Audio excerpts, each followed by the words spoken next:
Селям алейкум, хайрлах шамлар. Добрый вечер. В эфире телеканала АТР вы смотрите информационно-аналитическую программу «Бугунь» в рамках марафона «Сейф АТР. Голос Крыма». Майя Бута в эфире. В студии для вас работаю я, Гульсум Халилова. Следующие 3 часа в этой студии с гостями, которые подключатся к нам в эфир, мы обсудим основные новости и события сегодняшнего дня. Ну а для начала традиционно подключаем к нашему эфиру журналиста Романа Спиридонова. Прямо из Ньюзрума он готов рассказать о новостях, которые готовят вечерние выпуски новостей, то есть «Заман». Рома, приветствую, мы слушаем тебя. Приветствую, Гульсум, приветствую всех наших телезрителей. Сегодня в выпусках «Заман» мы будем говорить о таких темах. В Киеве разгорается ксенофобский скандал. Родина крымских татар — Узбекистан. Реально нужно саблю дедову доставать, чтобы головы татарские рубить. Мы их приютили, а они, скажу так, выделываются.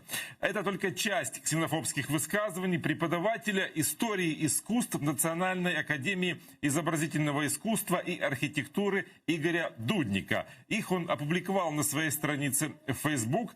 Он вызвал этим шквал возмущения у подписчиков и удивления такой позиции, казалось бы, образованного человека. Вот как оказалось, о своей ненависти к крымским татарам Игорь Дудник решил высказаться из-за конфликта с 2 представителями крымско-татарского народа. Так, по крайней мере, он объяснил свои откровения. Позже он эти посты удалил, извинился за них, но сделал это так, что лучше бы и не извинялся, потому что заявил, что за все слова отвечает и может повторить. Подробности этого скандала и реакция Меджлиса в наших выпусках.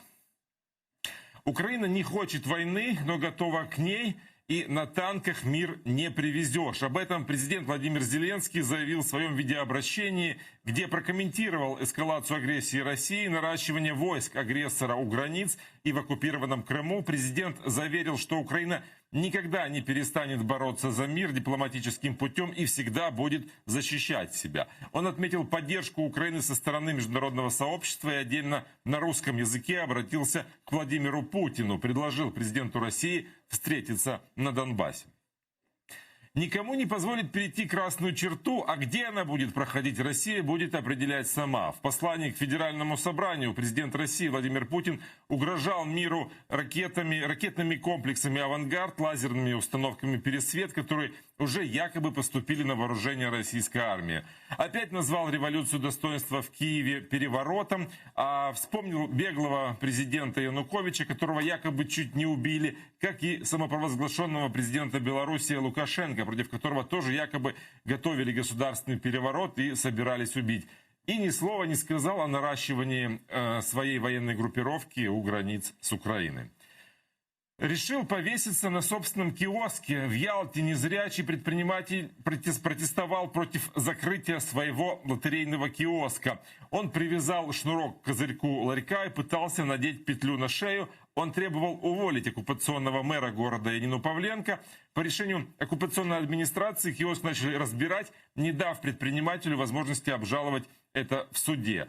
Он жаловался, что до оккупации работал и платил налоги, а после оккупации чиновники разорили его, закрыли все его торговые точки, а это была последняя. Чем это закончилась история, мы тоже сегодня расскажем. Кроме этого, расскажем о приговоре оккупационного суда украинскому военному Евгению Добринскому, которого оккупанты 30 мая прошлого года выкрали с позиций на админгранице с Крымом, а потом обвинили в незаконном пересечении границы и контрабанде наркотиков.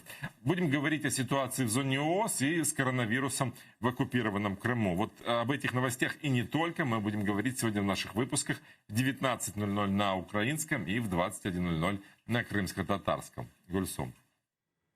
Спасибо, Роман. Это был наш журналист Роман Спиридонов. Прямо из Ньюзрума. Не пропустите вечерние выпуски новостей на крымско-татарском и украинском языках. Ну а мы работаем в прямом эфире на экраны ваших телевизоров. Режиссеры периодически выводят номер телефона +3 8073 419 41 58. Звоните нам абсолютно бесплатно по Вайберу.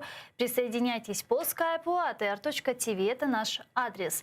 Подписывайтесь на сайт телеканала atr.ua. Сегодня ваша подписка поможет нам продолжить нашу работу на нашем информационном фронте. Ну, также мы вещаем на YouTube-канале. Подписывайтесь на YouTube-канал телеканала АТР. Там мы вещаем как в онлайн-режиме, так и выкладываем самые интересные фрагменты из наших эфиров. Там мы выкладываем все программы в записи. Ну а я перехожу к обсуждению вышеупомянутых новостей и не только. И хочу начать с того, что в Парламентской ассамблее Совета Европы продолжается весенняя сессия. Украина и еще 8 стран-участниц ПАСЕ выразили обеспокоенность концентрацией российских войск, сил в оккупированном Крыму, а также призвали Россию прекратить блокирование Керченского пролива. Об этом говорится в совместном заявлении, текст которого опубликовали на официальном сайте Совета Европы. К заявлению помимо Украины присоединились национальные делегации Литвы, Латвии, Эстонии, Польши, Швеции, Грузии, Румынии и Азербайджана. До нашего эфира должна присоединиться к нашему эфиру сейчас Мария Мезенцева, глава украинской делегации в Парламентской ассамблее Совета Европы. А сейчас с нами на прямой связи пан Ігор Рейтерович, політичний аналітик. Пане Ігорю, вітаю вас, селям алейкум. Витаю.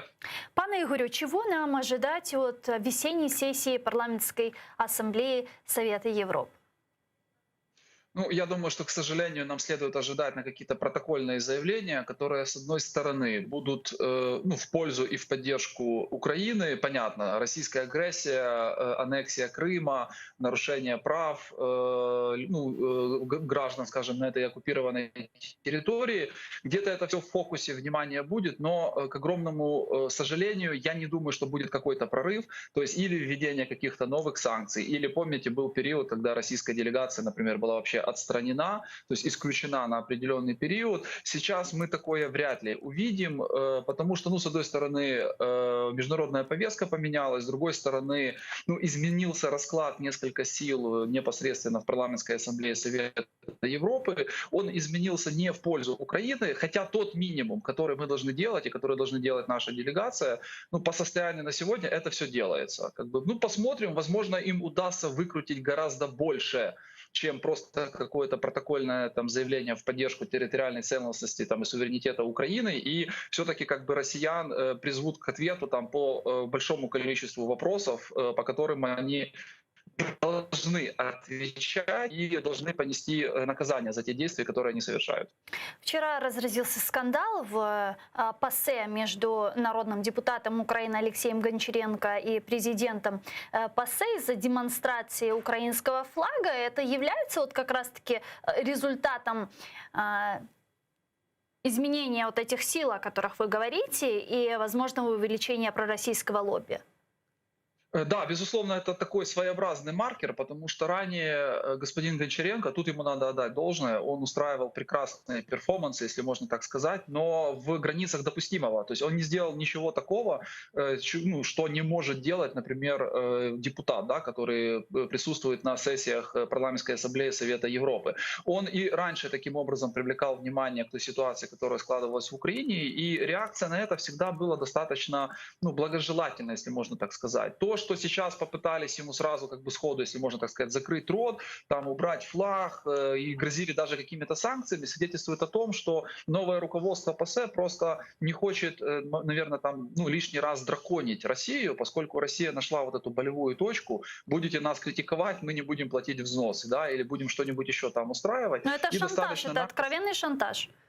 Это откровенный шантаж. Да, и, к огромному сожалению, часть парламентской ассамблеи, руководство парламентской ассамблеи, они на этот шантаж поддаются. Но, понимаете, здесь сейчас очень важно, чтобы у нас была консолидированная позиция всей нашей делегации. И вы там перечисляли те страны, которые, по сути, выступили на стороне Украины. То есть эту поддержку нужно максимально расширять, максимально углублять и воспользоваться тем, что наша делегация сейчас на полях ПАСЕ пребывает, чтобы организовать максимальное количество информационных каких-то поводов для того, чтобы привлечь внимание той ситуации, которая и на границах Украины, и непосредственно на оккупированных территориях. Давайте узнаем сейчас подробнее, что делается в этом направлении. Поговорим с Марией Мезенцевой, главой украинской делегации в Парламентской ассамблее Совета Европы, которая с нами сейчас на прямой связи по телефону.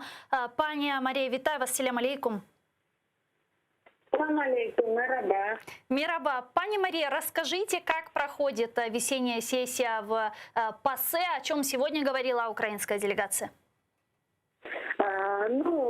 Сьогодні у нас продовжується плідна робота. У нас прямо зараз в залі йде виступ Дуні Мятович. Вона є Верховною комісаркою з прав бачилися в понеділок і підняли кричучі питання політв'язнів в окупованому Криму і на Донбасі. Безпосередньо ми говорили про журналістів, які утримуються незаконно в Криму, про політв'язнів. Ми повідомили пані Дині Міятович про те, що Україна дуже незадоволена тим фактом, що вона досі не доїхала на Кримський півострів. Це зумовлено було, в принципі, і до того. При нашій першій зустрічі в січні 2020 року вона нам коментувала цей факт, що вона не може перетнути кордон за українським законодавством, оскільки цьому протидіє Росія.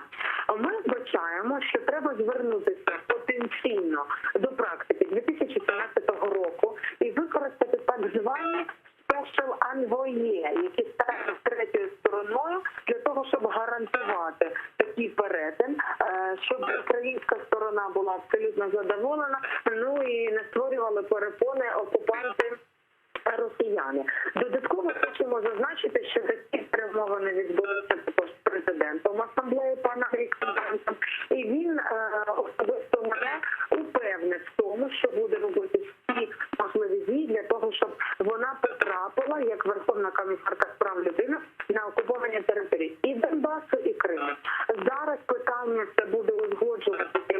Ми розуміємо, звісно, і пандемію, але незважаючи на це, Міятович відвідав тиждень тому, і буде ще влітку приїздити з так званим full-fledged visit, тобто це повний візит, який повинен огортати всі питання з прав людини. Якраз зараз буду задавати, спробую задати питання, я там 20-та в списку, але мої колеги теж будуть задавати питання по порушенням прав людини в Україні. Це те, що стосується, може, наприклад, буде максимально цікавим глядачам вашого телеканалу. Скажите, а обсуждался ли и обсуждается ли в кулуарах ПАСЕ возможное обострение на востоке Украины и возможное вторжение России, нападение на нашу страну? Что по этому поводу говорят депутаты ПАСЕ? Зараз ми зібрали підписи вже більше як 10 країн.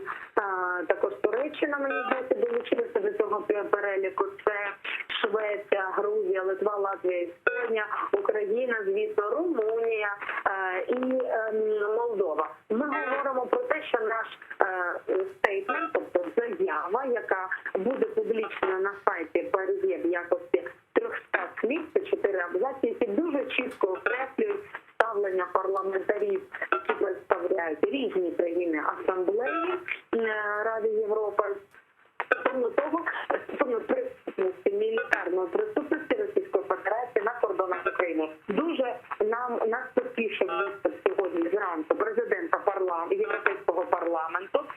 Пан Сасолі сказав, що мир є пріоритетним для його, скажімо так, президентства. І він зазначив, цитую, Росія повинна зробити крок назад. І весь світ спостерігає можливості ескалації, масштабної концентрації російських військ. Тобто краще сказати, ніж це, я не вбачаю можливості. Хочу повідомити, дорогі телеглядачі, що в червні буде третя частина засідань парламентської асамблеї і буде винесена доповідь щодо порушень прав людини в окупованому Криму.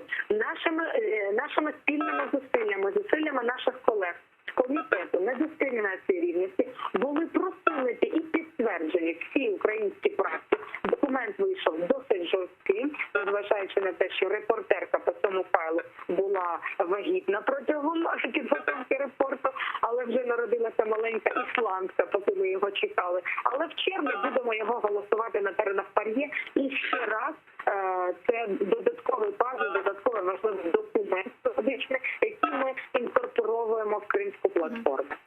Вот относительно Крымской платформы, некоторое время назад вы анонсировали, что в рамках ПАСЕ будет создана неформальная группа той самой Крымской платформы. Вот что сейчас делается в этом направлении? Создана ли эта уже группа и какие страны в ПАСЕ уже выразили свою поддержку Крымской платформе и готовность принять участие в ее неформальной группе? Так, дуже дякую за запитання. Кримська платформа дійсно була анонсована ще в січні місяці. До неї вже долучилися Польща, Туреччина, Литва, Латвія, Іспанія, Молдова. Ми очікуємо, що до цього робочого тижня підписи від делегатів Німеччини, Франції, Швеції, Норвегії. правоведні. Тому ця платформа, оскільки вона є неформальною, її обширний порядок денний по захисту прав людини на всіх напрямках, тобто на кшталт тих відомих платформ, які існують вже в Європі, але символічно, щоб це отримало назву півострова, тобто Кримська платформа.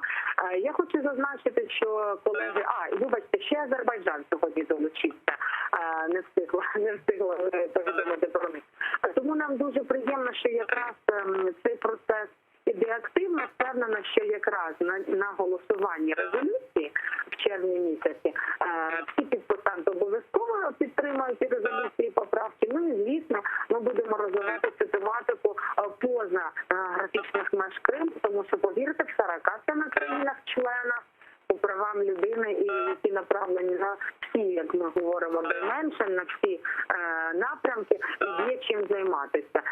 Хочу віднести також до важливого питання нацменшин. Ми мали файл, який голосували у вівторок, там теж невеличка перемога, нам вдалося просунути правки якраз по корінним народам, кримським татарам. Це дуже вибісило колег з Російської Федерації. Вони намагалися максимально виступати, дискредитувати, розказати, що в Криму забезпечується право навчання кримсько-татарською мовою, і все дуже добре з правами людини в рамках культури, політики тощо.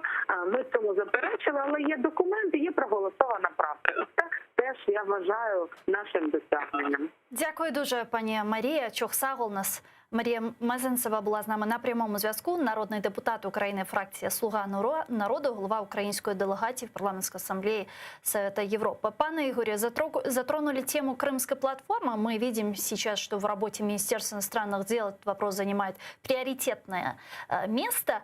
Какой результат работы Крымской платформы вы бы считали наиболее успешным? Наиболее успешный результат Крымской платформы — это, конечно, деоккупация полуострова и возвращение его в Украину. Но мы должны понимать, что на первом этапе успешным стартом будет привлечение максимально широкого числа разных стран, которые будут, соответственно, на стороне Украины, поскольку они будут обсуждать как раз возвращение Крыма в Украину. Поэтому сейчас вся та работа, которая ведется, действительно, это один из приоритетных вопросов, и радует, что его стараются максимально поднимать, в том числе и в парламентской ассамблее Совета Европы.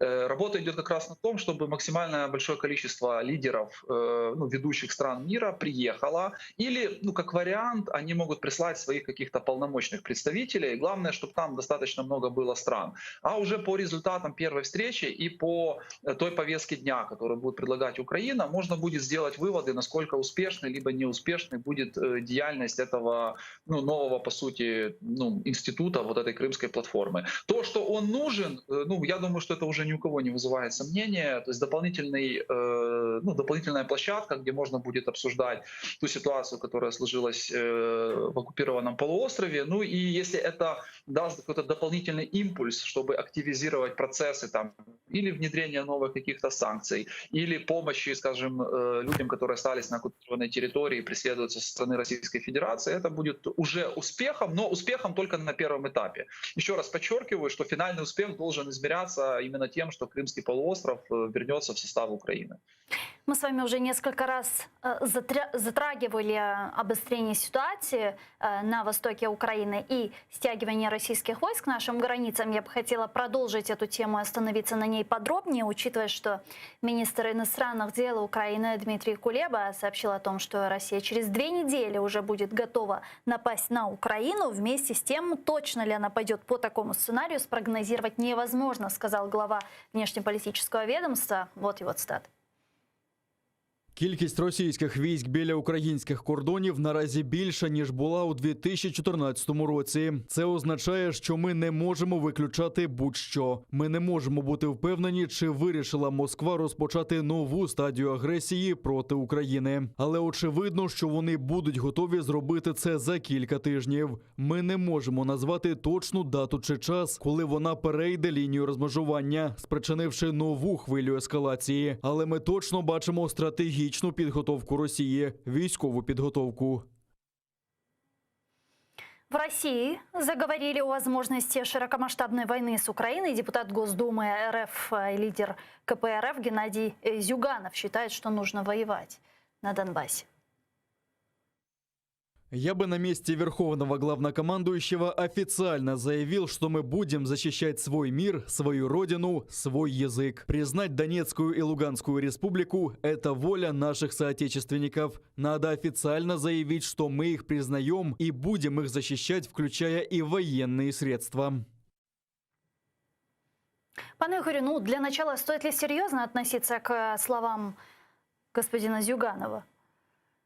Безусловно, стоит относиться серьезно по одной простой причине. Понимаете, в России как таковой оппозиции нету. И Зюганов — это явно не оппозиционный политик. И то, что он как бы не при власти, тем не менее у него есть какое-то влияние. Смотрите, его достали там из какой-то антресоли, где он там лежал уже много лет и особо не влиял на какие-то процессы. Для чего? Чтобы еще и с вот этого крайне левого фланга зайти на поле, скажем, граждан России, и это объяснить им необходимость войны с Украиной. Поэтому если разные политики, начиная там от Жириновского, Зюганова и заканчивая там действующими депутатами Государственной Думы и даже часть, это вообще парадоксально, представители так называемых оппозиционных сил в один голос кричат о том, что мы должны быть готовы к войне с Украиной и вообще-то надо воевать и даже начинать эту войну, это свидетельствует о том, что накачка общества продолжается по всем направлениям. И смотрите, Россия пока останавливаться в этом плане абсолютно не собирается. То есть простой вопрос, когда они здесь остановятся и прекратят готовиться информационно к войне.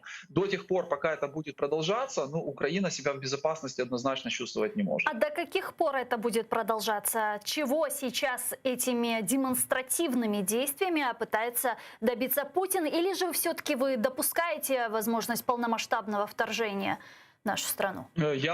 Я абсолютно допускаю возможность полномасштабного вторжения, то есть его ни в коем случае нельзя сбрасывать со счетов. Вот то, что там в сегодняшнем послании Путин, например, практически не вспоминал Украину, вообще не вспоминал так называемый ДНР, ЛНР, это ни о чем на самом деле не говорит. Это, знаете, такой сигнал как бы коллективному Западу, что я вот готов договариваться, но вот вопрос, договариваться на основе чего? Что он захочет за то, что он не будет как бы способствовать дальнейшей эскалации конфликта. То есть отсутствие вот этих тез, оно каким-то образом не понизило градус ситуации сейчас? Абсолютно не понизило. Смотрите, градус понизит тот факт, когда наша разведка и разведка западных стран, которая передает данные нашей разведки, сообщат о том, что российские войска отходят от границы с Украиной. Да? Потому что, вот там говорил Кулеба, около 2 недель они будут готовы. Да? Реальная готовность потом будет 3-5 дней. Вот, и если они только начнут отходить, тогда можно будет говорить, что градус этого напряжения спал. Пока ничего не спало, они стоят на границе. Более того, в том же оккупированном Крыму они создают новую базу.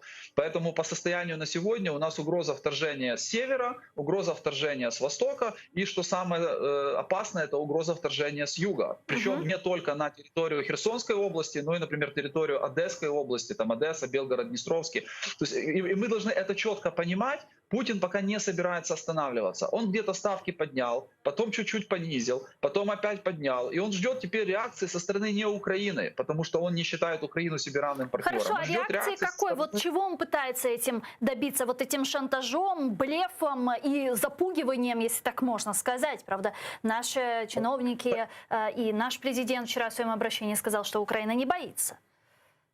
Смотрите, у него есть две цели – стратегическая и тактическая. Стратегическая цель – это чтобы Украина была раз и навсегда признана сферой интересов Российской Федерации. Точка. Грубо говоря, чтобы Россия получила карт-бланш, что угодно здесь делать. Вторжение, оккупация, внутреннее расшатывание ситуации там, и так далее. Тактическая у него цель – это опять сейчас попасть за стол переговоров с западными лидерами, чтобы они к нему, грубо говоря, приходили, о чем-то просили, они что-то обсуждали, и Россию опять признали одной из стран, такой, которая является полюсом в современном геополитическом мире. Мы прекрасно понимаем, что Россия ни по каким параметрам до этого не дотягивает, кроме одного – наличия ядерного оружия и огромной армии. Да, даже огромная территория здесь не играет такой роли. Но вот Путин все делает для того, чтобы Запад с ним начал говорить и начал прислушиваться к его мнению. Он считает, что если он достигнет этой тактической цели, вот смотрите, как подали звонок Байдена. Чуть не победа Путина. Ему Байден сам позвонил, предложил встретиться, там что-то обсудить. Хотя мы прекрасно понимаем, что Байден после этого ввел санкции, которые еще больше там ударили по России. Но сам факт вот очень важен символичный. Поэтому Путин сейчас реализовывает тактическую цель. Если она будет реализована, ну так как он это видит, он будет постепенно стараться переходить к стратегической. Но я тут абсолютно соглашусь с нашим президентом и вообще с нашим политико-военным руководством, что от нас именно зависит, насколько мы позволим ему навязывать там ту либо иную точку зрения нашей стране. То есть если мы будем демонстрировать, что мы не пойдем на поводу каких-то его угроз и постоянно будем про это Западу напоминать и подталкивать Запад к другим каким-то действиям, ну, соответственно, тогда мы будем на совсем других условиях с ним разговаривать. В разведке Украины рассматривают 3 сценария возможного развития событий. Первое — это ситуация с водой в Крыму, то есть проведение некой военной операции на южной части материковой Украины для получения доступа к Северо-Крымскому каналу. Второе — это просто демонстрация силы с целью получить какие-то политические преференции, в принципе, то, о чем мы с вами говорили. И третье — это проведение некой провокации на востоке Украины, на Донбассе, тем самым показать цивилизованному миру, Западу, что Украина не выполняет никакие договоренности и что вот нужно снимать санкции с России. То есть правильно ли понимаю, что все эти 3 сценария вы также не исключаете, и все они реальны сейчас?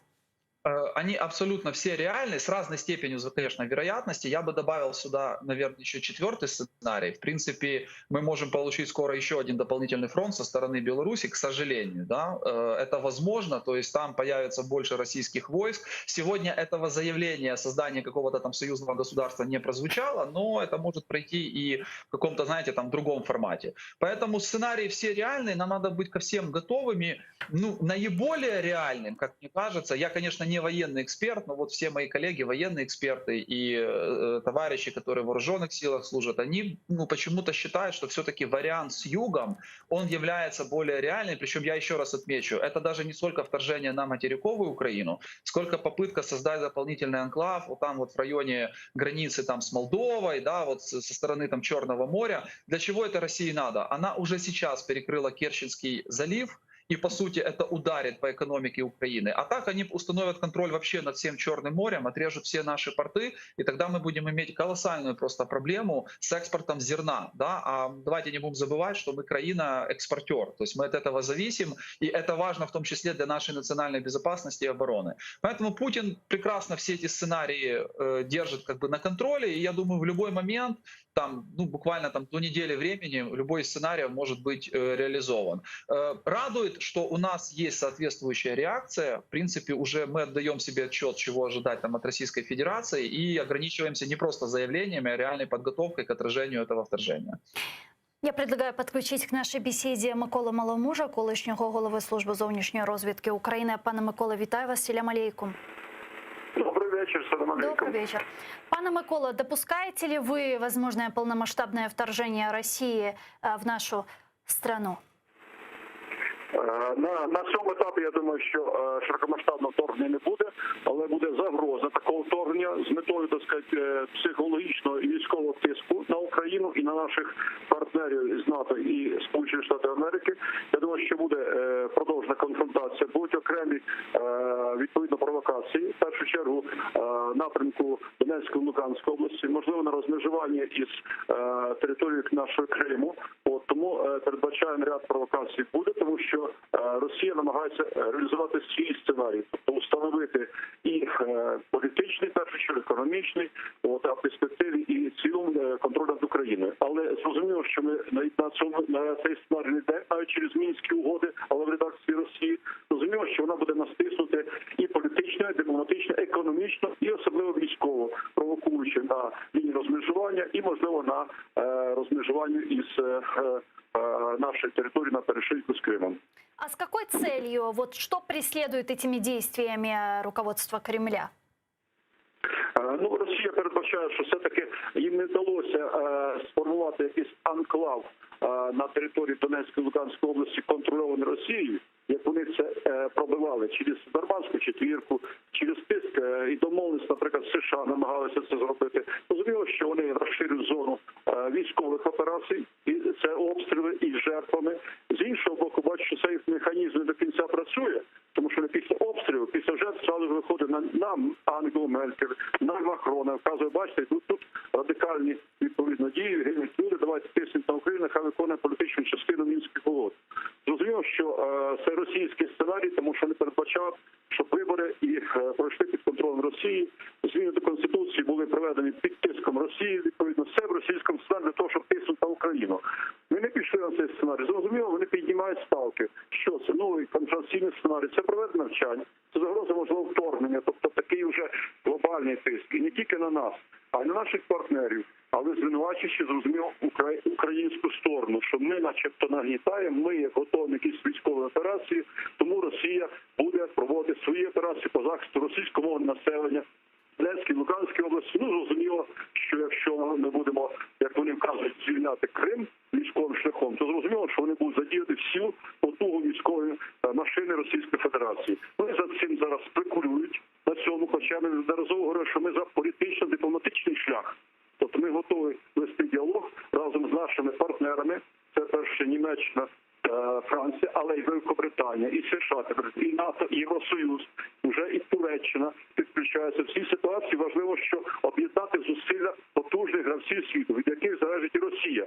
Тоді вона буде і вирішувати питання, які важливі і для глобального світу, безпекові, економічні, енергетичні, для Росії критичні питання. І в рамках цього дорожна карта по Україні, по звільненню території, уже за нашим сценарієм, в рамках міжнародного права і інтересів України, Донецької, Луганської області, а перспективу і Криму. Пане Микола, вот что еще хотела спросить. Мы видим, как наша разведка регулярно фиксирует стягивание российских войск к нашим границам, но одновременно с этим, с нашей стороны, мы видим постоянные учения возле оккупированных территорий, учения спецслужб, учения Нацгвардии и так далее. Вот у меня возникает вопрос, а к чему готовимся мы тем самым? И готовимся ли к чему-то? Готовимся к противодействию каких-то тактических операций России, или же реально Украина готовится также к фронтальной войне? Ми готуємося до всіх сценаріїв. В першу чергу, зрозуміло, це формування якраз потужного системи безпеки і оборони. Тому розвідувальні органи піднялися на, так сказати, вищий рівень готовності. Контррозвідувальні, це СБУ проводить навчання, відповідно. Правоохоронні органи, це внутрішні війська, відповідно, і МВС. І саме головне, Збройні сили України, прикордонники, які сьогодні мають високий степень готовності. Ми проводимо навчання. Бачимо, що Росія проводить зеркально, ми проводимо точно так же навчання на випадок нештатних ситуацій, наприклад, провокацій або регіональних зіткнень на або Донецькій, Луганській області, або на межування з Кримом, або навіть глобальний. Тому ми повинні готові бути всіма нашими засобами. І Збройних сил, і контррозвідувальних органів, і розвідувальних органів. І з іншого боку, це другий шлях, це об'єднання зусиль міжнародних якраз гравців, які впливають на світові процеси і від яких в багатьох ситуаціях критично залежна Росія. Це, наприклад, глобальне протистояння на рівні стратегічних озброєнь, середньої дальності, наприклад, економічні питання, енергетичні, екологічні, коронавірус і багато система, це фінансова модель, яка впливає на Росію, в тому числі. Оці механізми вже діють на глобальних рівнях, де гравці США, Британія, Євросоюз, Китай, Туреччина, але ми в цьому форматі можемо давати свої пріоритети, тому що ми являємося на передньому краї оцієї боротьби, протистояння. І формат регулювання ми повинні давати в рамках оцеї великої уже гри великих країн двадцятки, наприклад. Дякую дуже, пане Микола. Чохсагл, у нас Микола Маломуж був з нами на прямому зв'язку, колишній голова служби зовнішньої розвідки України. Пане Игорю, действительно, как вы думаете, вот относительно наших западных партнеров, консолидация западной коалиции в поддержку Украины способна демотивировать Россию от ее безрассудных действий и агрессии? Ну, безусловно, чем больше будет эта консолидация и чем консолидированнее, если можно так сказать, будут заявления со стороны наших западных партнеров, то есть они не будут противоречить друг другу или не будут какими-то там половинчатыми, это повлияет на Российскую Федерацию. И, знаете, я могу сказать, что с дипломатической точки зрения за последние несколько недель существенный прорыв произошел. Мы много заявлений слышали в поддержку Украины, но хотелось бы, чтобы эти заявления не остались, во-первых, просто заявлениями, во-вторых, не закончились, когда Россия даже даже пойдет, например, на уменьшение этой там эскалации.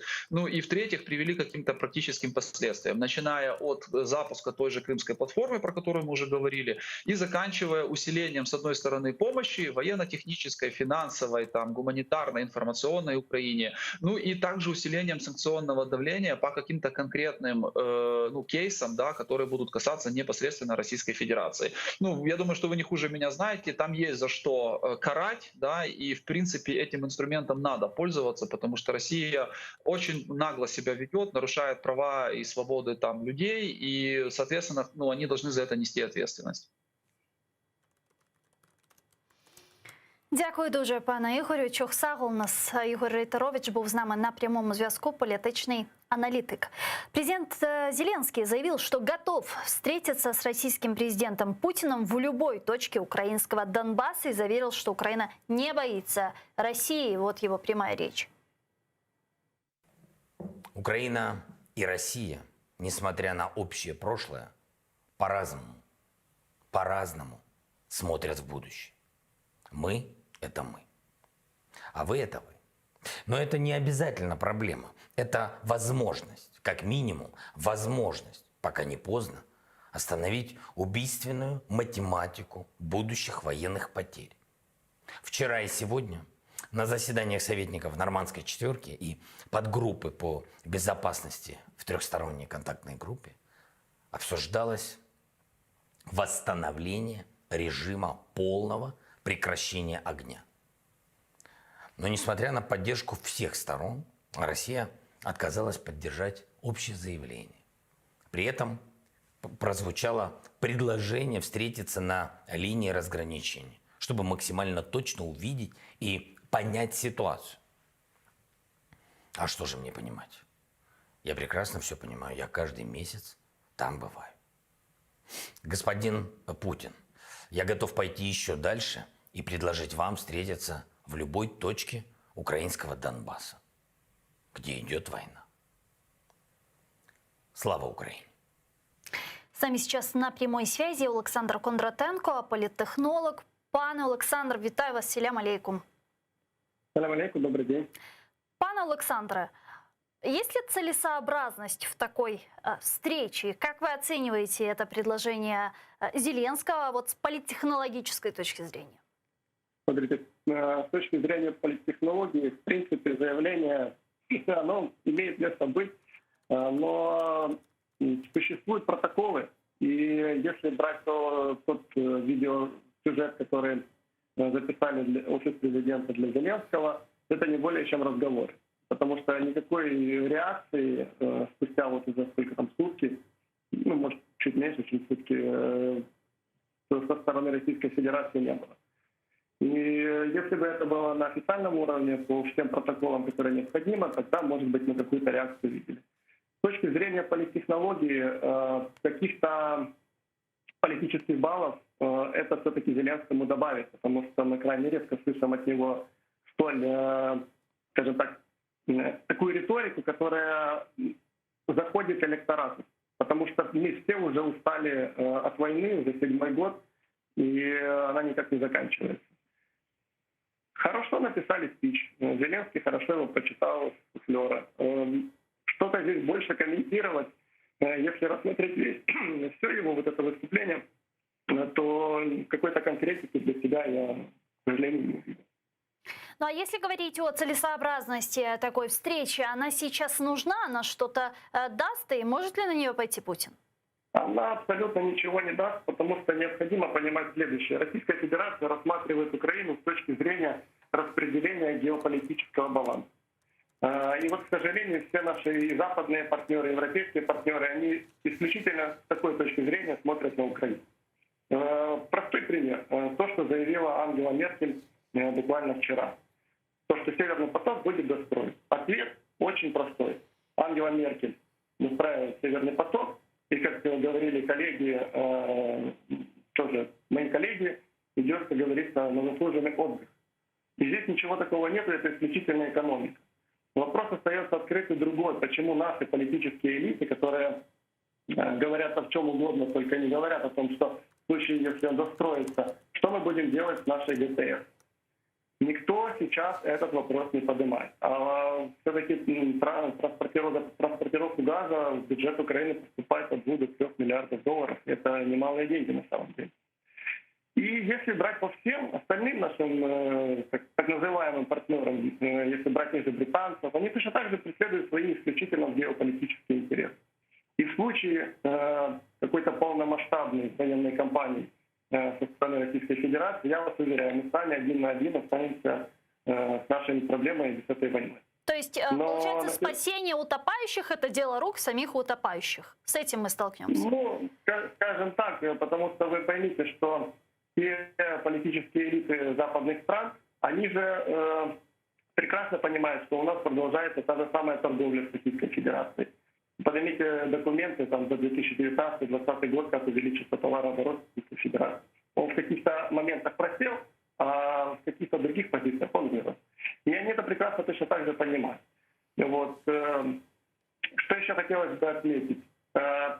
Несмотря на то, что уйдет Ангела Меркель, и не имеет значения, кто придет на пост канцлера Германии после нее. И там Лашет, Зёдер, или это будет Шольц.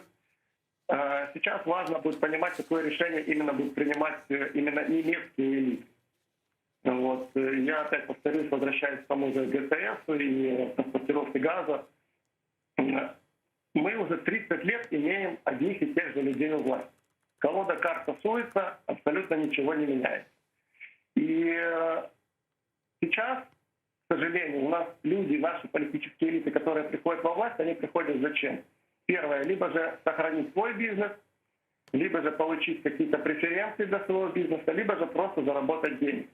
И у нас, к сожалению, ничего не меняется по одной простой причине. Нам для того, чтобы были кардинальные изменения в нашем государстве, необходимо, чтобы пришли такие элиты, которые хотят не какой-то $1 миллиард заработать, а которые хотят остаться в истории. Не вляпаться в историю, а создавать эту историю. Только в таких условиях мы можем говорить о каком-то развитии и о каких-то договоренностях с нашими партнерами. Они же на нас смотрят, даже взять вот историю с китайцами. У нас, как оказалось, около 77 межпарламентских групп. И вот недавно у меня спрашивали комментарии по поводу того, что какая их эффективность, так я вот вам скажу, из всего того количества народных избраний, которые записываются разного рода группы с разными странами, у нас больше всего с Соединенными Штатами Америки, с Китаем, с канадцами, с Великобританией, 10-15% что-то там решают. Все остальные просто, как говорится, гастролеры и туристические визы получают. И катаются за наш государственный счет. Вот така от історія. Дякую. Да. Дякую вам дуже, пане Олександре. Чохсагл у нас за ваші коментарі. Олександр Кондратенко був з нами на прямому зв'язку. Чохсагл у нас политтехнолог. А я хочу перейти к следующей не менее важной теме. Сегодня прозвучало ежегодное послание Путина к Федеральному собранию. Я хочу обсудить этот вопрос с российским общественным политическим деятелем Марком Фейгиным, который с нами сейчас на прямой связи. Марк, здравствуйте. Рад приветствовать. Марк, я вот готовилась к этому эфиру, и я хотела даже из обращения Путина вырезать какой-то кусочек, дать в эфир. Но я вот отслушала 1:20. Если честно, я не нашла, что. Но вот что можно взять такого конкретного, что сказал Путин, чтобы вот сейчас продемонстрировать?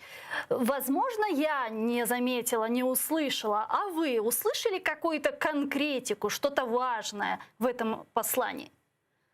Ну, смотрите, если отбросить вот всю шелуху, бесконечное обещание в социальной сфере и экономической, я думаю, что украинская аудитория это меньше интересует. Он это каждый раз обещает, это может не обращать внимания, это абсолютный обман.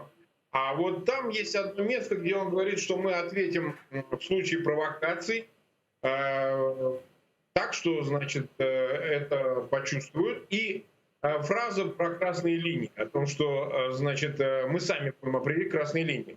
То есть, переводя на человеческий язык, да, красными линиями, вообще-то говоря, мы считаем международное право, да, о котором, если уж отсылать к Макрону, президенту, который говорил недавно, в связи с Путиным о красных линиях, то речь именно об этом. О том, что надо держаться в рамках, которые приняты в этом сообществе. Вот Путин ответил так вот образно, что ли, Макрону о том, что эти красные линии они сами будут определять. Но переводя на язык, так сказать, вот этих образов, на нормальный, получается, что взрывать склады в Чехии можно, Скрипалей они будут травить, потому что так можно, применять новичок налево-направо можно, потому что это те красные линии, которые они сами определяют. То есть можно ли искать какой-то второй, третий смысл вот в подобного рода заявлениях? Ну, конечно, Путин всегда подразумевает совсем другое, а не то, что говорит. Либо слишком прямолинеен, когда там мочить в сортирах и так далее, он буквален. Если говорить, что это относится к Украине, то, вероятно, имеется в виду, что военный конфликт не исключен. Но вот объявлять его он, видимо, не собирается. Во всяком случае, эта пауза, которая возникла после звонка Байдена, можно объяснить только так, что идут какие-то конфиденциальные консультации. Не случайно они согласились принять в онлайн-конференцию участие 22-24 по климату. Где Путин и где климат? Скажите, а? Вот как они вообще компонуются, эти вещи? Но, тем не менее, он принял участие, значит, исходя из каких политических целей. Он хочет установить диалог с Байденом, о котором он не раз говорил, даже когда его обвинили в том, что он киллер, он пытался, значит, с Байденом выйти чуть ли не на дебаты. Ну вот, в общем, в каком-то смысле суррогат этих дебатов случится на этой онлайн-конференции. Поэтому все, что было сказано, мне кажется, было адресовано именно Вашингтону. Потому что на диалог с Украиной он не идет. Зеленский предложил ему этот прямой контакт. Что удивительно, Путин от него уклоняется, ну не первый раз уже, а почему-то сам призывает Зеленского к диалогу с представителями ОРДЛО, Донецком и Луганском напрямую. Спрашивается, где здесь логика? Почему ты не хочешь договариваться с Зеленским напрямую, подведя войска к самым его границам, исчисляем десятками тысяч военнослужащих и вооружений, гигантским их числом, но почему ты заставляешь Зеленского посредством вот этого давления, чтобы он вступил в переговоры с своими марионетками? Вообще странная логика. Но, тем не менее, Путин попытался обойти все-таки международную тему, попытался обойти конфликтные углы. По-моему, он отложил этот вопрос. Это выглядит так, и это можно также и расценивать. А как надолго? Как надолго? Вот ему сейчас нужны переговоры с Байденом, насколько я поняла. Он хочет вернуться в цивилизованный мир и хочет заставить мир, чтобы с ним считались тем самым. Я вот не уверен, что он рассчитывает вернуться в цивилизованный мир. По-моему, дорога ему это закрыта, и он был бы совсем кретином, если бы не понимал этого.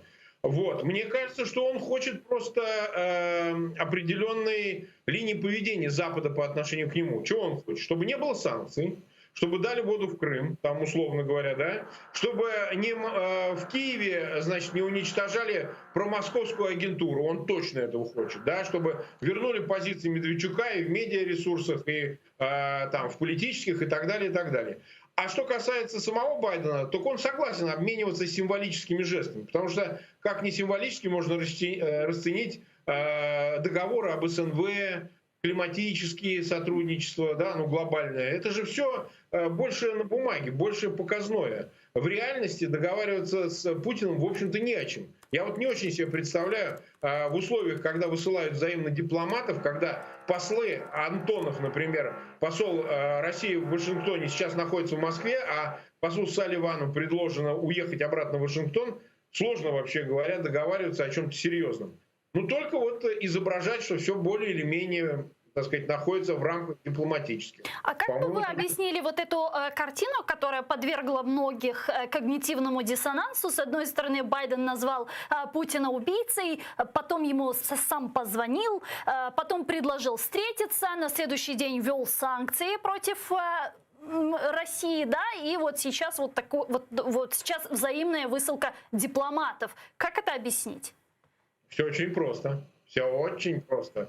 В окружении Байдена борются два вектора, две линии политики. Одни за то, чтобы жестко, конфронтационно отнестись к Москве, что называется, в рамках холодной войны, так сказать, воевать в холодной войне, так воевать. А вторая линия, она такая очень специфическая, ее представляет господин Керри. Он является посланником по климату как раз. Он бывший глава Госдепа при Обаме и отличался вот этим так называемым полуреалполитиком, при котором он считал, что с Москвой надо договариваться в любом случае и не ставить ценой этого, значит, возможного осложнения этих отношений уж точно не ради Украины. И вот сейчас эти переговоры, мне кажется, они идут конфиденциально. Вот как раз между Чубайсом и Керри. И, собственно говоря, Байден осторожен, потому что демократическая партия — это такая гетерогенная структура. Там есть разные крылья. Есть такие твердые сторонники правоцентристской линии, прав человека и глобальной защиты интересов США. А есть и те, кто левая линия. Они выступают за некую... комплементарный обмен с Москвой в том числе, за там, программу с Ираном, и много чего еще. Того, что, например, не делают республиканцы. Вот Москва — это часть договоренностей ради безопасности мира, ракетного разоружения, ядерного разоружения и так далее. Вот я думаю, что именно эта линия периодически побеждает, берет верх над каким-нибудь Блинкеном, как главой Госдепа, и рядом еще лиц, выходцами из Atlantic Council, я бы так сказал.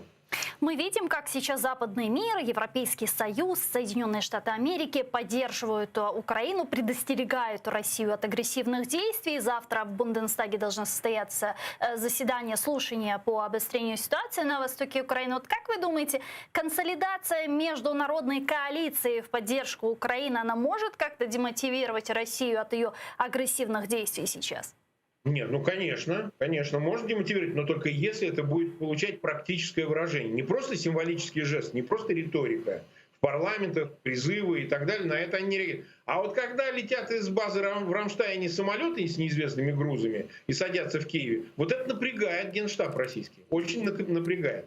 А когда, бесполетную зону хотят обеспечить, и идут британские корабли в бассейн Черного моря, через проливы в Турции, конечно, это сильно напрягает. Понимаете? Это что же получается?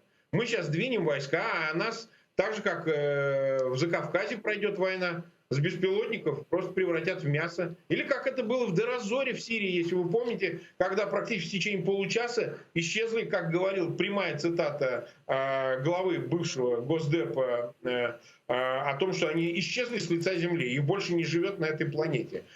Сотрудников ЧВК Вагнера, понимаете, Помпео фразу употребил в свое время на парламентских слушаниях в Конгрессе. То есть, конечно, они не хотят такого результата. Они вторгнутся, а все погибнут. Поэтому вооружение, поставка вооружений из Турции, из Европы американцами, это сильно напрягает. Вот это гораздо существеннее может предостеречь от вторжения, нежели просто слова. Слов-то много было, и, собственно, в 2014 году их было много. Но что-то после даже Крыма это никого не остановило к обострению в Донбассе и двум котлам, Иловайскому и Дебальцевскому. Поэтому если будут видеть, что поставляется вооружение, что едут инструкторы, что идут военные переговоры между Киевом и НАТО, то да, это может воспрепятствовать вообще планам Москвы по вторжению. Спасибо вам большое. Чохсава у нас Марк Фегин был с нами на прямой связи, российский общественный деятель. К нашему эфиру сейчас присоединяється Павло Усов, доктор політичних наук, керівник Центру політичного аналізу і прогнозів. Пане Павло, вітаю вас, селям алейкум. Добрый день. Пане Павло, вот мы на протяжении этого эфира сейчас обсуждали возможное вторжение, полномасштабное вторжение России в нашу страну на фоне стягивания войск к границам Украины, милитаризации оккупированных территорий. Допускаете ли вы такой вариант развития событий? Все-таки полномасштабной войны я, конечно, не допускаю. Провокации, возможно, расширение зоны конфликта посредством использования каких-то диверсионных групп, в том числе и с южной, и с восточной границы, вполне возможно. И в это вписывается как раз-таки то, что происходит сейчас вокруг Белоруссии. Например, не исключаю того, что Лукашенко едет в Москву, и вся эта операция, провокация вокруг заговора, вокруг попытки убить президента, она связана как раз-таки с попыткой Москвы или желанием Москвы расширить свое военное прямое присутствие в Беларуси и таким образом создать еще один источник напряжения и угрозы, но теперь уже с стороны северной соседки, со стороны Белоруссии. И в этом плане, конечно же, положение Украины будет очень-очень драматичным с точки зрения стратегической ситуации и военно-политической. Лукашенко недавно сам сказал о том, что в ближайшее время будет принято принципиальное важное решение за четверть его президентства. Можно ли говорить о том, что, учитывая, что завтра он уже должен прибыть в Москву, что готовится аншлюз Беларуси в виде союзного государства? Да, конечно, может и быть, и исключать этого нельзя. Сегодня Путин напрямую сказал, в принципе, сделал реальностью то фиктивное покушение, о котором говорил Лукашенко, то есть придал ему репутационное основание, сказав, что Запад готовил покушение на Лукашенко, фактически идеологически обосновав дальнейшие действия России. Они могут быть связаны, конечно, как с подписанием всех 31 карты интеграционной, включая создание национальных институтов союзного государства, так, конечно же, и расширение военно-политического присутствия России в Беларуси на основе договоров, которые были подписаны. Таким, например, является соглашение о военно-техническом сотрудничестве и технической поддержке региональной группы войск. Статья 7 предусматривает, что в случае агрессии в отношении какой-либо из сторон или Беларуси в этом случае военные силы Российской Федерации перемещаются на стационарные базы на территории Беларуси, что фактически означает то, что Россия вводит свои вооруженные силы. Это может быть какой-то ограниченный контингент военный, это может быть и стационарная военная база. Это также может быть и, скажем так, сделано в рамках развития либо функционирования региональной группы войск. И вот как раз-таки этот декрет, он может быть связан не с подписанием дорожных карт, потому что они уже по сути подписаны, а как раз-таки с условиями размещения российских вооруженных сил на территории Беларуси. Это действительно будет для Беларуси за 27 лет знаковым событием, фактически сдача суверенитета России. А как же протестная Беларусь? Как же лидера протестов и люди, которые выходили на протестные акции против непризнанного президента Беларуси Александра Лукашенко? Вот что может сработать дефибриллятором для того, чтобы протесты в Беларуси получили какую-то новую волну и все же протестующие добились своих целей? Мы видим, что в какой-то плане энергия протеста была растрачена, плюс ко всему были использованы полномасштабные, абсолютно беспрецедентные меры террора в отношении протестующих и участников протеста. Они до сих пор продолжаются.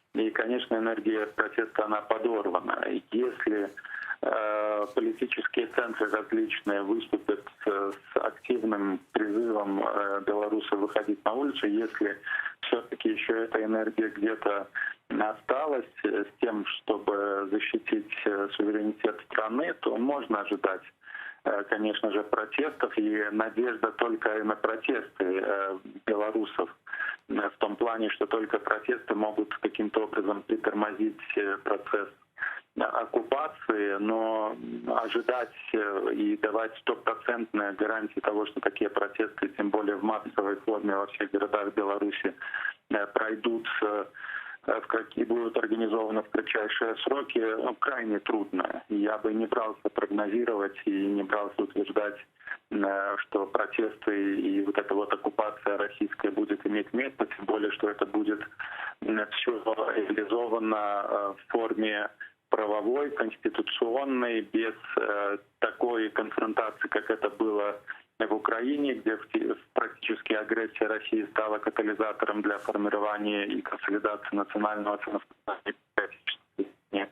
В Беларуси это будет сделано на основе тех договоров, которые были ранее подписаны, на основе соглашений, формально не нарушая каких-либо международных принципов и соглашений, потому что, с одной стороны, сами белорусы в 1995 году проголосовали за создание экономического союза с Россией, а с другой стороны, долгое время терпели тот факт, что Лукашенко поступательно интегрировал Беларусь в российское пространство. Поэтому не знаю, осталось или будет ли у белорусов, поднимется ли такой уровень самосознания с тем, чтобы начать активно противостоять этому процессу. Дякую дуже, пане Павло. Чохсаг, у нас Павло Усов був з нами на прямому зв'язку. Доктор політичних наук, керівник Центру політичного аналізу и прогнозов.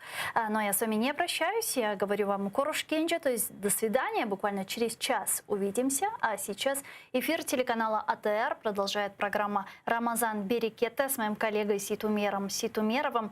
Не пропустите корошкенджа.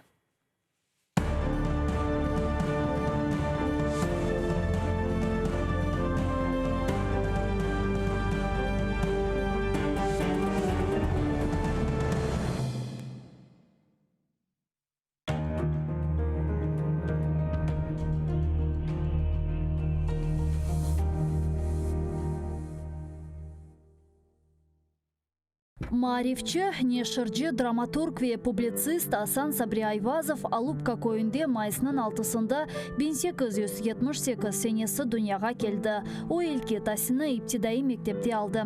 Медреседе оқыды. Медреседе оқуыны бітіріп, мектеплерде муалlimlik yaptı. Sonra bilgi seviyesini yükseltmek maqsadıyla ketip, İstanbul ve Kayır üniversitetlerinde tahsil aldı. Асан Сабри Айвазов çetel memleketlerden qaydıp kelgen son, başta Baku şehrinde neşir etilgen Hayat adlı gazetada muarir olup çalıştı. Sonra Karasu Bazar şehrinde Abdurashid Mediyev ile beraberlikte Vetan Hadimi namında gazeta çıkardılar. Асан Сабри Айвазов Vetanı Kırımға avdet olgan son 1913 senesinden başlap Kadimi Bahçesaray'da İsmail Gazpralı tarafından çıkarılgan Tercüman gazetasında çalışa başladı. İsmail Gazpralı 1914 senesi vefat etken sonra Асан Сабри Айвазов tercümanın baş muariri oldu. Sonra o Ahmetçit şehrinde Millet dep adlandırılgan gazeta neşir etti ve aynı zamanda Kırım Milli Kurultayı reisi vazifesinde bulundu. Асан Сабри Айвазов publitsist olmak ile beraberlikte hem yazıcı, hem dramaturg, hem de acayip edebi tercüman edi. Anneciğim neredesin? Kel, neden bu alga kaldık? Gibi bedi eserlerle bir sırada Ivan Turgenev, Anton Çekhov, Lev Tolstoy, Avrupa edebiyatından Knut Gamsun, Longvili gibi müelliflerinin işlerini Kırım Tatar tiline tercüme etti. Асан Сабри Айвазов'ның icadi umur faaliyeti gayet gürlegen vakitte o Bolşevikler tarafından repressiyaga uğrab 1938 senesi aprelinin 17'sinde vahşice öldürüldü. Асан Сабри Айвазов'ның Neden bu alga kaldık piyasasından küçük bir parça. Seyitbek, şimdi biz ne işleyelim? Avrupalılarının kulturası fenadır diye cahil mi kalalım? Abdülislam, hayır evladım. Hoşa sim hoşa. Hazreti Fahir-i Kainat Efendimiz sallallahu aleyhi ve sellem beşikten mezara kadar ilim aranız buyurdukları gibi ilim nerede olsa da gidip alınız buyurmuştur. Avrupalılarının ilimi ve marifini, fenoni ve sanayisini alınız. İhtirat ve keşfiyetlerini de öğreniniz. Milli mekteplerimize sokunuz. Ana lisanınızga tercüme ediniz. Binaenaleyh Avrupa'ya gideceğinizde birbirinize lisan-ı milli bulunur ise size büyük bir siladır. Her yerde sizi selamete çıkarır. Elinizde İslamiyet, lisan gibi bir kuvvet olur ise Avrupa'nın ateşi sizi yakamaz. Mamafih ne Frankistan'ın Paris'i, ne Almanya'nın Berlin'i, ne de İngiltere'nin Londra'sı, ne de Avrupa maişeti millet ve kavmiyetinizi unutturamaz. İşte bizim fikrimiz budur evlatlarım.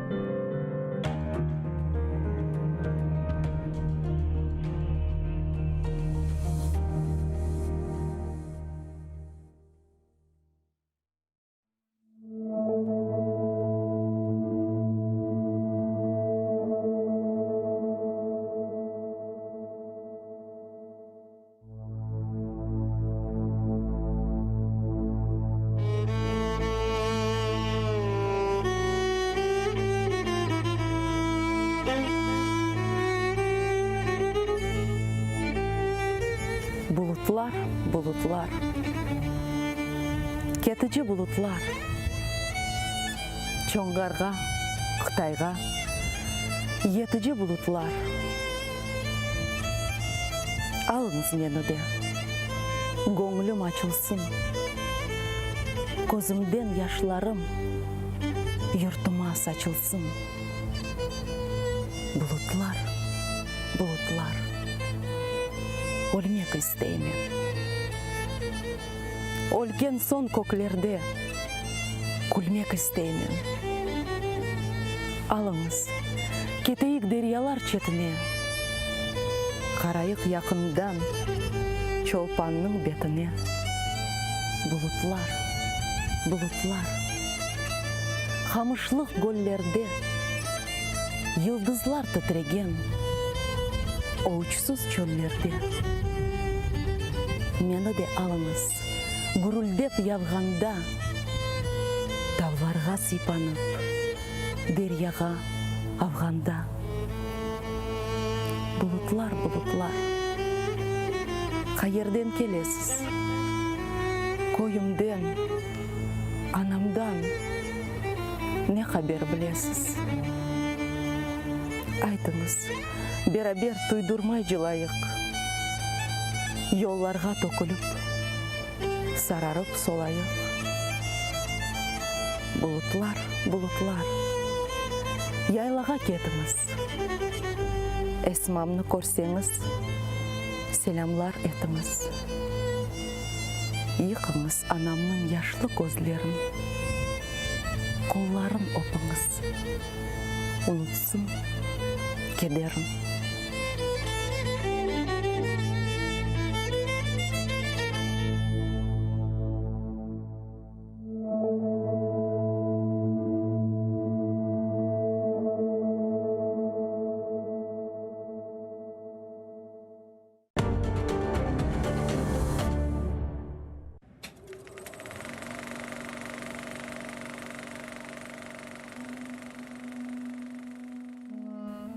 История национального движения крымско-татарского народа драматична.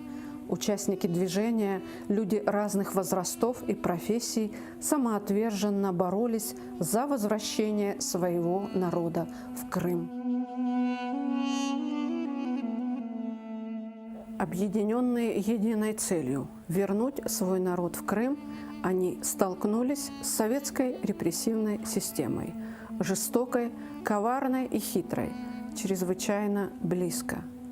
В жизни каждого из них, посмевших открыто выступить в защиту своего народа, неизбежно наступал момент прямого соприкосновения с властью в лице правоохранительных органов.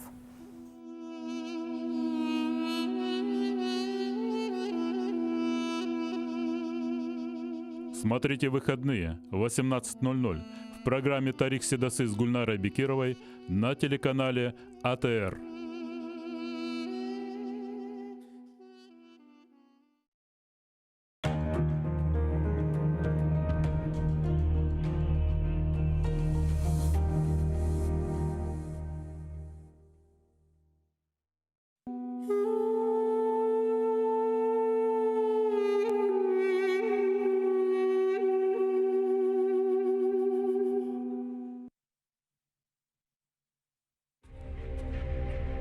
Қырым, біздің топрағымыз, юртымыз, тарихымыз, біздің кечміш ве келечегіміз бұл ерлерінен бағлы.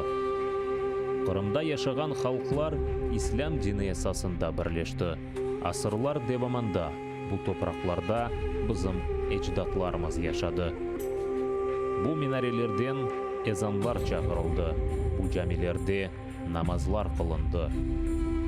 Sürgünlük yılları ezanlar susup camiler kapaldı. Ama bu çok sürmedi. Biz geri kayttık. Dinimizni yaşatamız. Mübarek Ramazan aylarına karşılayımız. Biz bar edik. Barmız ve bar olacağımızga umut beslep Allah'a dualar etimiz.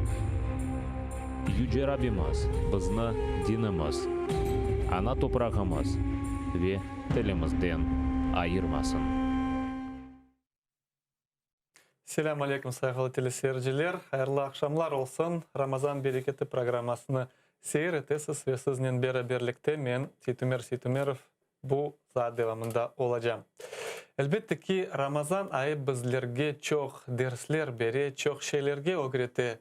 Күн девамында байы фуқаресі бір вақытты ағыз қапатып, бұтын күн девамында ашсыз, сусыз бері берлікте олмақта.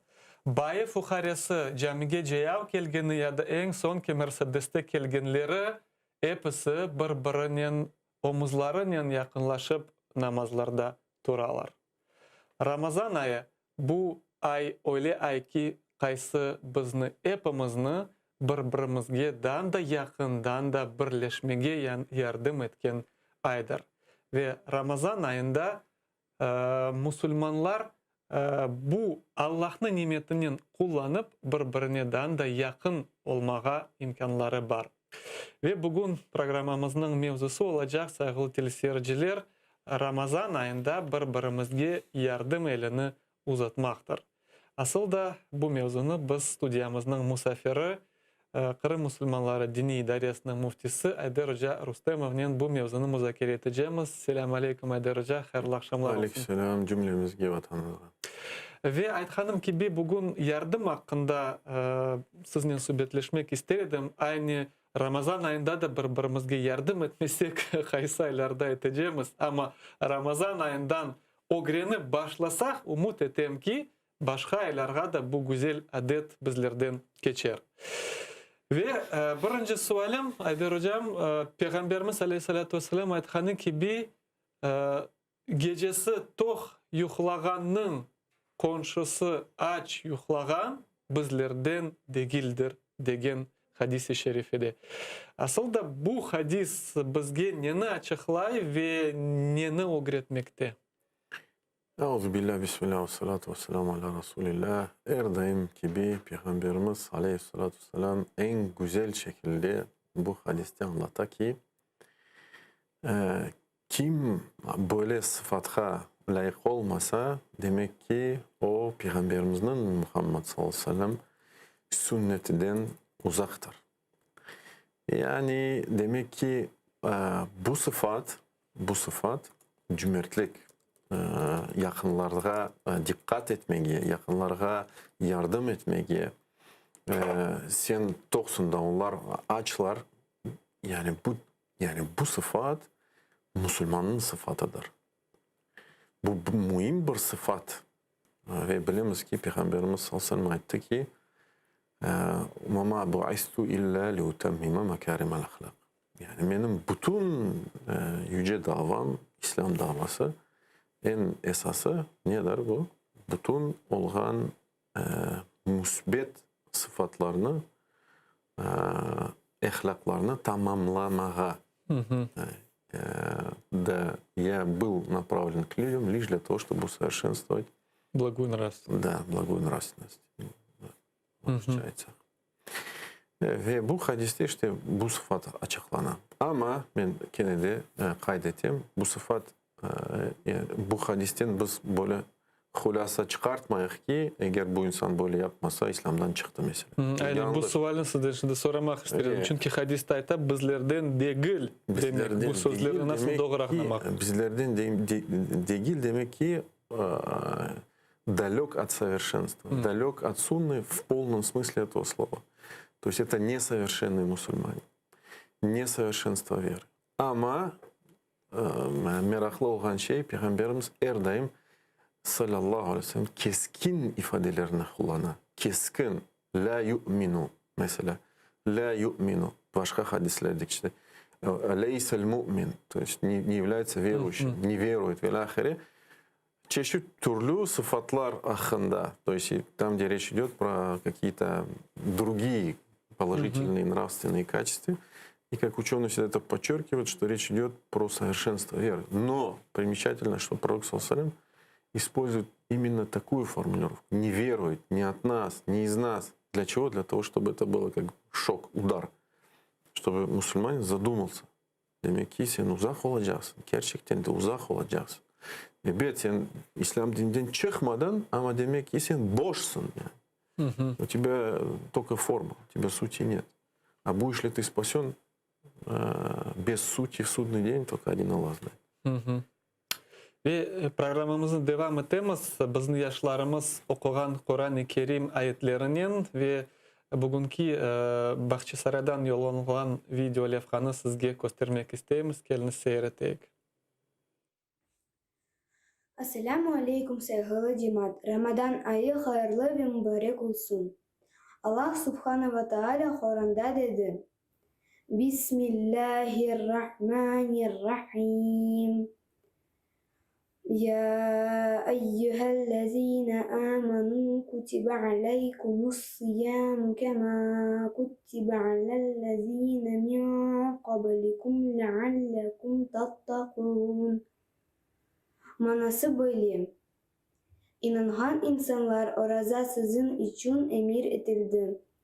Sizin seleflerinizge emir edilgen gibi. Belki siz korkarsınız. Benim için Ramazan pek mühim aydır. Her yıl ben onu kuvanıp bekleyeyim.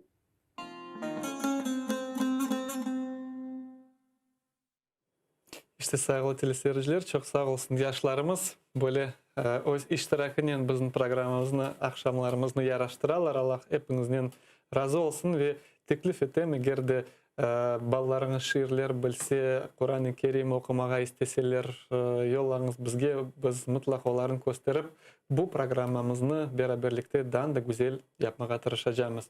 Ve devam etemiz Haydar Hocam mevzumuzga. Aslında Peygamberinin vakti devri ve onun sahabileri bu insanlara ibret gösterecek en güzel aslında cemiyet idi.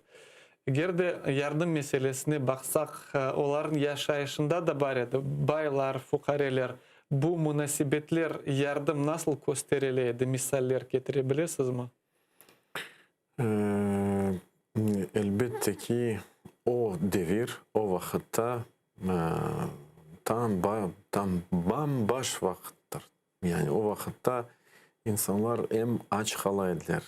Yani aşamağa da tapmaydılar. Yani şimdiki vaziyette bir baksan bu alemge yine de bu vaziyet, böyle vaziyet çok azca. Elbette ki var böyle bir belki topraklar, belki devletler handa pek aç insanlar var, adamlar, ama o vakitte bilemez ki pek zor durumlardan insanlar geçebilirler. Mesela nasıl bitiyor da nasıl sahabeler ve Peygamberimiz sallallahu aleyhi ve sellem zorlanıp savaşa hazırlanaydılar. Ne yaşamağa bir şey var idi, bilemiz ki Peygamberimiz taş alaydı, 2 taş bile. Yani bir sahabe geldi onun yanına şikayet etti ki Peygamber, ey Peygamber, benim kursağım ağrıyor, çalışıp olamayım artık.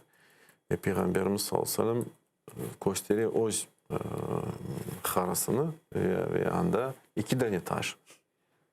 Öyle vakitlarda yaşaydılar. Ya da Hazreti Ayşe aytaydı, böyle vakitler ya da 1, 2, 3 ay bile Peygamberin evinde ateş yanmaydı. Ateş yanmaydı ne demek ki? Demek ki sıcak aş yok idi. Ve başka bir epitet gibi aytılgan kullanılan kelimeler. Hadisi rivayette Hazreti Ayşe ayta ki radıyallahu anh en çok Peygamberimiz Muhammed sallallahu aleyhi ve sellem ailesi aşağıda el-Esvedeyn. 2 kara şey. 2 kara şey degeni bu da mecaz, su ve hurma. Su ve hurma. Bu böyle yaşaydılar. Elbette ki yani böyle bir toplumda, böyle bir cemiyette bir Müslüman ümmeti birbirine yardım etmese, birbirine destek etmese, невозможно выжить. Peygamberimiz sallallahu aleyhi ve sellem en cömertli adam idi. O hadiste geçen şey. En cömertli insan, Malik ibn Enes ayta onu, Peygamberimiz Muhammed sallallahu aleyhi ve sellem. Marklı olan şey Ramazan ayında daha da cömertliydi. Serbest yelden bile cömertliydi. Ve Peygamberimiz sallallahu aleyhi ve sellem teşvik etiydi. Yardım etmeye, teşvik etiydi, sadaka vermeye. Mesela Peygamberimiz Muhammed sallallahu aleyhi ve sellem siz ozunuzu cehennem ateşten yarım bile hurmadan özünü kurtarınız. Ya da böyle rivayette geçiyor Peygamberimiz vaazdan son hitaben kadınlara ayta, ey kadınlar tasaddakna, sadaka bağışlanız. Çünkü kadınlarda o zamanlarda kendine mehir üzerinden ya da başka şeylerden, то есть драгоценности какие-то, еще что-то, браслеты и тому подобное, все равно, то есть уже у женщин servet barıydı kadınların ellerinde. Ve teşvik etti, davet etti kadınlarını. Ve hatta ki ey kadınlar ben kurdum ki siz cehennem en çokusu kadınlardır. Sadaka bağışlanız, sadaka veriniz. И ляхари. Ну, я так прям кусочек из хадиса беру, сейчас, может, женщина не обидится. Вот мы сейчас не разбираем, почему, да, почему женщины и так далее. Это другая тема совершенно. Сейчас уйдем в другом направлении. İşte Aythan'ım Peygamberimiz teşvik etti ve hatta bu rivayetlerde işte kaydetiyle Peygamberimiz bunu aytmazdan evvel, то есть был угрюмым, да, таким, то есть серьезным. А сон toplandı büyük bir mal, böyle упоминается целая гора. Sonra Peygamberimiz Muhammed sallallahu aleyhi ve sellem yüzü açıldı. Gülmeye başladı. Ve böyle aslında örnekler çok. Ya da bir kere Peygamberimiz Muhammed sallallahu aleyhi ve sellem çıka ve soray. Men asbaha minkum el-yevme saim. Kim sizlerden birisi bugün oraza tutar? Abu Bakr demen. Sonra Peygamberimiz soray. Men tabi'a minkum cenaze. Kim sizlerden birisi cenazede iştirak etti? Gene de Abu Bakr çıka demen. Sonra Peygamberimiz diyor, kim sizlerden birisi at'ama miskinen? Fakir fukarını aşattırdı. Gene de Abu Bakr demen. Elbette ki gurur yapmamak için ama Peygamberimiz Soraylar, o da cevap veriyor. Abu Bakr был очень скромным сподвижником, это всем известно, мягким и скромным. Son Peygamberimiz soray, man zara minkum maridan. Kim sizlerden birisi hasta adamını ziyaret etti? Gene de Abu Bakr ayta men. Sonra Peygamberimiz ayta, bu sıfatlar, bu hususiyetler bir insanda toplansa mutlak o insan cennete girecektir. Yani ve bu rivayette men yanlışmasam ne meraklı ki o soragan vakti da ulege kirmegen vakit edi. Demek sabah vaktinde Abu Bakr radıyallahu anh hem de sadaka bergen hem de cenazet meftanı komgenler hem de hastаны ziyaret etken ve ilahire. Demek bu da gösterir ne kadar onlar aşığa ediler o vakitleri hayır işlerini yapmağa. Ya da Ömer bin Hattab halife olganda nasıl gezeydi, akşamlar geceler dinleydi, bakaydı, kim muhtaç var, fakir fukare var, bu çeşit türlü rivayetler var. Ve nasıl o işitti bir kere bir tane apay öz balasından laf etti, hoş sutke su. Yok diye nasıl Ömer bin Hattab bunu işitse, bilse bizni cezalanır. Ömer bizni görmeydi dedi. Böyle rivayetler bilemiz ki son Ömer bin Hattab bu kızını ala, bilemiz ki de bu sülaletten, то есть из этого потомства рождается Ömer bin Abdülaziz radıyallahu anh. Ya da Abu Bakr radıyallahu anh halife olganda nasıl yardım etti bir hartanaga keledi, süpüredi, bilmem aş getiredi, erzaklar getiredi ve ilahi. Ederece aslında Ramazan vaktinde ayında çok böyle ilanlar görebiliriz. Anda yardım gerek, bu muhtaç, o muhtaç anda. Hem de bu yakınlarımız olsun, yaşayan yerimizde olsun, tanış bilişler olsun, uzak devletler bile. Şimdi misal YouTube'a girsen, her vakit de Suriye çıka yardım, de Yemen bejinçlerine yardım etiniz, de böyle ilanlar çıka. Ve bunda elbette ki insan herkesge yardım edip olamaz, istese bile.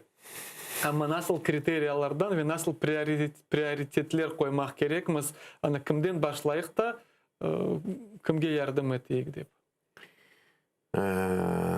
Doğru haydettiniz. Biz istesek bile, niyetimiz halis, muhlis olsa bile, biz bütün Müslüman ümmetine yardım edip olamayacağımız bu birinciden, yani akıl olarak. Şimdi tefekkür etemiz, düşünemiz, fikir yürütemiz. Bu birinciden. İkinciden, İslam hak hukuku ya da şeriat bizge buna sınırlar koyar. Ve sınırlar belli.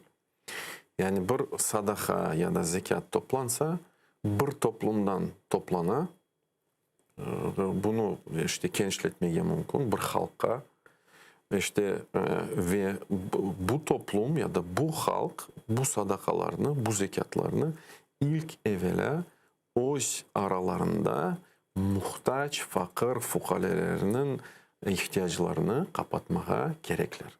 Bu Allah'ın isteğidir. Bu Allah'ın iradesidir. Это исламский дух исламского права. Если собираются какие-то пожертвования, закят или садаха или так далее, то они должны распределяться в первую очередь в том обществе, можно расширить это до народа, до нации и так далее, до страны. Можно. То есть если есть централизованное управление, если это тешкилатланма меселеде, все это организовано, расширить в принципе можно. То должны покрываться нужды и потребности именно этого общества, этого народа и так далее. То есть неправильно, например, я так считаю, я на этом настаиваю, то есть это моя точка зрения, основанная на ислам уламаларының бақшыларына көре. То есть можно жертвовать, но это неправильно, не отвечает духу шариата, духу исламского права. То есть нужды, потребности мы должны закрывать те, которые вот здесь есть. İşte bu kontekste de ne kayda etmelimiz ki, bilemiz ki siyasi mabuslarımız var. Onların xorantaları var. Onların yetim hukumda olgan aslında balaçıklar var. Onlar belki de de facto yetim değiller. Yetim bilemiz ki babası olmayan çocuk ama hukmge göre babası mabus. Yani yok sayılır gibi. Yani. Ne çalışa, ne masraf edebilir, ne harca edebilir. Onlara işte toplanan yardımlarını vermeye ve tuna направлять. Ve asıl da böyle meraklı hadis var, her vakit meraklandıraydı beni. Ama nasıl onu anlamak doğrudan gerekmez vaknasa. Peygamberimiz Aleyhisselatü Vesselam buyurgan, bergen el, algan elden da yaxşıdır. Endi böyle doğru baksan demek almak meselesi dinde öyle ikinci, üçüncü plan yerlerge kete. Demek tek bergenler olmak. Ya alganlar olmasa nasıl bergenler sevabını kazanacaklardı? Bu hadis nasıl da manasını nasıl doğru anlamak gerekmez? Bergen kol, algan koldan da yaxşıdır. Bu hadis ve başka rivayetler, başka hadisler haydete ki bu imanın kemaline, то есть совершенство веры, да, то есть дух мусульманина. То есть люди, они могут разнятся по вере своей, по богобоязненности, по уровню и так далее. И это нормально. И это нормально. То есть егер инсан nasıl айтайым, то есть силен духом, то есть у него здоровое тело и так далее, он может работать, зарабатывать, то, естественно, то есть в первую очередь он это и должен делать. То есть идти, работать, зарабатывать и не просить. Bilemiz ki Peygamberimiz Muhammed sallallahu aleyhi ve sellem ayrıca haydete в каких случаях можно просить, да? Это даже в хадисе проходит. Это либо тот, у кого серьезный долг, либо тот, кто не может дию выплатить, либо тот, кто то есть, проблемы со здоровьем там, и так далее. Я сейчас точно формулировку самого хадиса не передам, но, то есть если есть конкретная острая необходимость, yani bir zaruriyet var, gerçekten bir ihtiyaç var, insan soramağa hakkı var. O yani insan sorasa, talep etse, men muhtacım dese, ya da kelse dilekçe yazsa, ariza yazsa, bu normal bir şey. Yani biz buna aytmayız, sen aram yaptın ya da yanlış yaptın. Yok. Bilakis. Егер сен мұқтажсың gerçekten, senin ihtiyacın varsa, kelmege, айтмаға hakkı бар insanın. Bunda bir nemesi yoktur. Но дух самого ислама, да, опять же, дух, именно дух, то есть глубина, Peygamberimiz sallallahu aleyhi ve sellem ne айтады? Müminin şerefi bu gece durmak, teheccüd yapmak. Şereful mümin kıyamul leyl. Ve izzuhu istihna'uhun anil nas. Ve onun izzeti bu insanlara muhtaç olmamak. Bakınız. Yani bu ifadeye bakınız. Ne kadar güzel ifade, ne kadar terin bir mesaj. Честь верующего – это пробуждаться, становиться на ночную молитву. Ne için? Yani mana nedir? Hayna manadır. İbadet ne demek? Demek ki bütün olgan senin derdini, şikayetini, olgan bilmem, istesen ağlamağa Rabbine ağla, Rabbine şikayet et, Rabbinden talap et, Rabbine müracaat et ve İlk evvela. Çünkü esas kaynak odur. O çözmesi hiçbir şey çözülmeyecek. Bu birinci, ikinci ve izzuhu onun izzeti, o величие, izzet, величие. İstiğna'hu anil nas. Onun izzeti bu hiçbir insana muhtaç olmamağa. Bu Peygamberimiz Muhammed sallallahu aleyhi ve sellem sözleri. Ama gene de, чтобы мы не впадали в крайности. Bazı Müslümanlar buna isnaden dedi ki мен айтмам, мен талап etmem, мен kütmem. То есть иногда, то есть я это даже замечал в некоторых сообществах, группах мусульман, в крайность впадает. Человек болеет, никто не знает, что он болеет. А он не говорит о том, что он болеет, он скрывает это. И это может перерастать в определенную даже гордыню. То есть я не буду говорить, я не имею права говорить. Типа, до такого может дойти. То есть потому что сама религиозность может человека иногда и в эту крайность привести. РДМ середина должна быть, середина. Ve daha iki sualim bu haqda qaldaydı. Roja birincisi aslında böyle insanlarga yardımcı olmak, yardım elini uzatmak demek bu sen özünün malından işte alıp başkalarına beresin. Böyle güzel hususiyet sahibi olmak için nasıl özlerimizge bunu aşılay bilemiz?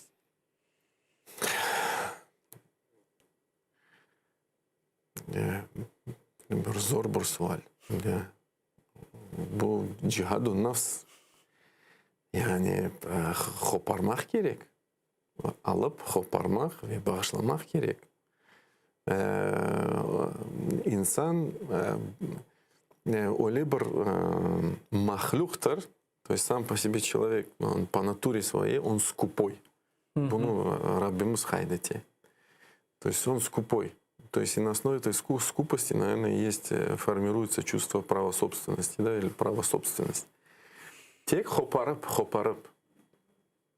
Ve bu hoparganda da bile insan nenin tadını sezecek. Halavatul iman. İmanın şerbetini duyacak. Nasıl bunu Rabbimiz haydetti ayette. لَنْ تَنَالُوا الْبِرَّ حَتَّى تُنْفِقُوا مِمَّا تُحِبُّونَ. Siz yani bir sahibi, то есть вы не будете благочестивыми. Bir благочестие вы не достигнете до тех пор, ta ki tunfiku. İnfak edeceksin, harcayacaksın, sarf. Neyini? Sevgen şeylerini. Koparacaksın, vereceksin, bağışlayacaksın. Ama mühim olan şey, bazı insanlar aytarlar, ben bay değilim. Mühim olan şey bay olmak ya da olmamak meselesi değil. Mühim olan şey sen sevgen şeyinden azıcık bile olsa koparmak ve onu bağışlamak. Belki de senin elbette ki mal mülkün yoktur. Ama sen yani ibret ya da maharet sahibisin. У тебя знания, навыки. Belki ondan koparıp bilesin. Belki bir iş yapabilirsin bedava. Allah rızası için, Allah yolunda. Hoşulasın bir projeye, yapasın bir kısmı işini. Paranı almaysın. Deysin bu Bismillah Allah yolunda menden. Mende para yok ama ben bunu bilem, ben yapam. Belki sen vaktin var, vakit ayırlaysın. Belki sen onu da bunu da yok, 10 grimnan var. Tamam, 1 grimnan kopar, taşla. Kimse bilmesin, Rabbin bilsin. Bu yeterli. Allah için bu yeterli. Allah onu koruyor, kabul eder inşallah. Ve böyle de insan iman şerbetini sezer. İnşallah.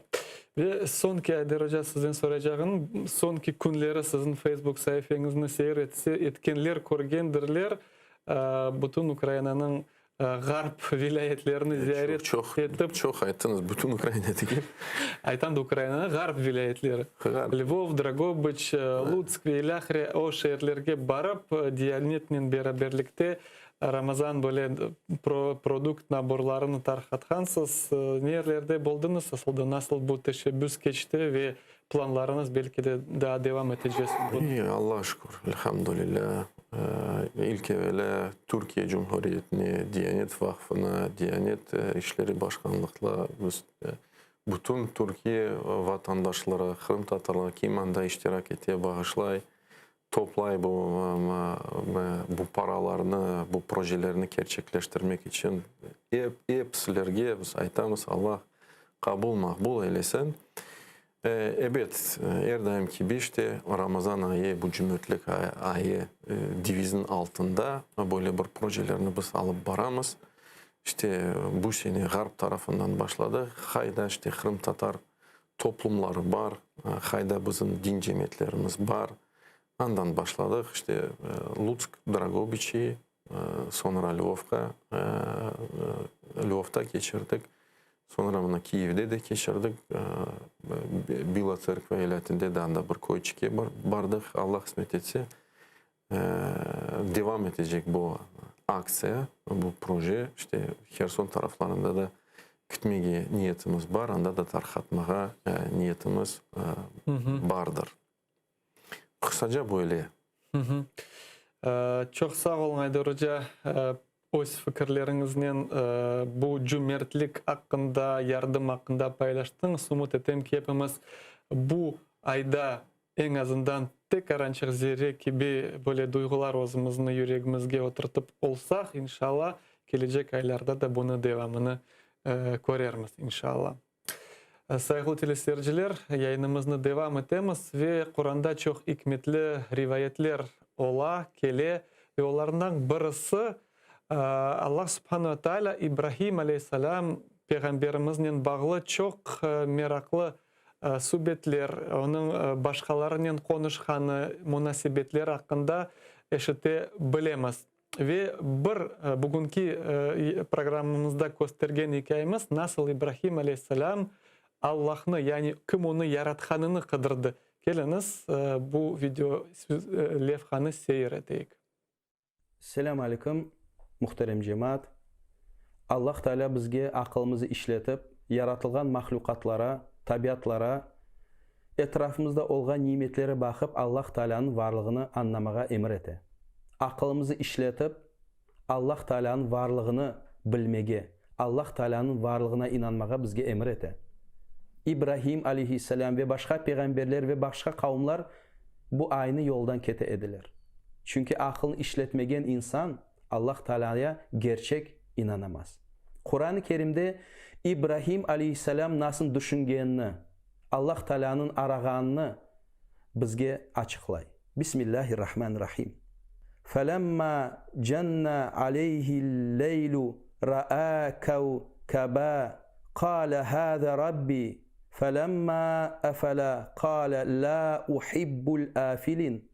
Gece baskan son, gecenin karanlığı kelgen son, yıldız korulgen son İbrahim aleyhisselam dedi, bu benim Allah'ım, bu benim ilahım. Ama gündüz yıldız yok olgan son dedi, men yok olgana severim mi, men yok olgana inanırım mı dedi İbrahim aleyhisselam. Çünkü Allah Teala yok olmaz. Allah Teala her şeyini yaratkan. Allah Teala yaratılgan değil, Allah Teala yaratıcı.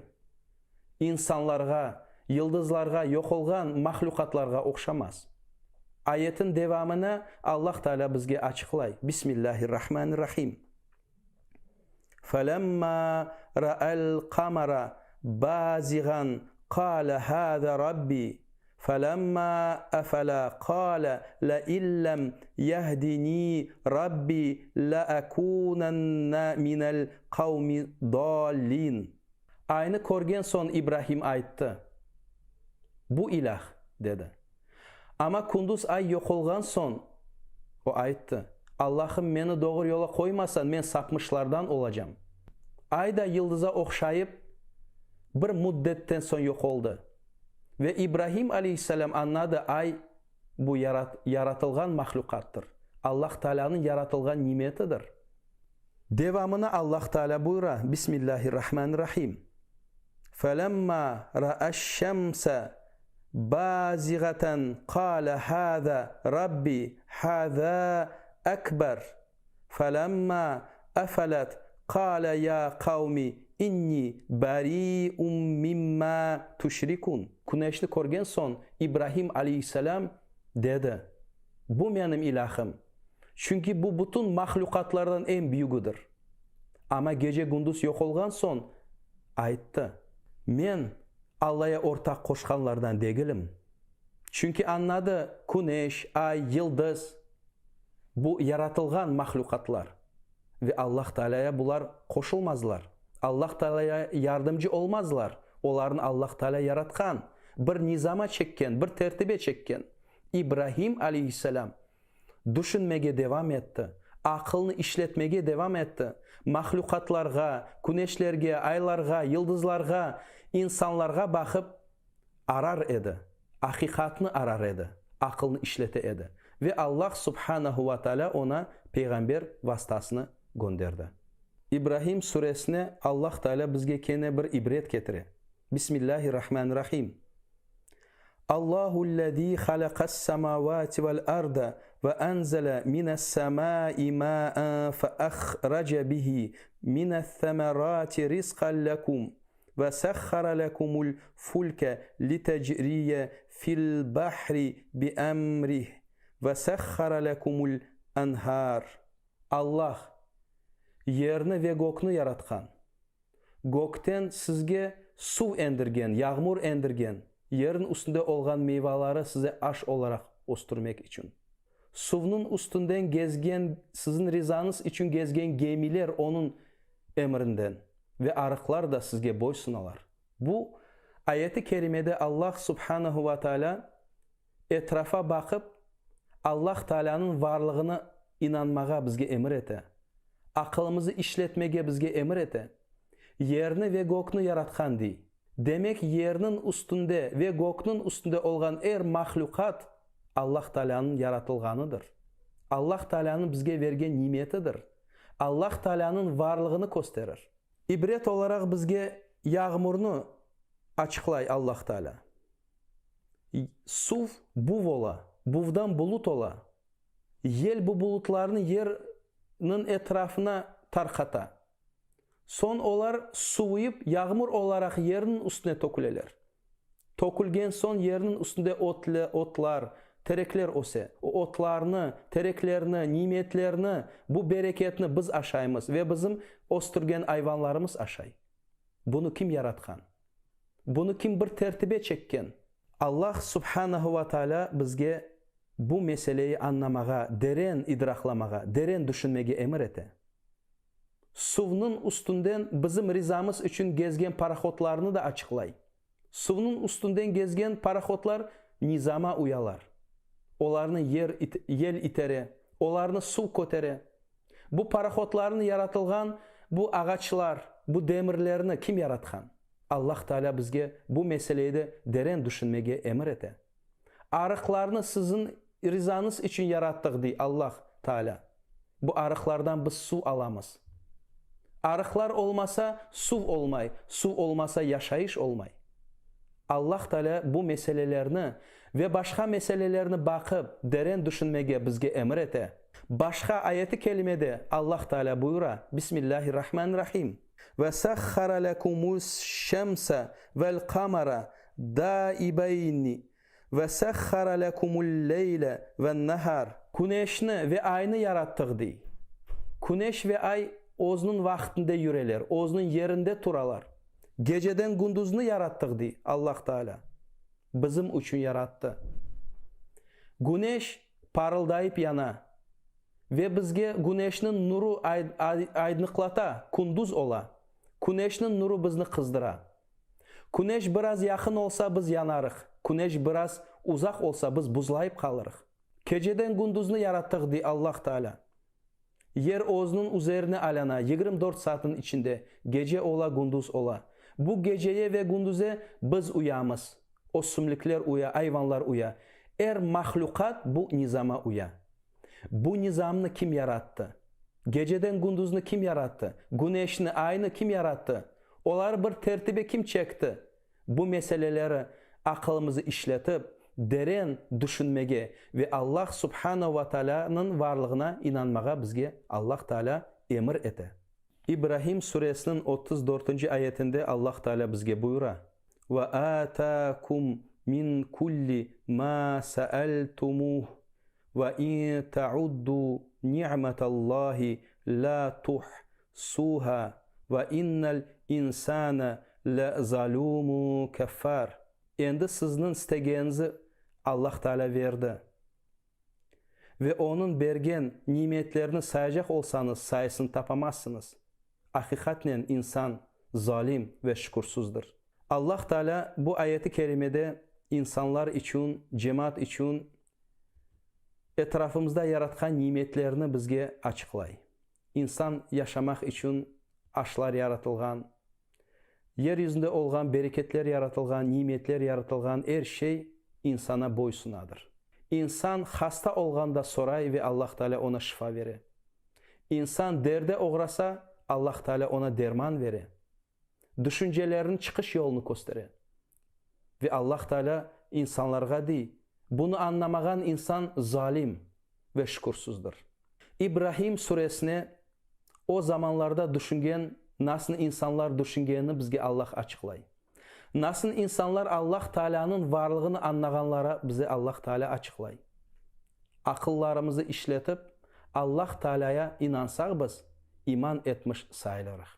Allah Teala bizim cümlemizge hakikatını görmege, akılımızı işletmege, etrafımızda olgan mahlukatlara bakıp bu hayatının gerçek manalarını cümlemizge anlamaga nasip eylesin.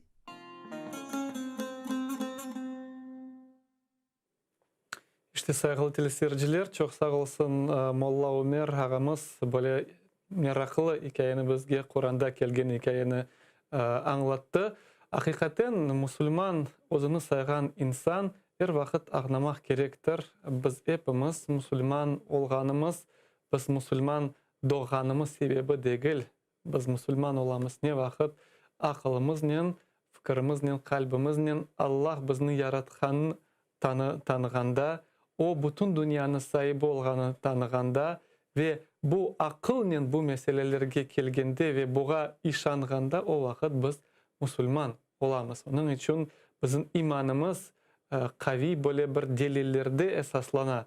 Bizim imanımız olmamak gerek. Biz işte işanıp Müslüman olduk ya da biz Müslümanız çünkü ecdadlarımız Müslüman yok.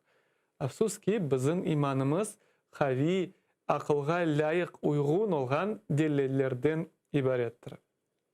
Ve yayınımızı devam etemiz ve Kiev stüdyamızdan Ukrayna'nın cemnubunu uçup ketemiz. Kherson şehrine ve anda bizden canlı bağda Sarı Kermen Din Cemiyeti'nin imamı Nadir Selimov. Selamun aleyküm Nadir Bey, hayırlı akşamlar olsun. Aleyküm selam. Nasılsınız Nadir Bey? Ramazan ayı nasıl geçiyor? Umumen duygularınız nasıl? Kherson'da Ramazan muhiti peyda oldu mu? Doğrusunu aytkanda duygular bayağı karışık. Bu Ramazan elde geçken yılın Ramazanı bilesiniz biraz farklı geçi. Biraz da değil bu pandemiyanın bağlı şarayitler biraz değişti. Ama gene de Ramazan ayı kelgeni için pek kuvanamız. Çünkü Peygamberimiz diyor ki kim Ramazan ayının kelgenine kuvansa Allah onun bedenini yani tenini cehennem ateşi için haram kılar diyor. Demek ki bizge yaraşkan bizim yapmak gerek şeyimiz kuvanmaktır. Енді Рамазан айының келгеніне қуанамыз, Рамазан айını yaşamağa тырышамыз. Ve Duygunu soradınız ama ben daha bir şeyini айтmağa isteyeyim. Ramazan ayının 9 günü geçirdiysiz ve elbette bu 9 gün içinde bir şeyini idrak etmeye başlaysın. O da anlaysın ki bu dünyada eğer de yaşayışıma birisi emir verecek olsa benim yaşayışıma karışmağa hakkı olsa o da Allah'tır deyip anlaysın. Çünkü mesela şimdi iftar vakti de kirmedi ama gene de aslında ele olgan şeylerge dokunmayımız, aşamayımız, içmeyimiz. Yani demek ki Allahu Teala hakikaten bu dünyanın sahibi ve umurumuzun, yaşayışımızını bir tertipke koygan birisidir. Nadir Bey, aslında sizin din cemiyetinizin adı Sarı Kermen. Ne için öyle ad koydunuz? Bu neden bağlıdır? Yani Kherson sakinleri bizge şunu anlattılar. Dediler ki Kherson'un eski adı Sarı Kermen ve din cemiyetini kurmaya başlaganda elbette ki farklı adların içinde bu ad da vardı, bu kandidatura vardı. Onun için daha çok bunu seçtik. Bunu aldık ve böyle koyduk. Demek tarihi Kherson'un adı, demek anda bizim ecdadlarımız yaşagan vakti bu yerlerini Sarı Kermen dep adlandırgan ediler. Öyle dep anlattılar, öyle laflar yürü. Nadir Bey, aslında bu Ukrayna'nın cenubi vilayetlerine baksan, aslında Hacı Bey, Akkerman, ana şimdi belli oldu Kherson eken, evvelsi Sarı Kermen. O kadar bizim ecdadlarımızın izleri var edi. O kadar asırlar devamında olarında yaşaganlar, devletçilik olgan ve ilahri, ama şimdi baksan anda bir şey kalmadı. Bu eposu sizince neden bağlı oldu? Bilirsiniz mi Seyit Ömer Bey, yani hepimizin çok hatırlagan, hepimizin en yaxşı bilgen 44 yılını aytayık, bu son damlaydı. Yani deysiniz ki izimiz kalmadı. Çünkü onu silip taşladılar. Yani ondan evvel bakarsın ki Türkiye'de 5 milyon Kırım Tatarı var deyler. Avrupa'nın farklı memleketlerinde Kırım Tatarları var. Mesela Acılık'ta bir gruppanı gördüm. Romanya'dan gelen Kırım Tatarları. Hepsi de yani Nogaylardan. Türkiye'de de bayağı Kırım Tatarını gördüm. Onlar da Nogaylardan. Yani deysiniz ki bu topraklar ecdatlarımızın idi. Bu topraklarda Müslümanlar yaşagan ama belli ki onlar zulümge uğragan, onlarını bundan yok etmeye tırışkanlar. Yani belli bir büyük bir yok etme bir operasyası olgan demek.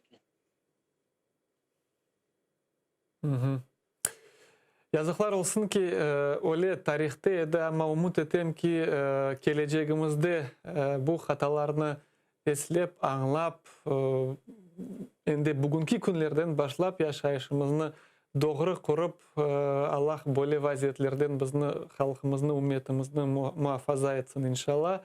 Ve imam olarak Nadir Bey, sizin bugün Ramazan'ın bağlı bir mevzunu müzakere etmek istedim. Yazıklar olsun ki 7 dakikamız kaldı. Vaktimiz azca ama ne kadar yetiştirerek. Teravih namazı.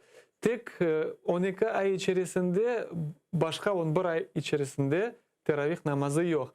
Ama Ramazan ayında teravih namazı böyle ibadeti var. Bu teravih namaz hakkında ne bizge aytabilirsiniz? Onu mühimligini biz neden ağlay bilemiz? Şimdi şöyle başlayık. Teravih sözü, terviha sözünün çokluk şekli. Yani teravih, tervihalar demek. Terviha Arapçadan rahatlanmak manasına gelir. Yani rahatı, yani bu 2'şer 4'er rekat kılganda arasında Müslümanlar biraz rahatlanadı. Belki ondan çıkandır. Ama dinimizde tek Ramazan ayında aytkanınız gibi yatsının vitir namazları arasında kılıngan namazdır teravih. Ve şunu aytayık ki teravih namaz sünnet namazı hem de kaydetmelimiz ki orazanın sünneti değildi, Ramazan ayının sünneti. Niçin bunu aytam? Çünkü bazıları sebepli ya da sebepsiz oraza tutmaganlar teravih namazına bunun için barmaylar. Deyirler ki men oraza tutmayım. Sebepli olsa elbette, hasta olsa, başka bir sebebi olsa anlaşıla, ama sebebi olmasa da inşallah Allah en yakın zamanda oraza tutmağa nasip etsin bu din kardeşlerimize. Ama gene de teravih namazı orazaga bağlı değildir. Ramazan ayının bir sembolüdür. Şairi yani sembolü aytkanımız gibi. Onun için hem de bir namazdır bu. Müslüman Allah'a yakın olmaya istese en yakın yeri bu namazdır. Namazın da secdesidir. Hem de şunu kaydetmek isteyeyim. Bilirsiniz Adem Aleyhisselam'ı Allahu Teala yaratkanda meleklerge buyurdu ki insanlığı yaratan. Melekler de ayıttı, niçin insanlığı yaratasın? Yani ondan adam çıkmaz gibi bir laf ayttılar. Yani bu yaratıktan, insandan bir fayda çıkmaz gibi bir laflar ayttılar. Ve Allahu Teala dedi ki siz bilmiyorsunuz ama ben bilem. Ve Kadir gecesinde bilemiz ki, Kadir suresinden bilemiz ki Allahu Teala meleklerini yollay. Ve Kadir gecesi de Ramazan ayının içinde. Şunu umut etemiz ki teravih namazlarında olan Müslümanlar Kadir gecesine rast gelgende Allahu Teala bu meleklerini yollaganda onlar bizim aramızda yürüdü ve aytılar ki evet yanlıştık. İnsanlar arasında adamlar çıkayken gibi bir fikir çıkardır deyip düşünemiz. Yani bundan elbette biraz felsefi yani biraz ama meraklı misal. Evet öyle misal yaptım. Onun için bunu getirmek istedim. Yani teravih namazına aytkanız gibi Ramazan ayının birde uçup geçti. Ama bakarsın son 10 günleri kalır. Onun için Ramazan ayının fırsatını yakalamaya tırışayık, tutmaya tırışayık. Elimizden gelgeni kadar teravihlerge katlamaya tırışayık. Onun için bu meseleni getirdim. Nadir Bey, siz aytasız tırışayık, ne meraklı ki bütün gün insan oraza tutamız, içmeyimiz, aşamayımız ve ilahire. Ve iftar yapkan son insan birden böyle cayılıp kala. Ve şüpheler peyda olur. Ay barayım mı camiye beraber namaz kılma ya da evde son kılarım ve ilahire. Aslında böyle duygular peyda olganda ne yapmak gerekmiz? Nasıl özümüzü işte kolga alıp camiye yol almak? Yani bunun yolları farklıdır. Yani her bir vaziyetke ayrı bir ilacı vardır. Kimisi belki aşına dikkat etmeydir. Kimisi teravihinin kıymetini pek alamaydır. Ya da umumen Ramazan ayının da çok günleri var ileride. Da vaktim olur da kılarım deyip düşünüyordur. Onun için umumi bir cevap verip de olamayım doğrusu. Ve bir dakikamız kaldı Nadir Bey. Bizim seyretken teleseyircilerimizge bu mübarek Ramazan ayı içerisinde neler diler ediniz?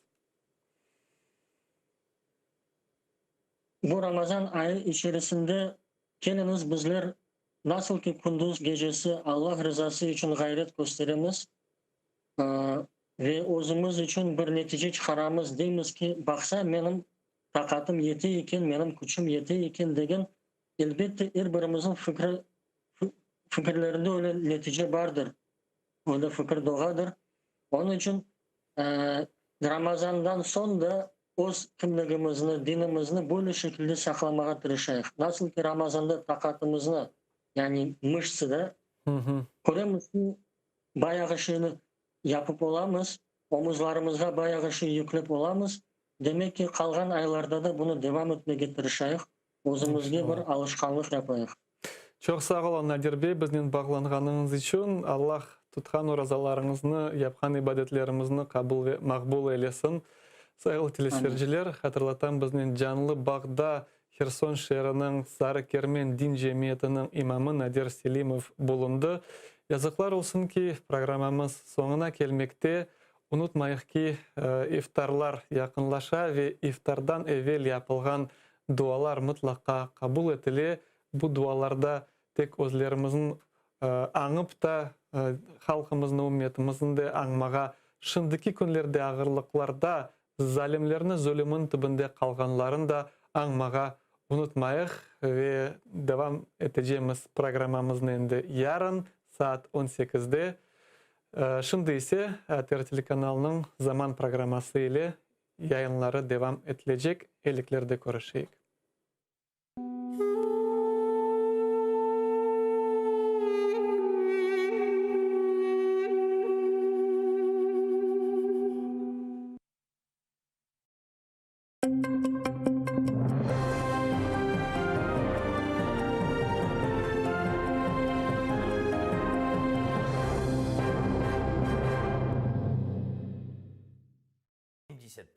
Україна не хоче війни, але готова до неї. Про це президент Володимир Зеленський заявив у своєму відеозверненні, де прокоментував ескалацію агресії Росії, нарощення військ агресора біля кордонів та в окупованому Криму. Президент запевнив, що Україна ніколи не перестане боротися за мир дипломатичним шляхом та завжди захищатиме себе. Він відзначив підтримку України з боку міжнародної спільноти та окремо російською мовою звернувся до Владимира Путіна. Запропонував президенту Росії зустрітися на Донбасі.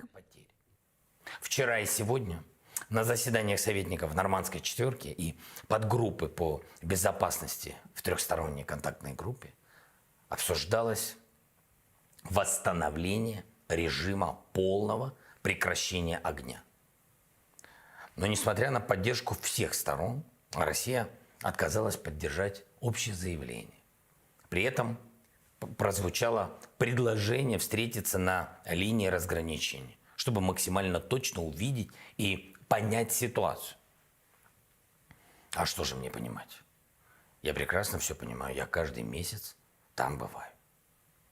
Господин Путин, я готов пойти еще дальше и предложить вам встретиться в любой точке украинского Донбасса, где идет война. Слава Украине!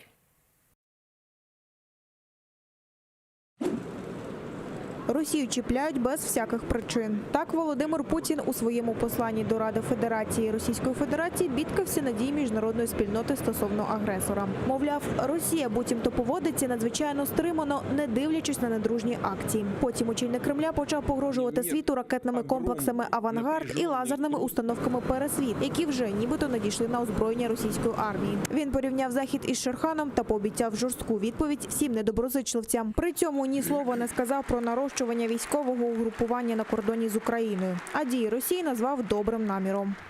Организаторы любых провокаций, угрожающих коренным интересам нашей безопасности, пожалеют о содеянном так, как давно уже ни о чем не жалели.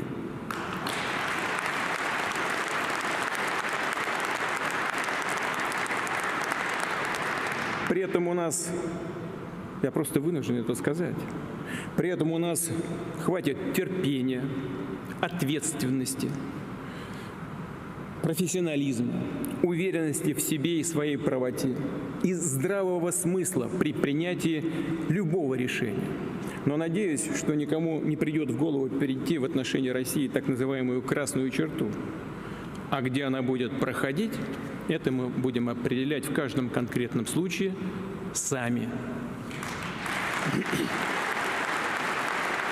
Також у своєму зверненні Путін згадав екс-президента України Віктора Януковича, який втік до російського Ростова-на-Дону після Революції Гідності у 2014-му. Він назвав тодішні події держпереворотом і порівняв ситуацію з нещодавним повідомленням про начебто спробу держперевороту в Білорусі та буцімто спробу вбивства Лукашенко. Ну, послушайте, можно как угодно относиться, например, к президенту Украины Януковичу или там к Мадуро в Венесуэле. повторяю, можно как угодно к ним относиться, к тому же Януковичу, которого тоже чуть не убили и отстранили от власти с помощью вооруженного переворота. Можно иметь любую точку зрения по поводу политики президента Беларуси Лукашенко Александра Григорьевича. Но практика организации госпереворотов, планов политических убийств, в том числе и высших должностных лиц, но это уже слишком. Зневага до корінного народу має бути покарана. Голова Меджлісу Рефат Чубаров обурений висловами викладача Національної академії образотворчих мистецтв. Ігор Дудник дозволив собі низку ксенофобських дописів щодо кримських татар та навіть відкритих погроз корінному народу на своїй сторінці у Фейсбуці. Множив радянську пропаганду про зрадників та буцімто чужинців на своїй землі. Реально, треба шаблю дідівську діставати, щоб голови татарські рубати. Щоб закінчити тему татарську. Я не маю проти ні проти них, ні проти якого іншого етносу. Ну але хуй вони так, ми їх приютили, а вони приїхали і виються. В коментарі до Дудника прийшли обурені люди, серед яких і історик Вахтанг Кіпіані. Батьківщина кримських татар – Кимирил, Узбекистан. Ігоре, тоді батьківщина сотень тисяч українців – Сибір. 3 останні дописи про зрадників і когось, хто їх прихистив – це біда. Не вірю, що людина, яка читає, може таке писати. Вахтанг, я вас дуже поважаю, але татари – мразь. Після розголосу Дудник видалив ворожі дописи та записав відеозвернення. Невпевнено вибачився, мовляв, переніс особистий конфлікт на весь кримсько-татарський народ. Але заявив, що жодної ксенофобії в словах про різанину немає. Це, каже, історичні факти. Що я понаписував? Історичні факти. Це реально, це так було. Значить, Каха була работорговчим містом в 17 столітті. Це історичний факт. Запорозькі козаки воювали з кримськими татарами, і, власне, і Запорозька Січ була створена як форпост від кримських татар. Про Узбекистан я ще написав. Це теж реально батьківщина там багатьох кримських татар, куди їх виселив Іосиф Вісаріонович, від якого і ми, українці, постраждали. Зневага та ксенофобія заохочуються керівництвом вишу, наголошує випускник академії Халіл Дервішев. Каже, Ігор Дудник лише посіпака проректора. Постоянный шовинизм, третирование нацменьшин – все это из-за закостенелой советской системы. А те, кто пытаются что-то в ней менять, оказываются под давлением откровенной мафии, откровенной мафии в лице серого кардинала, первого проректора Андрея Яланского. Ранее человек в таких вещах не был замечен, и меня самого это удручает, потому что, не знаю, он уже это сказал, и просто, как по мне, он не должен там работать. Если это даже у него какое-то психологическое отклонение, если он действительно душевно болен, то я думаю, что просто мне его искренне жаль, но, к сожалению, такие люди не должны преподавать. Ксенофобські закиди викладача аналізували в Меджлісі. Завтра голова представницького органу Рефат Чубаров звернеться до академії з вимогою звільнити Дудника з посади. Спочатку пропонуємо, що ця людина з такими поглядами, вона не може працювати викладачем. І тут проблема не лише, що в неї загально є ксенофобські настрої до людей іншої, відмінних від його культури і таке інше. І такі люди, вони дуже, з нашої точки зору, дуже проблематично, щоб вони працювали викладачами. Владислав Стожук, Заман, АТР. На Східному фронті 9 ворожих обстрілів за добу. Біля Південного окупанти гатили з мінометів 120-го калібру. А на околицях Старогнатівки, Золотого 4 та Водяного з гранатометів різних систем, великокаліберних кулеметів та стрілецької зброї. Втрат в лавах Об'єднаних сил немає. І сьогодні зранку окупанти тричі відкривали вогонь з заборонених мінометів. Поблизу населених пунктів Піски та Південне ворог відкривав вогонь з мінометів 120-го калібру. Поблизу селища Первомайське противник відкривав вогонь з мінометів 82-го калібру, автоматичних станкових гранатометів та великокаліберних кулеметів. Бойових втрат серед українських захисників за поточну добу немає. вирішив повіситись на власному кіоску. В Ялті незрячий підприємець протестував проти закриття свого лотерейного кіоску. Він прив'язав шнурок до ларька і намагався надіти петлю на шию. Чоловік вимагав звільнити окупаційного мера міста Яніну Павленко. За рішенням окупаційної адміністрації кіоск почали розбирати, не давши підприємцю можливості оскаржити це рішення. Підприємець навіть згадав, що до так званого референдуму в Криму у нього все було законно. А після окупації місцеві чиновники розорили його, закривши всі торгівельні точки. Сколько налогов я плачу? Не делать. Я не буду вешаться. Это... Не надо, вы можете упасть. Я не буду вешаться, я просто подцеплю. Александр, ни в коем случае не делайте этого. Не буду. Подождите, не трогай. Нельзя, вы что? Я не буду вешаться, я просто хочу показать. Не разоряй меня, Россия. Сколько можно? У меня снесли уже все объекты почти. Осталось буквально... У меня на день референдума все было законно, все было легитимно. При России меня начали разорять все мои дела, все мои жизни. 29 лет я отдал этому, все лучшие годы.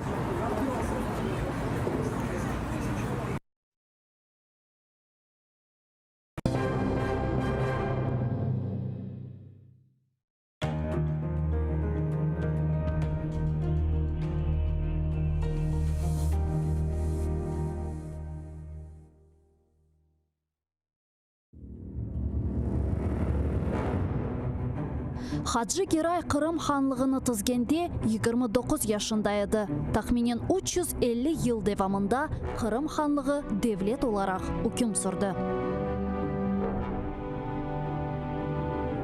Исмаил Гаспринский Терджиман газетіні 28 yaşında нешір етіп башлады. Номан Челебиджихан Қырым татар милли құрылтайны 33 yaşında тізді.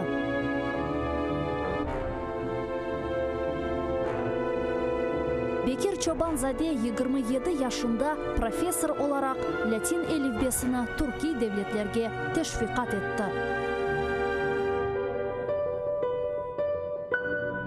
Шайыр Амди Герайбай 29 yaşında milletçilikte qabatlanıp, Moskvada Butyrka hapisxanesinde vahşice öldürüldü. Ahmetxan Sultan birinci kere qaramanlıqni 23 yaşında kazandı. 25 yaşında ise 2 defa qaraman oldu. Musa Mahmud 1978 senesi hakimiyetke qarşı isyan etip o'zini yaktı. Milli meşal oldu.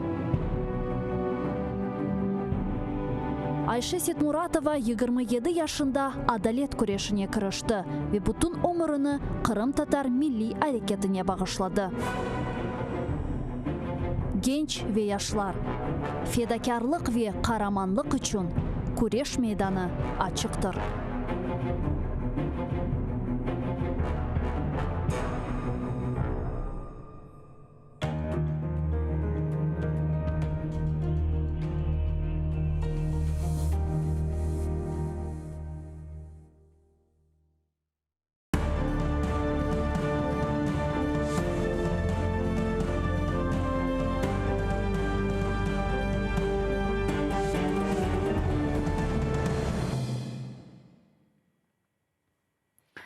Selam aleykum, hayırlı akşamlar saygılı ATR телеканалының телесейіржілері.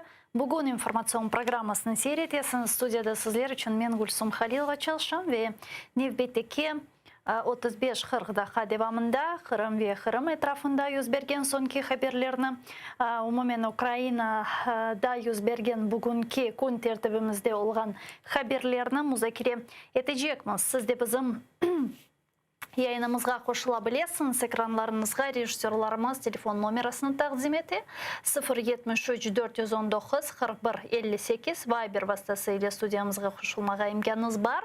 Ya da Skype adresini de kullanabilirsiniz. atr.tv bizim adresimiz. Video vasıtasıyla studiyamızға bağlanınız. Bunun beraberlikte ATR telekanalının saytına abone olmağa da unutmanız. atr.ua bizim adresimiz. Bizim bugün adresimizge ve ATR telekanalının saytına abone olganlar bizim faaliyetimize yardım destek olabilir ve bu zor zamanlarda yanımızda olganlarga teşekkürlerini daha bir kere bildiremiz.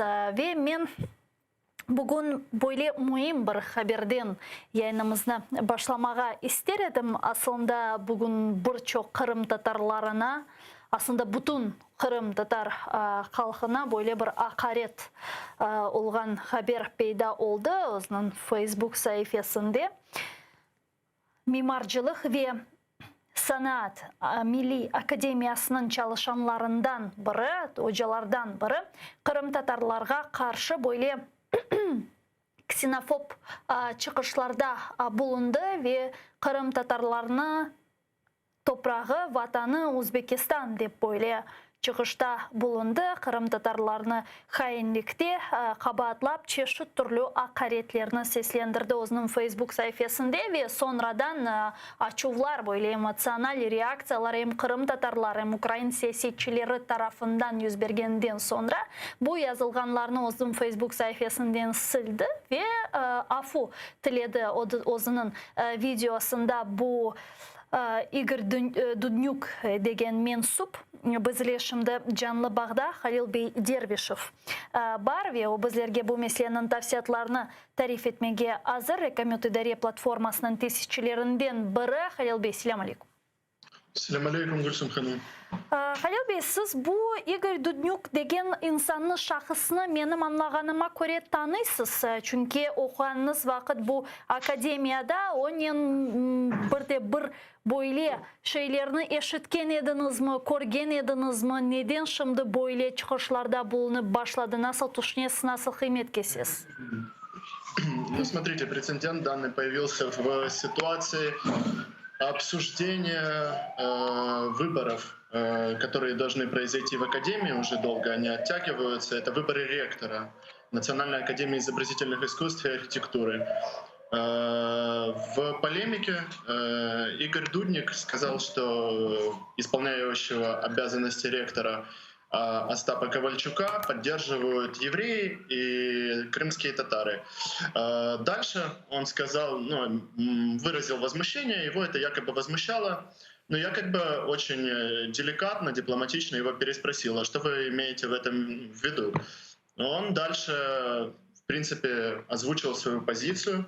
Я считаю, что это вопиющая ситуация, когда тут речь даже не идет о политике, тут речь идет о человечности некой. Ранее в Академии уже озвучивались данного рода заявления в сторону еврейского народа. Тогда это все сошло преподавателю, профессору с рук. И я думаю, что в данной ситуации уже с Игорем Дудником, преподавателем истории искусств, это некое влияние на студентов. И я думаю, что я бы хотел, чтобы, вопреки всей этой бесчестности внутри Академии, таких ситуаций больше не происходило, и чтобы это было неким уроком для тех, кто будут намереваться поступить данным образом. Bu aslında absurd bir şey hakikaten, çünkü hatırlagan olsanız birkaç müddet evvelsi biz Kırım'dan böyle haber algan edik. Suda mekteplerinden birinde Kırım Tatarlarını hainlikte kabahatlagan böyle bir ocapçı ve işgal etilgen Kırım'da böyle ksenofob çıkışlarga bir şekilde ne yazık ki alışıklık gösterilse, çünkü malum sebeplerden mında bu gibi sanat birde mimarcılık üniversitetinde seslendirilgen sözler bu hakikaten de çok böyle açıflandırıcı bir şey. Halil Bey, benim anlağanıma göre bu ilk sefer değil, bunun böyle rasistik, böyle ksenofob sözler aytkanı bu şahısının bu akademiyada aslında rektorunun ve diğer hocalarının bir reaksiyası oldu mu? Malumatınız var mı? Смотрите, была реакция заведующего кафедрой теории истории искусств. В принципе, они в первую очередь отреагировали со своей стороны, заявили о том, что открещиваются от данного преподавателя в этой ситуации, и для них это тоже абсолютно непонятный прецедент. Касательно вообще ситуации в Академии, то все это, в принципе, вся эта ситуация подогревается самой системой внутри Академии. То есть самой системой внутри Академии, где, в принципе, руководство Академии уже откровенно как бы тех, кто им, скажем так, не угоден и мешает, хочет развивать академию изнутри, то это как бы противоречит их неким планам коррупционным. И вообще это место, само место, где находится, располагается академия, это бывшая духовная семинария. То есть там находилось здание духовной семинарии, и это является местом буферной зоны Софии Киевской. То есть это деление между верхней частью Киева и нижней частью Киева. То есть это находится прямо над Воздвиженкой, вот такой район Киева. В принципе, там, ну как бы я насколько понимаю, что эта территория входит в конкретные планы как бы застройщиков. То есть и никто не заинтересован в этом месте, и все делается для того, чтобы дискредитировать нынешнего исполняющего обязанности ректора Остапа Ковальчука, студенческие все ресурсы, да, которые там есть, они уже, в принципе, они уже подконтрольны проректору, первому проректору Академии Андрею Яланскому. Вот. Ну вот такая ситуация сложилась. И как бы никто, в принципе, не заинтересован внутри Академии в решении этого конфликта. Я имел диалог с представителями Милли Меджлиса, крымско-татарского народа. В принципе, с моей стороны никаких обращений в правоохранительные органы не было. Я думаю, что у нас есть юридический отдел Меджлиса, который, в принципе, компетентен и займется этим вопросом. И ситуация взята под контроль как бы нашего Yani Halil Bey, sonki sualim bu insan video böyle müracaat çekti ve afutladı. Yani bu hakikaten de yeterli değil ve hukuk yollarının bu meseleni çözmeye planlaştırılması lazım. Doğru mu anladım? Вы касательно извинения Игоря Дудника, да? Ну, смотрите, извинения Игоря Дудника очень весьма в странной форме, потому что Игорь Дудник в этом извинении говорит о том, что якобы все, что он говорил ранее, то есть в своих публикациях публичных, это все является исторической правдой. Но я считаю, что это действительно уму непостижимо как бы. И если такая высшая степень лицемерия считается нормальной, то, увы, как бы о каком-то гражданском обществе мы можем вообще говорить. Вот. Я считаю, что Академия в первую очередь должна взрастить, воспитать будущий эстеблишмент культурный нашей страны. В принципе, это ее прямая ответственность. И в этом и заключается задача Академии. Как бы политику даже не хочется в это вмешивать. Мне кажется, просто это уже действительно о человеческих каких-то ценностях, людских, говорится. Вот. И как бы о порядочности непосредственно самого преподавателя. Вот. И хотелось бы, чтобы этот вопрос скорее решился. Я думаю, что будут направлены письма министру культуры Ткаченко. Я думаю, что, я надеюсь на быструю реакцию. Я думаю, что это разрешится все в нашу пользу. Как бы вот такая ситуация. Çok sağ olunuz Halil Bey, bizlerge tafsiyatlıca malumatlarını aytıp geçkeniz için teşekkürler. Halil Dervişev bizle canlı Bağday'da Rekamut İdare Platformasının tesisçilerinden biri. Kırım Tatar Milli Hareket iştirakçısı Sinaveraga Kadyrov yayınımızga şimdi hoşula. Sinaveraga, selamun aleyküm. Merhabamız. Merhabanız. Sinaveraga, yukarıda aytıp geçirilgenlerini siz de eşittiniz ve bu Igor Dudnik Sanat ve Mimarcılık Milli Akademiyasının çalışanlarından ve tarihçilerinden böyle şekilde göstereceğim bir etrafında yüz bergen bu davanı da öğrengendirsiniz. Sinaveraga, ne düşünüyorsunuz? Ne şimdi bunun yapabiliriz? Nasıl olup da Mimarcılık ve Sanat Milli Akademiyasında tarihçi olarak çalışkan insanlar böyle akılsızca, aptalca fikirlerde ve çıkışlarda bulunabilir? Bilesem, ben bilesem bu mesele öz-özünden oppadan atılıp çıkmadı. aslında Ukrayna'da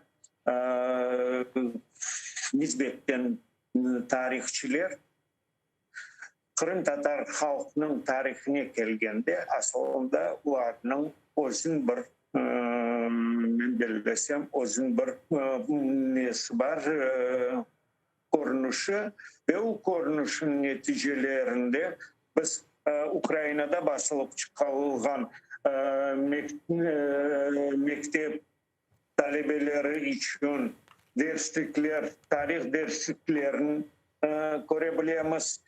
Ve aslında tek mektep değil, yani studentler, Ali Yurt'un okuyucuları, hatta siyasetçiler ve devlet hadimleri, memurlar, kimerde bir ağızlarından sıpa, o aslında onların pozisiyası ve onların bizim umumen Ukrayna'nın tarihinin korunuşu. Ukrayna'nın tarihçilerinin men bilsem esas kabahatı ve o kabahatın bugünkü şaraitte değil de aslında Ukrayna'nın bu 100 yıl içinde devletçiliğin ve onların aslında devletinde hazırlanan hadimlerini böyle gözden geçirsek biz görürük ne kadar hatalarga yol koyulgan evvelde ve o hataların neticesinde biz bugünkü vaziyetini görebiliyoruz. Ve aynı zaman onun neticesinde bizim halkının haklarını tanımağının da sebebi ondan da ben bilesem. Böyle çıkışlardan bulunganlarga sizin fikriniz, yani şimdi nasıl bir tedbirlerini gerçekleştirmek gereken, nasıl bir reaksiyamız olmalı ki bu sözde sadece kalmasın, sadece böyle biz oturup özümüzün açığımızı bildirmekle kalmasın, nasıl bir hareketlerini şimdi yapmak gerek? Aslında bilirsin, bunda iki taraflama. Evet, biz taraftan olmak gerek kaysi bir hareketler. Lakin men bilsem Ukrayna'nın özünün bu inteligensiya, özlerinin inteligensiya sıralarına geçirgenlerine ve hatta vatanperver insanların sırasında böyle bir tepki olmak gerek ki. Çünkü böyle soy insanlar Ukrayna'nın imajını ayak tübüne alırlar ve onu imajını dışta çok bir muşkul alında ksenofob halkı olarak dünya olarını tanıyor. Irkçılık yapıla, yani bizge binaen böyle şekilde bu insanlar üzerinden ırkçılık korunuyor. Evet ve men bilsem Ukraynalıların özleri de bu meselede men bilsem mukayyet olmak gerek ve kaysi bir hareketler görmek gerekler de böyle soy insanlarını böyle aslında oku yurtuna, mektep olsun, Ali yurtu olsun, bu proseslerge yakın koymamak gerekler de ve men bilsem sonra belki vaziyet biraz doğrulanabilir. Şimdi o afu sorağının neticesinde yaxşı anladık, ileride olmaz deyip koyulsa ben bilsem meseleni doğrulamaz. Geçer bir vakitleri gene de o çünkü o fikirle yaşıyor. O mutlak özünden gelip çıkma kaysı bir şu dakikada kimgedir açılanıp aytılgan fikirde değil. O ırkçılık, bilesem o insanın aslında terbiyesinden bağlı olan bir av. Eğer bu толерантлық өз-өзінен келіп шықмай. Оны тербияламасалар, өз-өзінен келіп шықмай. Мына тербияламақ деп айттыңыз да, Синавер аға, насыл тұшынесіңіз?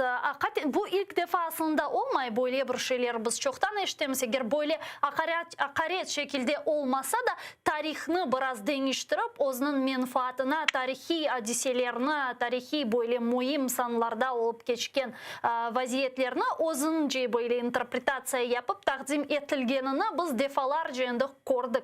Nasıl düşünüyorsunuz? Belki hakikaten bu Kırım Tatar tarihi, Kırım Tatarları ve ilahiri marifçilik faaliyetini daha da aktifleştirmek bir şekilde gerek. Bilmeyeyim, mekteplerde, başka bir yerlerde bunu nasıl yapabiliriz bu Kırım Tatar tarihinin marifçilik vaziyetinde ve bu meselede?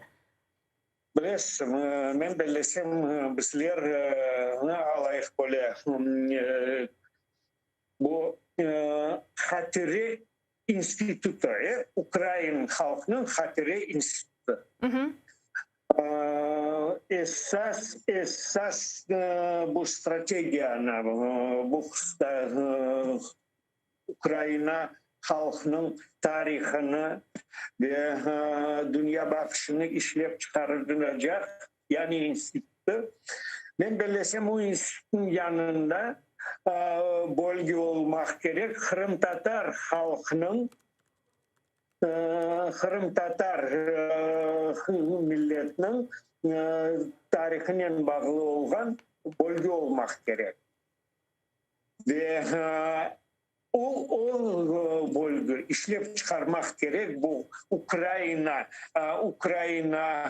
devletinin ve Ukrayna tarihinin içinde Kırım Tatar tarihi, onun yeri ve tesiri aslında Kırım Tatar halkının tarihi tesiri Ukrayna'nın devlet olmasına. Böyle bir işler yapılmasa, böyle bir stratejik işlep çıkarılmasa, ben bilesem, onlar her daim özlerini hep yükseltmeye çalışacaklar. Niçin degende, o da kompleksinin neticesi. Niçin degende, onlar bizim tarihimiz, onlar pek yaxşı bilirler. Tarihçiler pek yaxşı bilirler. Bu topraklarda aslında Ukrayna'nın topraklarında öyle Ali yurtlarını bile alacak olsak, ilk evvela o Ali yurtlar Kırım Yarımadası'nda peyda oldu. Sonra o Ukrayna topraklarında peyda oldu öyle bir kullar. Ve ben bilesem böyle bir faktlar ebetolarını biraz rahatsızlandırar. Çünkü hep tırışalar özünü pek eski halklarının sırasına göstermeye ve bilmeyeyim. Bu ben bilesem daha bilesem neticesi o vaktinde bu Rusya'nın işlep çıkargan konsepsiyası Slavyan halklarının bu onların etrafında yaşayan bu garp halklarının aşağılatmak peşindeler de hep kalgan halklarının tarihini hep aşağılap özünün tarihini yükseltmeye çalışan insanlardır. Ve ben bilesem onun neticesinde bugünkü yani vaziyet andan gelip çıkar. Çünkü tarihçiler de ekseriyetten o devirden kalgan tarihçiler.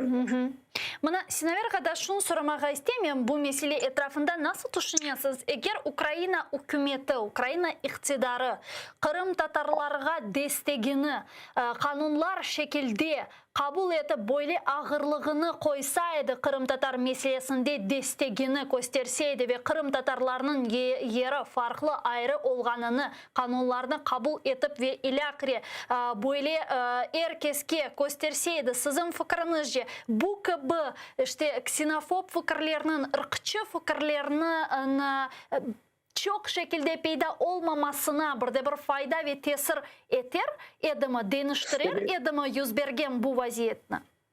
Evet eter, menimce mında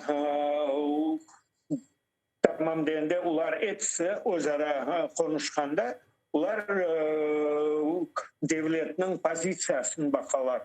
Nisbetten bizge olgan pozitsiyasını bakalar.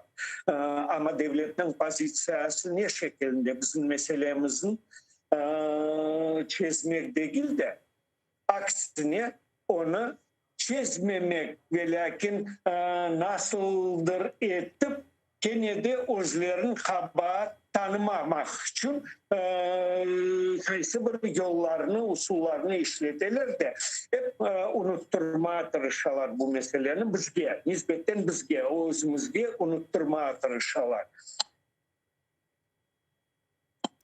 Böyle.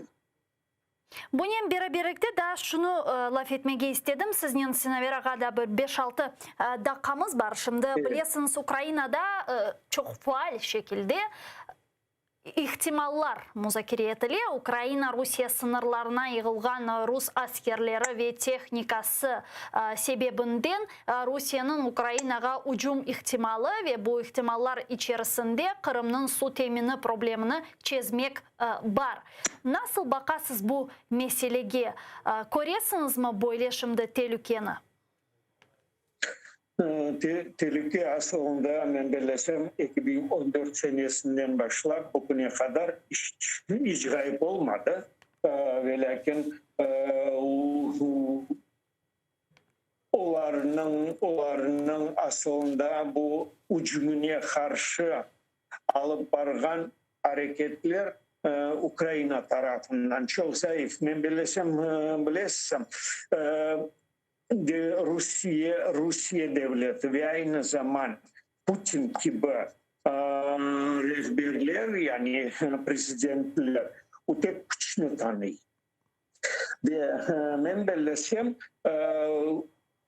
bu Ukrayna prezidenti, şimdiki prezidenti başında özün yumuşak varmak meselesinde ve kaysı bir yollarla muhabbetleşmek, yollarını kıdırganının neticesi şimdi tepip çıkar. Onu şimdiki vaziyetin daha gerginleşti.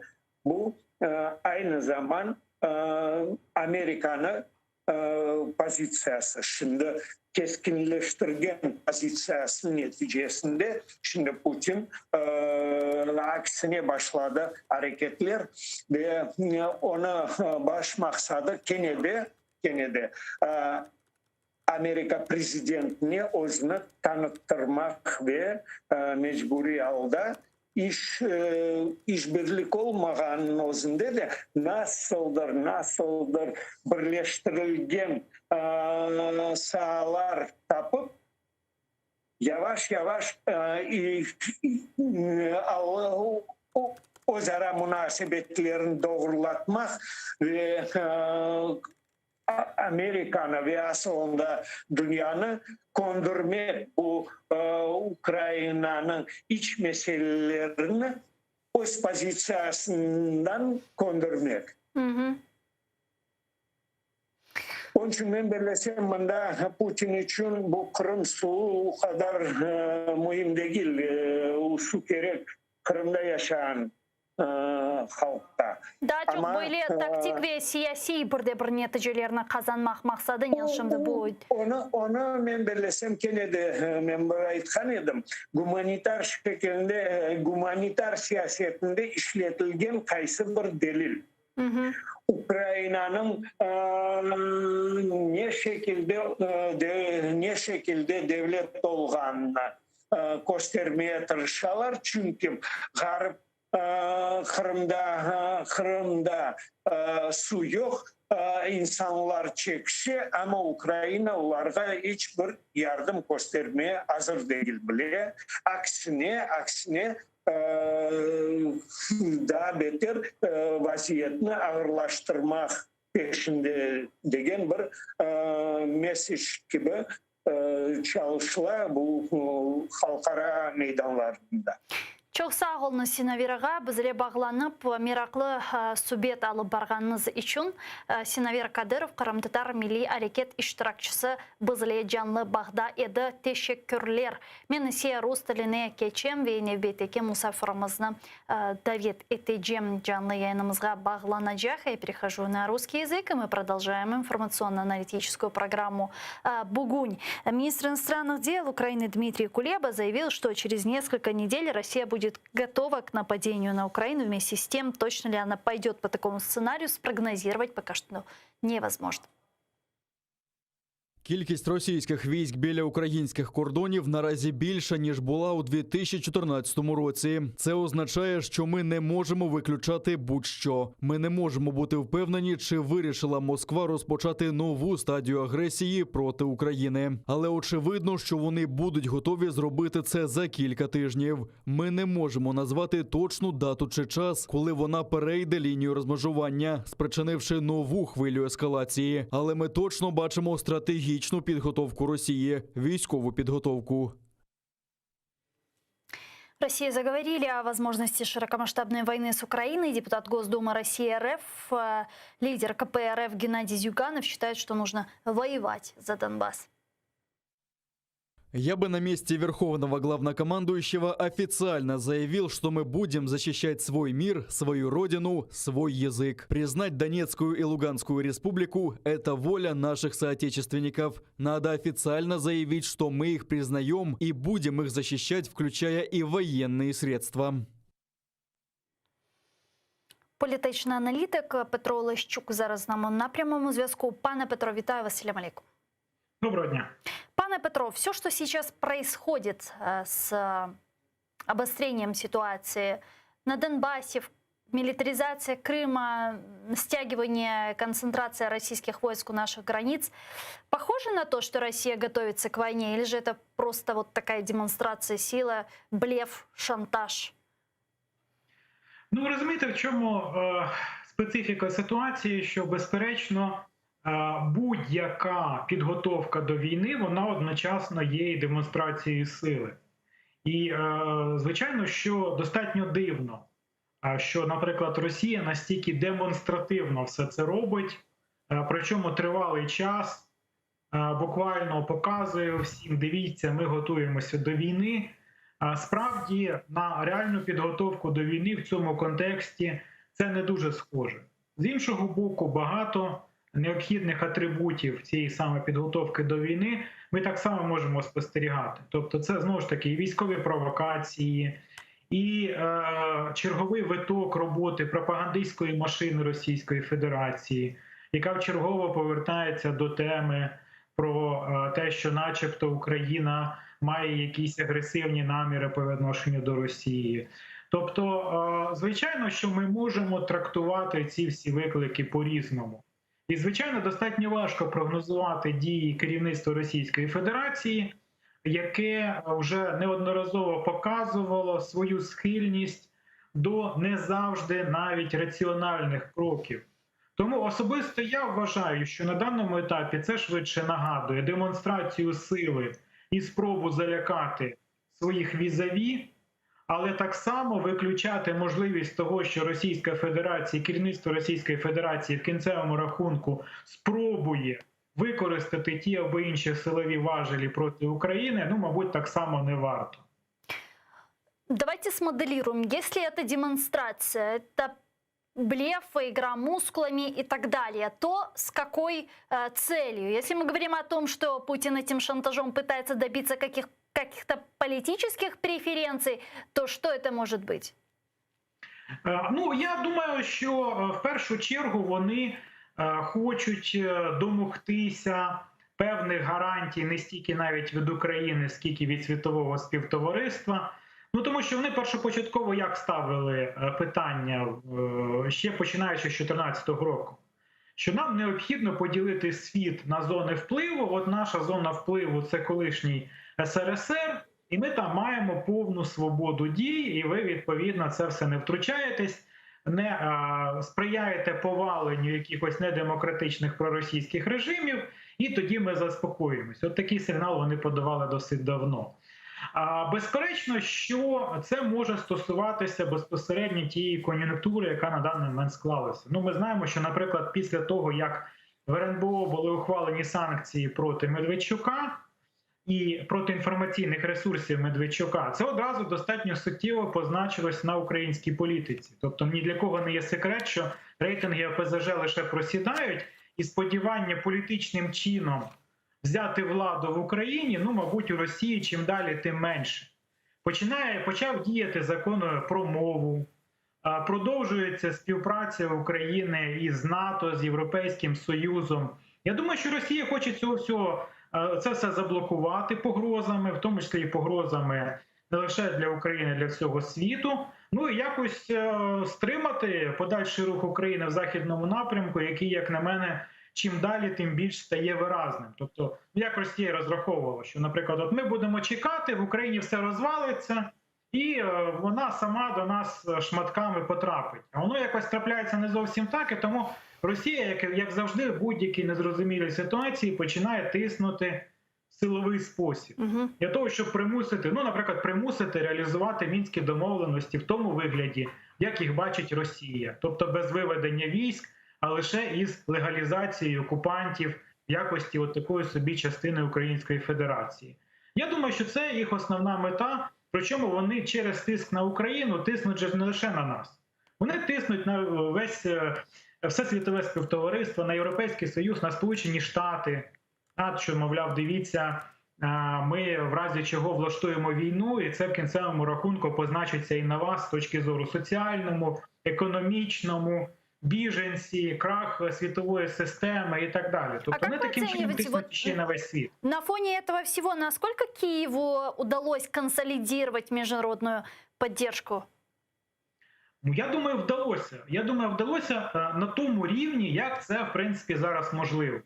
Тобто відповідні заяви щодо підтримки України пролунали з боку багатьох країн, зокрема стосовно найбільш важливих. Президент Байден її висловив особисто під час розмови з українським президентом, заявивши про те, що Сполучені Штати продовжуватимуть підтримувати суверенітет України. Аналогічні заяви пролунали з боку лідерів ключових країн ЄС. Ряд країн висловили відповідну підтримку ідеї, наприклад, вступу України до НАТО. Зокрема, подібні заяви пролунали з боку Литви або Туреччини. Тобто, я думаю, що консолідація є. Ми можемо говорити про наявність консолідованої, ну, щонайменше дипломатичної підтримки по відношенню до України. Ну і, мабуть, не тільки дипломатичної, тому що все ж таки обговорюється питання щодо подальшої збройної підтримки, ну, зокрема, мається на увазі не збройної підтримки, підтримки озброєнням для України. Тобто, я думаю, що принаймні все, що можна на цьому етапі одержати з боку світу, ну, ми одержали. Я думаю, що це так само впливає на позицію Росії. Скажите, а в случае реальной полномасштабной агрессии России против Украины, помимо дипломатической поддержки, тех слов, выражения обеспокоенности, которые мы слышим сейчас, на какую помощь от наших западных партнеров нам можно рассчитывать? Ну, я думаю, що, безперечно, ніхто напряму воювати з Росією не буде, але це не означає, що підтримка може бути лише на рівні заяв. Ну, нас цікавить озброєння, нам потрібне озброєння, нам можуть бути якісь інші формати підтримки.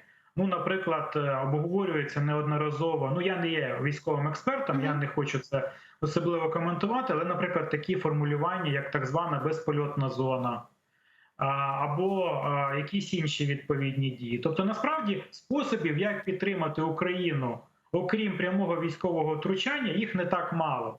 І вони можуть бути достатньо корисними і достатньо дієвими. Вчера президент Украины Владимир Зеленский в своем видеообращении пригласил Путина на встречу на любой точке украинского Донбасса. Давайте послушаем его прямую речь. Я бы хотела, чтобы вы прокомментировали целесообразность такой встречи. Украина и Россия, несмотря на общее прошлое, по-разному смотрят в будущее. Мы – это мы, а вы – это вы. Но это не обязательно проблема. Это возможность, как минимум, возможность, пока не поздно, остановить убийственную математику будущих военных потерь. Вчера и сегодня на заседаниях советников Нормандской четверки и подгруппы по безопасности в трехсторонней контактной группе обсуждалось восстановление режима полного прекращения огня. Но несмотря на поддержку всех сторон, Россия отказалась поддержать общее заявление. При этом прозвучало предложение встретиться на линии разграничения, чтобы максимально точно увидеть и понять ситуацию. А что же мне понимать? Я прекрасно все понимаю, я каждый месяц там бываю. Господин Путин, я готов пойти еще дальше и предложить вам встретиться в любой точке украинского Донбасса, где идет война. Слава Украине! Что скажете? Ну, ви розумієте, я, в принципі, можу спробувати відновити мотивацію подібної заяви. Я, безперечно, не можу претендувати на те, що я справді її знаю, але я можу спробувати. Ми знаємо, що Росія, вона, в принципі, і це стосується не лише цього виклику, який зараз є, але і будь-якої своєї агресії, вона завжди передує це все ідеологічною обробкою на тему, що на нас хочуть напасти. Тобто на них постійно хтось хоче напасти. От, наприклад, з Криму на них хотів напасти агресивний блок НАТО. На них хотіла напасти Фінляндія, Грузія. Хто тільки не хотів напасти. Ну, сейчас, кстати, тоже они говорят, что на них НАТО планирует напасть. Да, на них постійно от хтось хоче нападати, і все, що вони там, вони просто постійно змушені оборонятися. От всю свою історію вони постійно змушені оборонятися, і так от обороняючись, вони захопили там дуже великий шматок земної кулі, от просто тому, що от постійно всі на них хотіли напасти. Я думаю, що подібна пропозиція, вона покликана продемонструвати відсутність якихось планів з боку України вийти за межі політико-дипломатичного врегулювання конфлікту. Тому що, ну, якщо ти якби плануєш напасти, ти не пропонуєш зустрічі на цій території, де ти плануєш починати якісь бойові дії. Я, принаймні, можу висловити таке припущення. Тобто, з одного боку, це демонстрація того, що Україна хоче вирішувати проблеми на основі політико-дипломатичного врегулювання, але, в принципі, готова і до відбиття будь-якої збройної агресії. То есть, что получается, на Минск, на нормандский формат уже не рассчитывают? Ні, ну я не думаю, що тут насправді це якось рішуче протистоїть нормандському формату. Тому що я маю сумніви, що ну, от, є якісь надії в те, що ця зустріч вона в такому форматі можлива. Просто тому, що російська влада, вона послідовно відстоює ідею, що вона з Україною не воює, вона воює з Сполученими Штатами. Ну а те, що це відбувається на території України, знову ж таки, зусиллями безпосередньо російських вояків, які вбивають українських громадян і українських вояків, ну, це начебто в стосунку до цієї історії немає. Тому, звичайно, що російське керівництво, воно бачить себе в якості суб'єкта переговорів не з українським керівництвом, а з керівництвом Сполучених Штатів, ну, можливо, якихось європейських країн, як це було в нормандському форматі. Ну, на жаль, розраховувати на те, що от Росія зараз піде на якісь переговори, мабуть, не доводиться. Ну, але ми подали таким чином черговий сигнал, як ми подавали вже неодноразово, що Україна в першу чергу орієнтується на політико-дипломатичні методи, просто тому, що ну, це наша територія. І будь-які жертви, це жертви будуть в першу чергу громадян України. Тому що ну, це українська територія, окупована територія, це теж територія українська, де живуть українські громадяни. І Українська влада повинна про їх життя так само турбуватися, як і про життя тих громадян, які зараз проживають на території вільної України. Сегодня президент России Путин выступил с ежегодным посланием Федеральному собранию, простите. Вот какие важные тезисы, какие важные аспекты из этого послания вы бы отметили? Вот я, допустим, не увидела какой-либо конкретики. Как вы думаете, почему не было этой конкретики? І справді не було.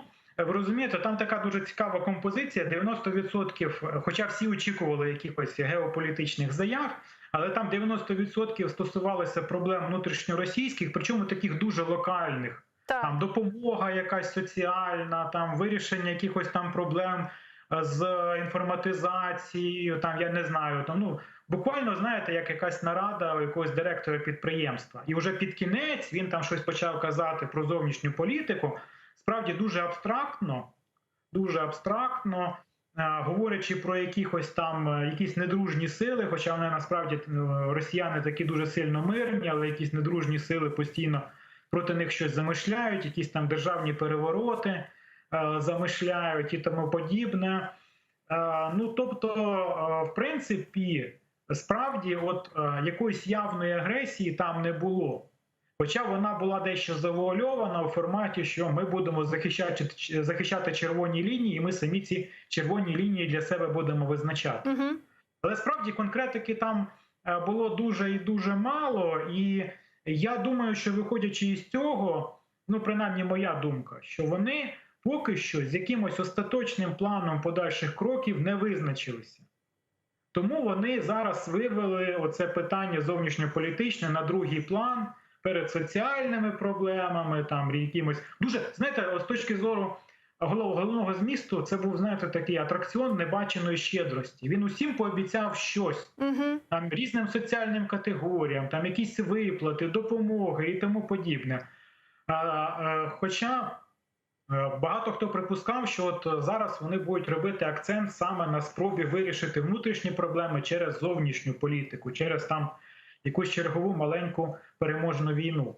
Але очевидно, що на даний момент остаточної ясності в цьому питанні у них немає, тому вони його засунули дуже-дуже далеко. Также ожидали, что будут какие-то важные тезисы относительно Белоруссии, создания союзного государства, учитывая, что завтра в Москву прибывает самопровозглашенный президент Беларуси Александр Лукашенко, и завтра, если я не ошибаюсь, должно состояться заседание Верховной Палаты Совфеда.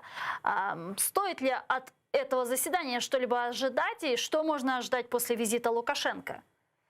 Ну, ми знаємо, що після того, як минулого тижня було оголошено про викриття начебто підготовки якогось перевороту проти Лукашенка, сама ця історія, вона така напіванекдотична, тому що там важко повірити, що там справді ці всі люди щось таке могли організувати.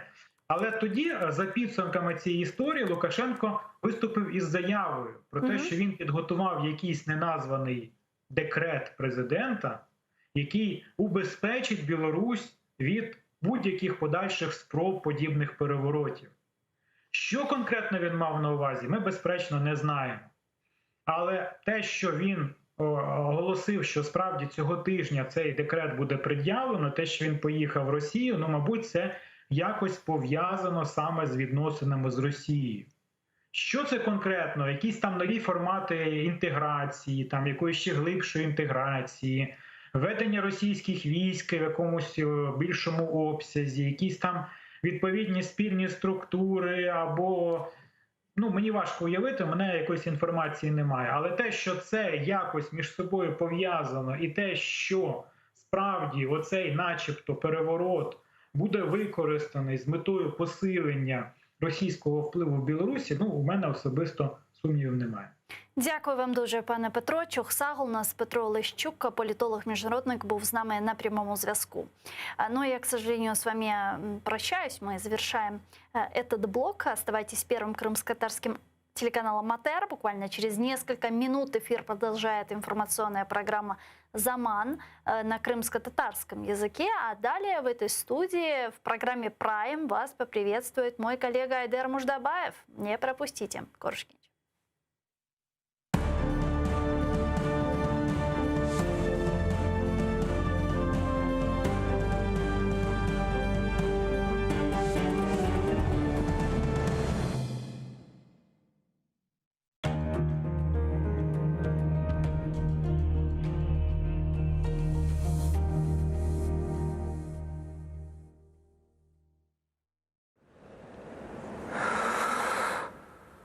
Эшитесанасма. Менахтаунутынызма.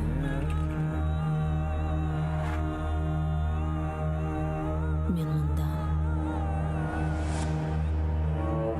Бу менің топрағым. Менің қырымым.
Україна не хоче війни, але готова до неї. Про це президент Володимир Зеленський заявив у своєму відеозверненні, де прокоментував ескалацію агресії Росії, нарощення військ агресора біля кордонів та в окупованому Криму. Президент запевнив, що Україна ніколи не перестане боротися за мир дипломатичним шляхом та завжди захищатиме себе. Він відзначив підтримку України з боку міжнародної спільноти та окремо російською мовою звернувся до Владіміра Путіна. Запропонував президенту Росії зустрітися на Донбасі.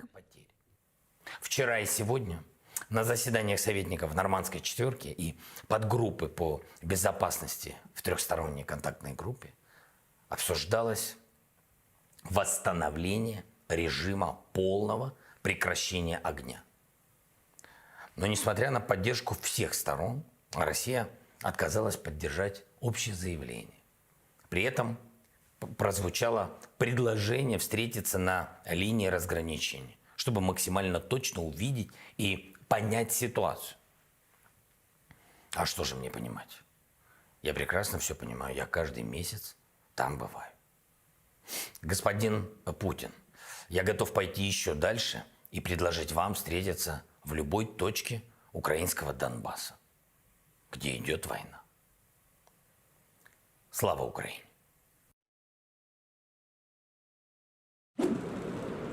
Росію чіпляють без всяких причин. Так Володимир Путін у своєму посланні до Ради Федерації Російської Федерації бідкався надії міжнародної спільноти стосовно агресора. Мовляв, Росія буцімто поводиться надзвичайно стримано, не дивлячись на недружні акції. Потім очільник Кремля почав погрожувати світу ракетними комплексами «Авангард» і лазерними установками «Пересвіт», які вже нібито надійшли на озброєння російської армії. Він порівняв Захід із Шерханом та пообіцяв жорстку відповідь всім недоброзичливцям. При цьому ні слова не сказав про нарощування військового угрупування на кордоні з Україною, а дії Росії назвав добрим наміром.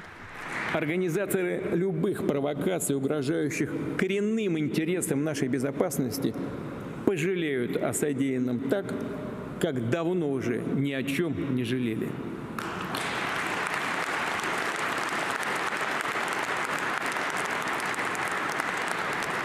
При этом у нас, я просто вынужден это сказать, при этом у нас хватит терпения, ответственности, профессионализма, уверенности в себе и своей правоте и здравого смысла при принятии любого решения.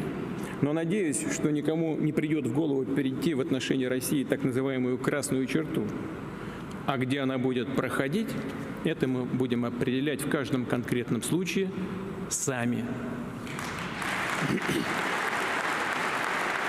Також у своєму зверненні Путін згадав екс-президента України Віктора Януковича, який втік до російського Ростова-на-Дону після Революції Гідності у 2014-му. Він назвав тодішні події держпереворотом і порівняв ситуацію з нещодавним повідомленням про начебто спробу держперевороту в Білорусі та буцімто спробу вбивства Лукашенко.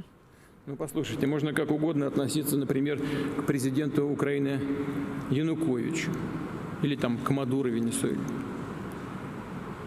Повторяю, можно как угодно к ним относиться, к тому же Януковичу, которого тоже чуть не убили и отстранили от власти с помощью вооруженного переворота.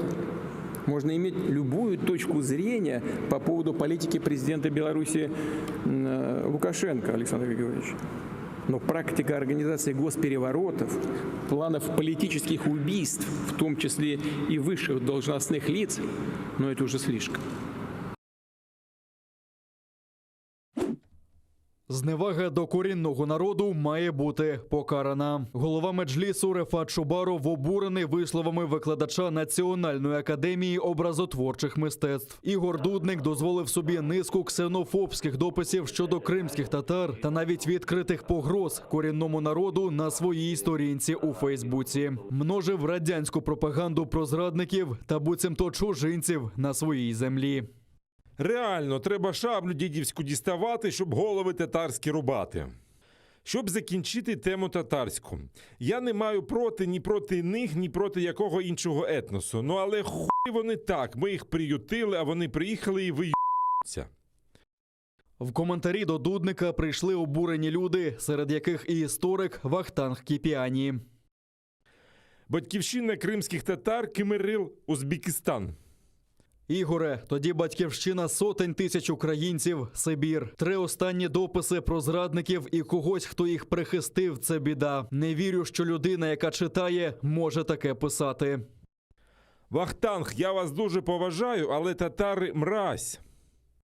Після розголосу Дудник видалив ворожі дописи та записав відеозвернення. Невпевнено вибачився, мовляв, переніс особистий конфлікт на весь кримсько-татарський народ. Але заявив, що жодної ксенофобії в словах про різанину немає. Це, каже, історичні факти. Що я понаписував? Історичні факти. Це реально, це так було.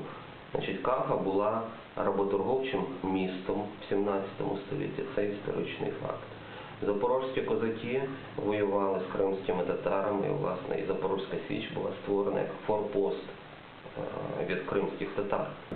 Про Узбекистан я ще написав, це теж реально батьківщина там багатьох кримських татар, куди їх виселив Іосиф Вісаріонович, від якого і ми, українці, постраждали. Зневага та ксенофобія заохочуються керівництвом вишу, наголошує випускник академії Халіл Дервішев. Каже, Ігор Дудник лише посіпака проректора. Постоянный шовинизм, третирование нацменьшин – все это из-за закостенелой советской системы. А те, кто пытаются что-то в ней менять, оказываются под давлением откровенной мафии, откровенной мафии в лице серого кардинала, первого проректора Андрея Яланского. Ранее человек в таких вещах не был замечен, и меня самого это удручает, потому что, не знаю, он уже это сказал, и просто, как по мне, он не должен там работать. Если это даже у него какое-то психологическое отклонение, если он действительно душевно болен, то я думаю, что просто мне его искренне жаль, но, к сожалению, такие люди не должны преподавать. Ксенофобські закиди викладача аналізували в Меджлісі. Завтра голова представницького органу Рефат Чубаров звернеться до академії з вимогою звільнити Дудника з посади. Спочатку пропонуємо, що ця людина з такими поглядами, вона не може працювати викладачем. І тут проблема не лише, що в неї загально є ксенофобські настрої до людей іншої, відмінних від його культури і таке інше. І такі люди, вони дуже, з нашої точки зору, дуже проблематично, щоб вони працювали викладачами. Владислав Стожук, Заман, АТР.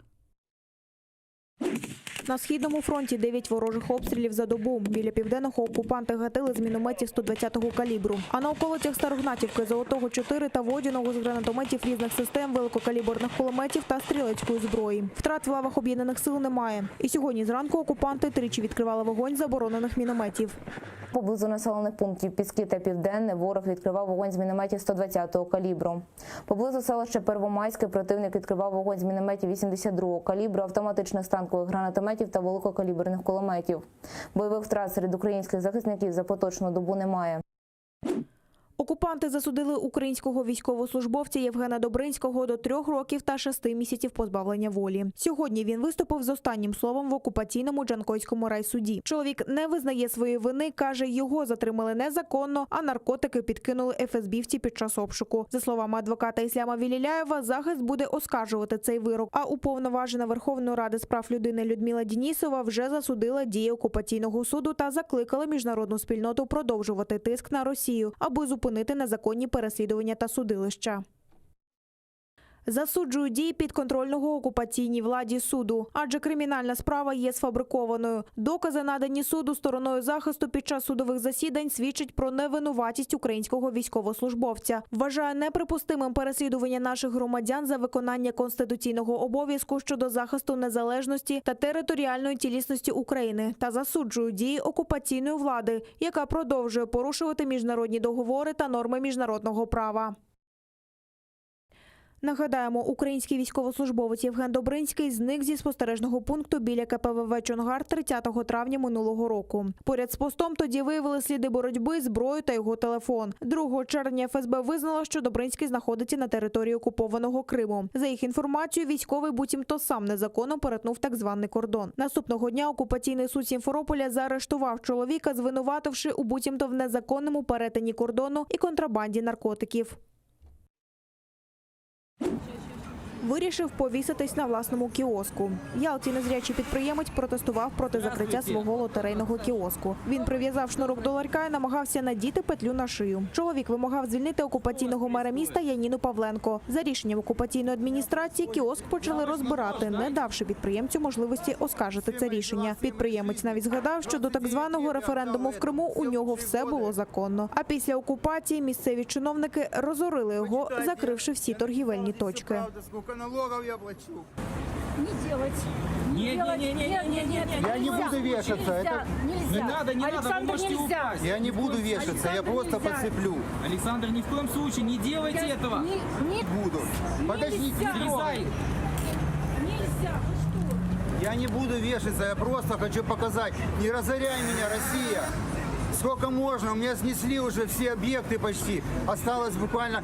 У меня на день референдума все было законно, все было легитимно. При России мне начали разорять все мои дела, всей моей жизни. 29 лет я отдал этому, все лучшие годы.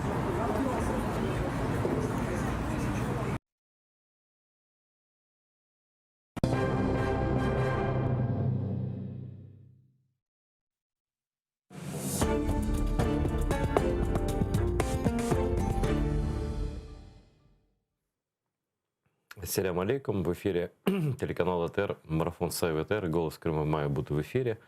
Подходит к концу, не помню, какой уже месяц этого, ну, я бы сказал, позорного для Украины процесса. Но я так понимаю, что стыда там никакого нету ни у кого, кто эти вопросы решает. Люди спокойно наблюдают за издевательством над крымско-татарским народом, над тем, как трепет нервы в преддверии 18 мая людям. В общем, мы, в принципе, привыкли. Это 2-й год подряд уже такое. Именно пик вот этого, если так можно сказать, предсмертного состояния АТР приходится как раз к дню депортации. Возможно, это как-то ментально связано у людей постсоветских с людьми советскими. Мне трудно залезть им в голову. Но ощущения такие достаточно мерзкие. Никто, скажем так, ничего реально пока не делает. Одни разговоры. Ну, посмотрим. Как бы мы ко всему готовы. Я благодарю за поддержку всех, кто ее нам оказывает, и кто смотрит, и кто подписался, еще подпишется на Patreon АТР. Благодаря вам мы существуем, и благодаря вам будем существовать в любом случае. Как бы это такое дело. Да? Без голоса нет нашего народа, без канала АТР о нашем народе и о положении дел в Крыму никто уже больше не услышит. Но, видимо, это понимают и какие-то люди, которым не выгоден АТР. Поэтому мы имеем такие проблемы. Но, в общем, давно пережеванная тема. После того, как бы, я не хочу это повторять, но, в общем, отношения некоторых довольно высокопоставленных представителей нынешней украинской власти к нашему народу оставляет желать много лучшего, не заставляет краснеть перед западными партнерами.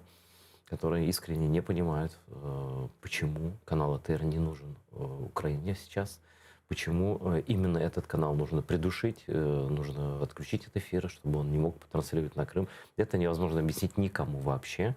Это понимают, наверное, только те люди, которые занимаются уничтожением АТР. Но спросить у них ничего невозможно, поскольку эти люди заняты очень сильно своим делом. Вот, и, в общем, короче, мы продолжаем нашу работу, тем не менее, да, я все-таки надеюсь, что разум возобладает.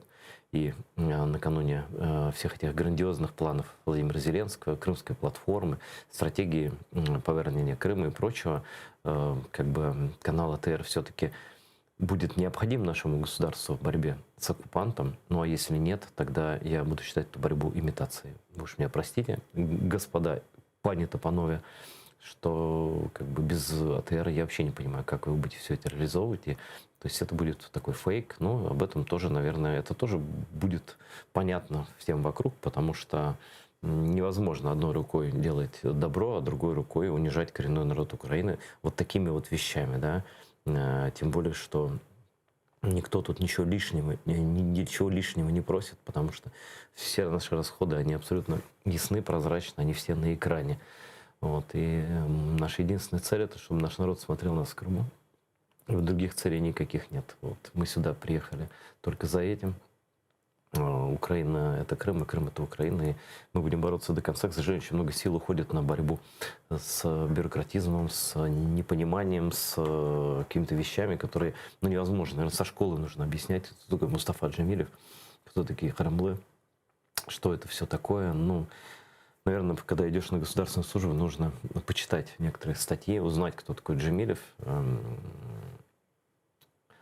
и кто такие мы. Ну, окей. Надеюсь, этот курс образования наши чиновники когда-то пройдут. Надеюсь, в сжатые сроки. И сейчас я хочу поговорить о том, о чем мы ждали сегодня весь день. Выступление. Ну, мы ждали. Что значит мы ждали? Но Путин обращался к своему стаду. Это так называемое федеральное собрание баранов. Я просто посмотрели на эти лица, если да, это вот такой страх, потом вот это, потом раз таки сидят, потом хлопают вот так, да. Ну, это просто зрелище таких, ну, достаточно богатых, обеспеченных рабов, таких избранных рабов Путина, да, которые ни на что не влияют никогда, но, значит, Путин их как массовку использует. Ждали всего плохого разного, потому что именно это федеральное так называемое собрание преступников, оно и дало добро когда-то на ввод войск в Украину и утвердило присоединение, как они говорят, Крыма. И вообще она готова утвердить хоть Путина на царство. Вот если он скажет, они проголосуют тут же за то, чтобы даже себе самим голову отрубить прямо на выходе из этого помещения. Я ни секунды не сомневаюсь, ни секунды, да? Вот, поэтому все могло произойти, но Владимир Путин, как это, кстати, нередко с ним бывает, он как чекист, он достаточно знает всю эту психологию.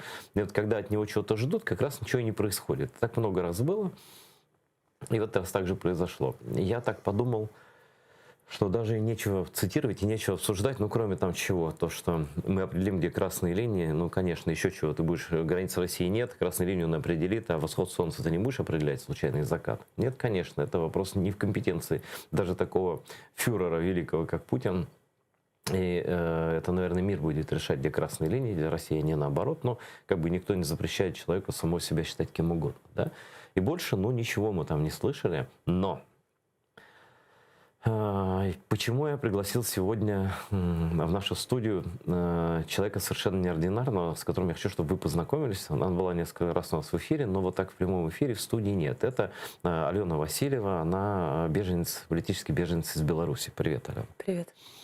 Я прошу прощения, что я так долго говорил, как бы, но я думаю, что это важное предисловие к тому, о чем мы будем, по сути. Там главное, что он сказал, касается Беларуси на самом деле. А посредственно касается всего, но как бы через события в Беларуси. И как мне показалось, Путин говорил сегодня, в том числе о нашей собеседнице, говоря о заговоре белорусском против Лукашенко и так далее. Он не называл имен никаких. Но я прошу вас сейчас внимательно. Я думаю, что ни на одном канале такого разбора не будет. Вот этого. И он важен в продолжении темы аншлюса Беларуси и так далее, дальнейших событий, связанных и с Украиной тоже. Да? Вдруг Путин, сказав про Украину буквально 2 косвенных слова, основное внимание уделил Беларуси. Да? А завтра Лукашенко выступает? Или да, приезжает, завтра на Лукашенко. поклон приезжает в Москву, да? Ну, все дискуссии потом политические. Сейчас давайте посмотрим кусочек. Я попросил вырезать Путина про Беларусь и дальше с Аленой Васильевой. Ставшие недавно известными факты прямой попытки организации в Беларуси государственного переворота и убийства президента этой страны.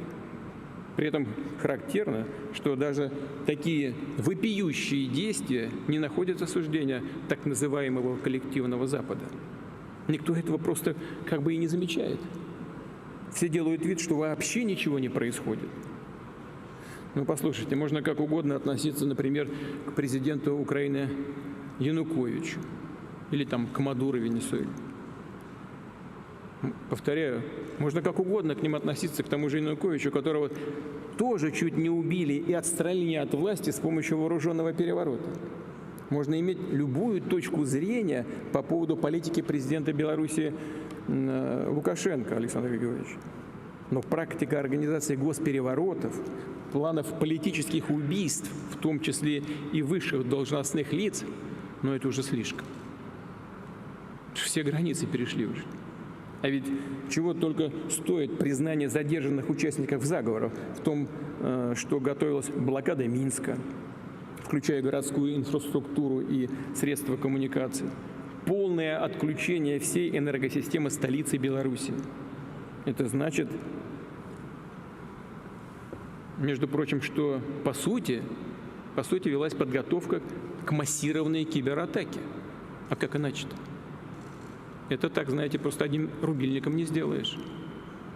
Видимо, недаром западные коллеги упорно отказываются от многочисленных российских предложений наладить международный диалог в области информационной и кибербезопасности. Но много раз это предлагали. Все уходят, просто дождаться обсуждения этого вопроса. А что было бы, если бы попытка госпереворота в Беларуси была бы реально предпринята? Ведь к этому же все и велось. Сколько бы людей пострадало? Как складывалась бы вообще судьба Беларуси? Об этом никто не думает. Так как никто не думал о судьбе Украины, когда госпереворот осуществлялся в этой стране. Но видишь, Алена, есть все-таки человек, который думает о твоей родине, буквально прям вот переживает за такую страну, как Беларусь. Ты, наверное, все это видела уже, да? Да, конечно, я сегодня это видела. Комментируй это как хочешь, потому что тут и терроризм, и террористические группы, и свержение Лукашенко. Мы внимательно за этим не следим, поэтому мы не знаем. Поэтому с самого начала, что за свержение, кого они это все вменяют, зачем это все предпринято. Вот давай свою промову на эту тему. Вот, что Путин имел в виду? Да. Ну, в этом заговоре участвует несколько человек, все белорусы.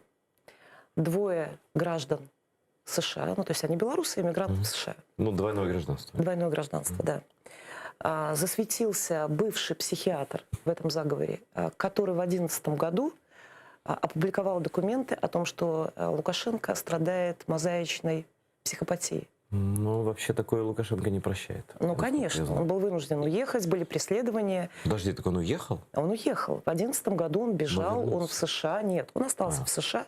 Но в Zoom-конференциях, якобы в этом заговоре, он участвовал. Ты говоришь обо всех, не только о Я говорю обо всех, да. Что там несколько человек задержали, те, кто был в Москве на переговорах. Дело очень мутное. В отличие от, скажем, террористов, которые были изначально, Автухович у нас было, дело анархистов. Мы это все говорим в кавычках, чтобы вы имели в виду, чтобы все понимали, это террористы по версии, такие же террористы, Лукашенко. как Крымлы в Крыму, 150 человек сидящих, и это все понятно, да? Террористы мы сразу кавычим, это их версия. Абсолютно верно. Так вот, что думается мне, если первоначально террористические группы, которые у нас были в течение осени, лета и зимы, это была организация КГБ, то в данном случае я считаю, что это организация Лубянки. Это такая метка Лукашенко «давай быстрей». Все, что произошло, начиная с лета, это такое подвижение Беларуси к союзному государству. То есть у нас сложилась отвратительная ситуация цуксванга, да, такого. Когда с одной стороны у нас кровавый диктатор, с другой стороны у нас гибридная война России, и где-то с весны у нас появились, я уже неоднократно об этом говорила, кандидаты в депутаты промосковские. Депутаты или в президенты? Президенты, прости, да, промосковские. Бабарика и компания, там, Тихановская и так далее. Если предположить, что это все промосковские, да. А как их используют? Вот Лукашенко в чистую, как бы, но мы же видим, что он взял всю ситуацию под контроль, де-факто, да? В чем смысл этих людей? Да. Ты имеешь в виду для Лукашенко или для России? Для России. Для России произошла полная зачистка протестного потенциала в течение нескольких месяцев. Каким образом? Люди выводились на улицу, не было призыва бороться. Людям было обещано чудо мирного свержения власти. Что Лукашенко придет, выйдет, сложит полномочия, пойдет на переговоры и так далее, и так далее. Конечно. Он вынужден будет уйти и так далее. Люди мирно выходили на улицы. Было прогнозируемо это, и вся национальная часть, она говорила об этом, кричала. Национальная часть Беларуси. То есть национальные лидеры, которые сейчас сидят, они практически все сейчас сидят. Национальная оппозиция говорила, что в выборах участвовать не стоит, что нужно какое-то время сохранить протестный потенциал, что если вы идете уж, то надо бороться. Это Майдан. Новые лидеры к Майдану не призывали, и тех, кто призывал к Майдану, называли провокаторами. Поэтому, более того, протесты начинались под белыми ленточками, белыми флажками. В общем, все по сценарию Болотной. Люди, которые весной были разыграны как кандидаты в президенты, они никогда не занимались политикой. И то, что они не умели ответить на вопрос, чей Крым, мы знаем. Выдавили из себя там спустя 9 месяцев. Так? Поэтому здесь все было очевидно. Лукашенко власть не отдаст. Это было понятно. Тем, кто хоть немножко интересовался политикой, мирными хождениями точно. Соответственно, когда выводятся люди, происходит зачистка протестного потенциала. То есть тут либо туда, либо туда. Конечно. Либо расходиться, либо брать власть. Конечно. И это было прогнозируемо. Это было прогнозируемо, что Лукашенко обратится к России. У него другого выхода не было.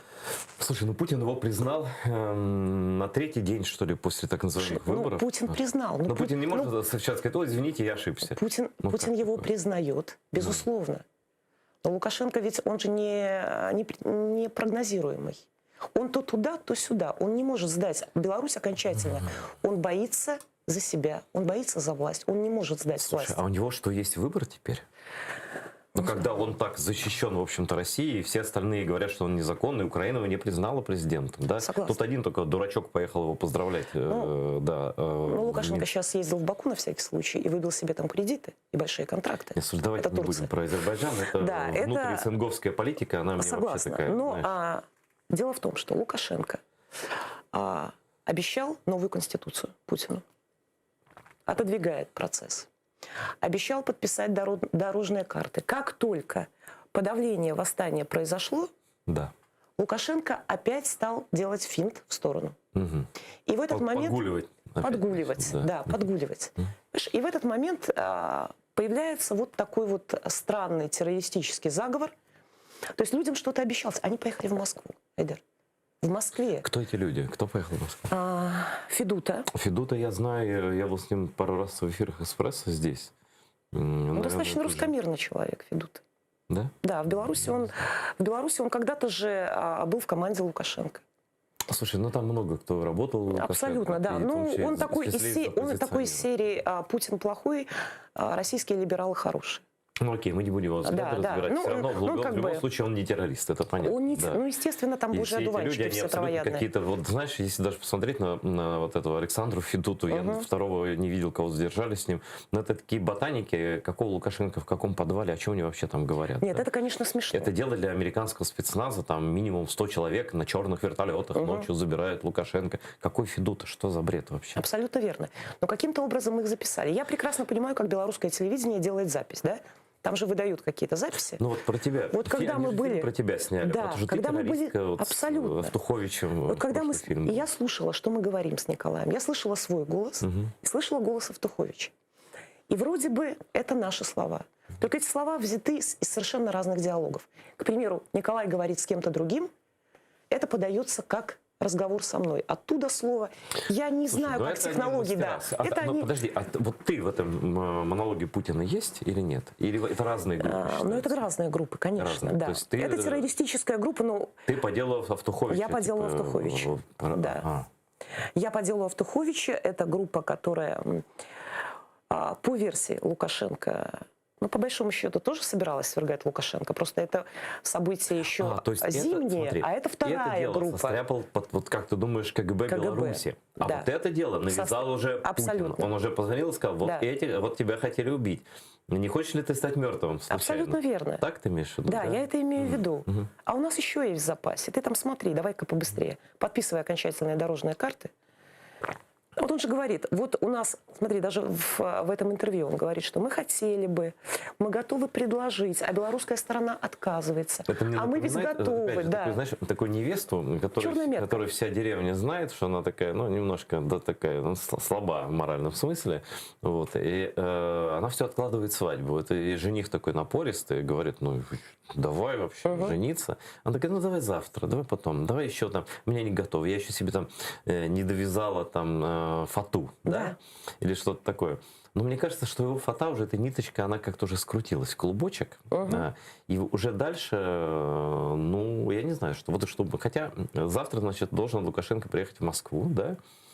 И сегодня опять, вот он не говорил же про союзное государство, по-моему, ничего, но я так понимаю, это не в византийских традициях, чтобы он что-то говорил. К императору должны прийти. Россия же никого никогда не оккупировала. Конечно. Она же защищает тунгусов, калмыков, немцев, чукчей, эрзя, мокша, якутов. Все просятся. Вот, под дулом там чего-то, да. Я думаю, что рассчитано на то, что товарищ Лукашенко все-таки поймет уже, что как бы стенка холодная может быть, да, к которой его прижали. Вот, и сам произнесет то, что ему напишут. Но я думаю, что уже все написано, ему вся речь. Боится за себя, Эдер. То есть, естественно, он не думает о независимости страны. Он боится за себя. Он не знает, кем он будет при аннексии. Ну, и что с ним сделают при этом. Положат. Он это понимает. Вот по мне это такая черная метка. Давай, Саша, быстрее. Вот у нас есть вам такие террористы. Будешь тянуть, будут следующие террористы. Ну, и так далее и тому подобное. Поэтому, на мой взгляд, это, конечно, ФСБ. Ну, или там сопредельные структуры. Ну, и у тебя есть прогноз, что завтра упадет ниц Александра Григорьевича Лукашенко? Нет? Пока нет. А что он будет я думаю, что еще это... немножко согласуем дорожные карты? Абсолютно верно. Я думаю, что это будет оттягивание какое-то время. Я думаю, что это будет такая борьба годик-полтора, а потом, как ты отлично когда-то сказал, и тебя все цитируют, Путин заменит одного гауляйтера на второго. Ну, зачем некоторые... если это такой покоцанный, да, такой драный этот покоцанный, но не подписывает окончательных документов. Понимаешь, вот какую-то иллюзию, видимость независимости он так или иначе сохраняет. Те лидеры, которые сегодня, ну вот тот же Бабарико, да, ну не зря же все это было сделано. Он русский банкир, по-моему, да?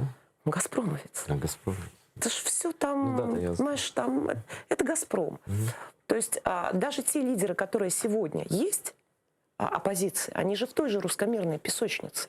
Они, критикуя Лукашенко, они говорят о том, что... Путин придет, Путин, да, вот Путин, посмотри, да? Вот этот-то не соблюдает все обязательства. Это я слышал, да. А мы-то будем, да. Мы-то вот, да. Зачем ты с этой старой женой? Вот приблизительно так. Я такая же мобильная, такая вертлявая. Я не имею в виду пол никакой, я имею в виду в целом вот всю эту историю. И я не про Тихановскую. Я про Тихановскую как раз наоборот хотел спросить. Вот ее же взгляды эволюционировали, и она же не в Москве сейчас прячется, типа. Она же понимает, что... И она, да, и в Вильнюсе она признала, что Крым — это Украина прямым текстом, да. И, ну, я так полагаю, иначе бы просто с ней, ну, дальше литовцы не разговаривали, да. И Запад, раз Литва дала там ей притулок, да. говорит правильные вещи, в Минск возвращаться не собирается. У нее муж сидит, кстати, до сих пор. У нее муж сидит. Но как ее можно назвать агентом ФСБ или агентом влияния? Ну, я ведь не говорю, что они агенты ФСБ, они просто русскомирные. Что там происходит, я не знаю, но появились они ведь втроем вместе с Бабарикой. Это же все переплетено.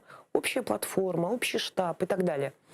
Потом, а вот это объединение перед выборами было? Которое, конечно, да, это... они же все вместе появились, они друг три друга... жены там же было, да? Колесникова – это патрон, вернее, Бабарика – ее патрон. Это руководитель его штаба. Да, 2 остальные жены. Но сказать, что Крым Украина, и думать, что Крым Украина – это 2 большие разницы. Поэтому я не верю, что взрослые, прости, половозрелые люди в течение месяца изменят свое русскомирное мировоззрение, с де юра, де факто мы любим Россию, не знаем, как отвечать, и вдруг они понимают, что им надо говорить, у них нет другого выхода. Ну, я твоих как бы не знаю земляков, но я знаю, что даже если Навального там начнут, я не знаю, что делать, он все равно будет говорить, Крым не быть последним, будет хрипеть, Крым не бутерброд. Ну, Россия великая, белорусского языка не существует. Украина это так смешно, на Грузию надо бросить бомбы, Крым наш не бутерброд, и все там. Все, товарищ, произошла чудовищная ошибка. Меня, русского патриота, закатували тут.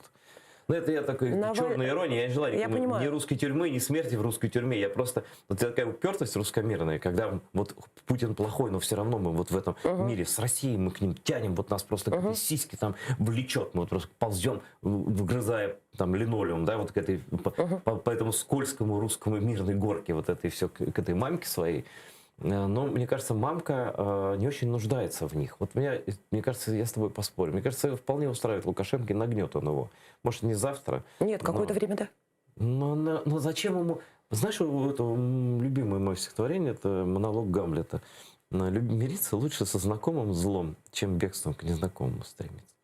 Ну зачем ему эти все барыки, все эти, зачем? Есть проверенный старый хрен такой, который въелся в эту землю. Хрен это не ругательство, растение. Он там врос уже так. Кряжестый хрен такой, да? У хрена мозаичная там шизофрения или психопатия. Мы не знаем, что будет, понимаешь? Слушай, зависит от у его... Путина есть психиатр с хорошими инъекциями. Мне кажется, с любыми. Вот. Ну, не знаю. Все зависит от него. Все зависит от Лукашенко. Какое-то время я уверена, что да. Ну, зачем? Как от него? Как вот что он может не от него, я имею в виду от его... Ну давай посмотрим, что ты скажешь. Он пообещает и не сделает. Вот в чем вся проблема. Это же будет 40-е вхождение в Россию, да? Ну это конечно. Он пообещает, но не сделает. А что касается, ты говоришь, Навальный не скажет про Крым, а эти говорят. Навальный сейчас не претендует на гранты. Вот буквально вчера было опубликовано, что кабинет Тихановской получает новый пакет грантов, это европейские, американские, на демократизацию Беларуси. Естественно, они будут говорить так, чтобы быть удобоваримы Европе. Но когда вы при этом говорите, что мы будем нейтральным государством и дружить с Россией, и разрывать договор союзное государство не будем, ты уже можешь говорить все, что угодно. Это уже не играет никакой роли. Ну, скажешь, что это тактика, что большинство твоих соотечественников хорошо относятся к России. Нет. Большинство из них смотрят российское телевидение. Вот. И вообще скажут, что ты экстремистки, такие как ты, как Автухович, как другие люди, которые... Поздняк, да, что вы такие странные белорусы, смотрящие в сторону Запада или в сторону Украины. Вот. И почему-то действительно мировое сообщество имеет дело вот с людьми, которые очень осторожно к России относятся. Да? А вы тут типа такие экстремисты. Вот я тебе сейчас скажу такую даже вещь, я не буду говорить, откуда мне это пришло, но это мне пришло украинскую мову и такое письмо. Я просто зачитаю, а ты прокомментируй в Фейсбуке. Я не могу говорити, откуда частна переписка. Но... Хорошо. Вітаю, пане Айдере. Будьте обережні з Оленою Васильєвою. Вона може прикидатися тим, ким не є. Ми з білорусами не знаємо, звідки вона з'явилася і хто чи що за нею стоїть. Я питав про Олену у всіх. Друг по переписці може бути. Немає доказів того, що її переслідували, чи вона брала участь у білоруській справі. Працювала у російських туроператорів, блогером стала, як і кілька інших, спонтанно. Вона говорить те, що хочуть від неї почути, і вривається у довіру конкретних українців, лідерів думок. Ну, тобто, Это таке, прекрасно, я догадываюсь, кто это написал, потому что...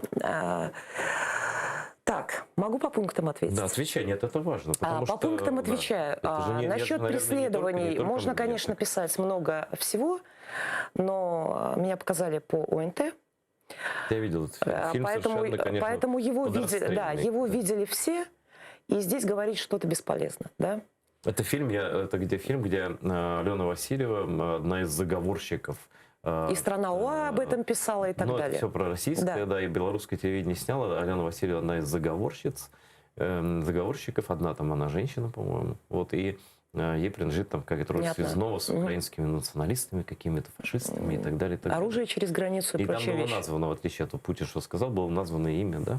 Да. Было названо имя, и наша переписка с Николаем, и наши разговоры. С Николаем Евтуховичем, да. Значит, я никогда не занималась политикой. Ну вот да, ты же это вроде знают как... все. Да. Но я всегда была на тех позициях, на которых была.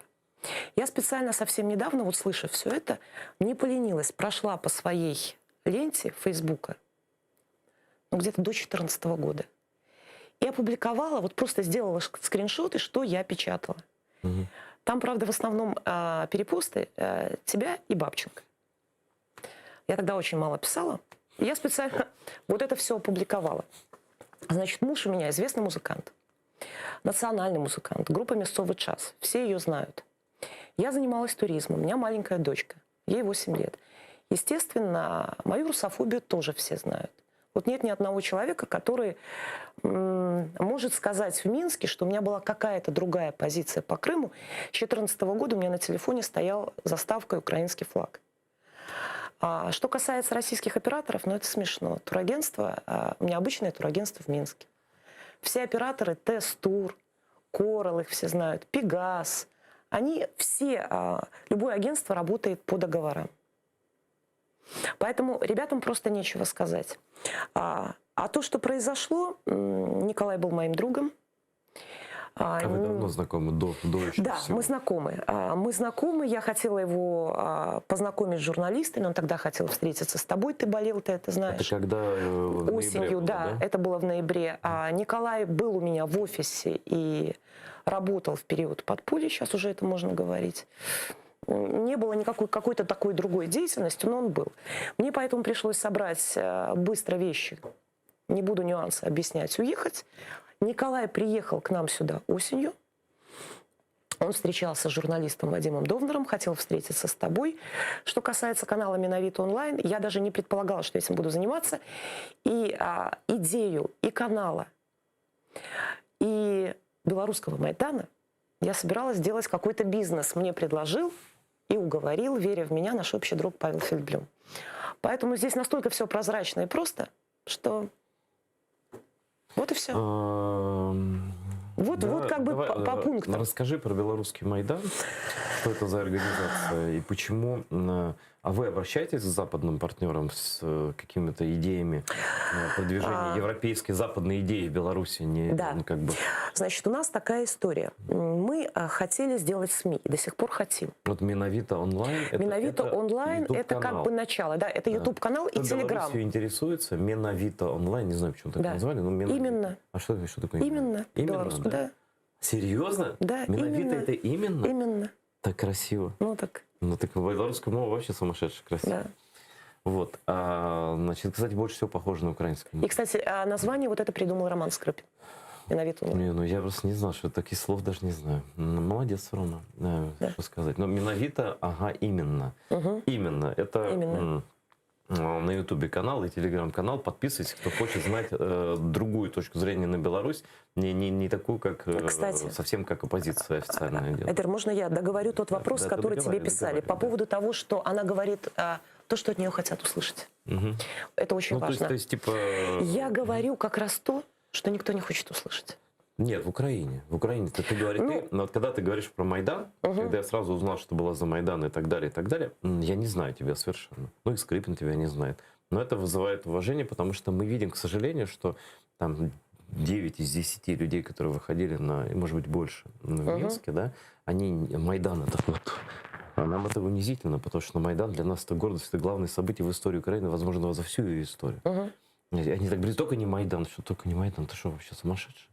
Вот, это счастье вообще, и это трагедия счастья в одном моменте, да, но без этого никак. Но как-то, ну, ты же всегда так говорила? Я всегда так говорила. У нас есть общие друзья, с которыми я говорю об этом уже 6 лет, 7. Это Лена Гонтарь и Вадим Довнар. То есть мы дружим уже достаточно много лет. Более того, я всем рекомендую пройтись по моей ленте и посмотреть меня с 2014 года, с 2014, с 2015, то, что я постила и так далее. И если бы у них было хоть что-то сказать, они бы уже нашли. Вот что я хочу сказать. Более того, вещи, я говорю, не популярные, и если бы мне важно было раскрутить канал, как сегодня делают очень многие пророссийские блогеры и так далее, я бы говорила совсем другие вещи. Я оттолкаюсь... Канал для белорусов раскрутить? Да, и для белорусов здесь сидят блогеры абсолютно такие протихановские и прочее. Они совершенно в другой риторике, у них гораздо больше подписчиков. И, кстати говоря, очень многие блогеры вот такого толка предлагали мне выйти с ними на связь, дать интервью и прочее. Для накрутки голосов я это не сделала. Но, поэтому я иду своим путем, и ты все. не общаешься с другими белорусскими? Может быть, и в эфире и правду сказать? Это все-таки белорусы, не русские. У нас сложилась очень печальная практика. У нас все, что происходит, это жуткий фарс. Страшный фарс. Сегодня, я завтра выпущу на эту тему ролик, есть такой белорусский блогер Ольга Карач. Карач. Я старалась в это не лезть, так скажем, отпочковавшееся звено от новой оппозиции. Да? Воинствующее звено, которое сегодня призывает к вооруженному мятежу. Я сегодня считаю, что это провокация. Именно сейчас. Потому что... Как они, находясь в Минске, призывают к восстанию? Они не находятся в Минске, они находятся в Вильнюсе. Там же в Вильнюсе. Сегодня вышел ролик, все могут посмотреть, где она призывает бойцов Донбасса приехать помочь. Вся проблема в том, что она... С какой стороны? Так вот, она призывает бойцов со стороны воюющих за Украину и бойцов белорусов, воюющих за Россию. Приехать в Беларусь и помочь. Подожди еще раз. Хочешь, мы можем поставить? Это Надо же не сделать здесь. То есть белорусов, которые воюют за Украину и которые воюют за Россию. А которые за Украину их примут прямо на границе. Я не знаю, как они собираются это делать. Вопрос не в этом. Ты систему ценностей просто оцениваешь? Вообще они вместе будут... Система ценностей. Ребята, там идет призыв, это не ваша война. Ну может быть так, что вы же белорусы. Вот вы же белорусы, давайте теперь здесь. Вы там воевали за Россию, тут за Украину, а теперь давайте скидывать Лукашенко. Дело в том, что то, что я говорю, думает очень много людей. Просто вот эта часть населения, национально-европейски ориентирована, она не участвовала в процессах. Она изначально не верила в эти процессы. Не верила из-за личности? Конечно. То есть было понятно, изначально было понятно, что личности, которые выдвигаются, не сменяются диктаторы на выборах. Весь этот фарс выборный, он был понятен. И было понятно, для чего это делается. Я недавно сняла ролик, где в конце привожу слова Николая Втуховича. Он говорит об этом. Он говорит о том, что это война двух диктаторов. И просит обратить внимание на тех бывалых оппозиционеров, которые поддержат эту троицу. Они не могут, его слова дословно, они не могут не понимать, что происходит, значит, готовы здесь встречать русские танки. Понимаешь? Ну, то есть, с одной стороны, люди вышли, это разбудило нацию. С другой стороны, то, как их вывели, то, как их выводили по выходным, то, как их светили на разных платформах, где считываются голос, платформа «Голос», конечно. Голосуйте, там, выходите. Мы же прекрасно понимаем все системы, что все люди уже считаны. 35 тысяч по тюрьмам. Втухович, анархисты сидят с огромными сроками. Кстати, человек, который, я догадываюсь, тебе писал, потому что я знаю, что он пишет и другим. Поскольку я бесконечно ругаю его в своих роликах. Это прогнозируемо, и не я первая, кто с этим столкнулся. Он зачищает комментарии у себя, он... Я не хочу здесь Ладно, мы не будем, дела, да, мы не будем в это ничего. лезть. Так вот, этот человек представляет новую оппозицию. Кабинет Тихановской, я предполагаю, опять же. Так вот, что я хочу сказать. Когда Николая Евтуховича посадили, это было 8 декабря. Его взяли. Евтухович считается личным врагом Лукашенко. Он когда-то, когда вышел из тюрьмы, вышел с ультиматумом, с определенным: либо ты уходишь, Лукашенко, либо я создаю партизанские отряды. С того момента он находился в подполье. Так вот, диссидент, человек, который не попросил помилования, держал голодовку, умирал в тюрьме. 8 декабря его задерживают. И я ждала, что будет какая-то реакция, новая позиция кабинета Тихановской и так далее. А что, никакой? Эдер, 9 декабря, на следующий день, Тихановская выходит с заявлением и выражает соболезнования Вячеславу Францевичу Кебичу. Он умер. Кебич. Это премьер-министр Беларуси? Да, до Лукашенко. Который был обласкан Лукашенко и так далее. До сих пор не поданы документы про Евтуховича, про анархистов и так далее. Кабинет Тихановской не заикнулся ни разу. Их надо немедленно признавать узниками совести. Вообще, так, безусловно. У меня смертная казнь есть в Беларуси. Абсолютно верно. Так о чем мы говорим? О какой системе ценностей? Я об этом говорю в своих роликах. О каком национально-освободительном движении мы говорим? Его нету. Смотри, то есть это не какие-то разногласия такого... То есть нет ли смысла вам собраться на открытый зум какой-то? Там есть 5-6, допустим, людей с разными точками зрения, но скажем, пробелорусские, скажем. Или говорить вообще не о чем и не с кем. Не о чем. Поздняк. Поздняковцы. А он где? Я последователь Поздняка. Понятно. Это Белорусский народный фронт, он находится в США. Я очень надеюсь, что мы скоро сможем с ним поговорить в эфире. Поздняк, ну вот, кстати, Портников как-то очень хорошо сказал о Поздняке, что это белорусский Черновол. То, что он делает и как он видит белорусскую государственность, к сожалению, вот лидерами новой оппозиции он полностью дискредитируется. То есть дискредитируется... Чем они могут дискредитировать его? Ну, крайние националисты, русофобы. Что такое крайний националист белорусский? Вот ты мне сейчас говоришь, это обычная национальная самоидентичность. То есть просто не то, что даже говорить. Вот я знаю, допустим, ты тоже белорусскую мову не дуже так. К сожалению, да. Но даже просто говорить, что ты белорус, и подчеркивать это уже как-то встать посреди класса и выпендриваться. Абсолютно верно. Абсолютно верно. Сиди тихо и как бы тебя не... Поэтому вот это закидывание уток с рассылками, они не выходят на прямые... Даже те люди, которые тебя пишут, я приглашаю, пожалуйста. Человек, который там пишет Айдеру, я готова в каком-нибудь эфире выступить, ответить на все вопросы там и так далее. Вот это закидывание из-под тишка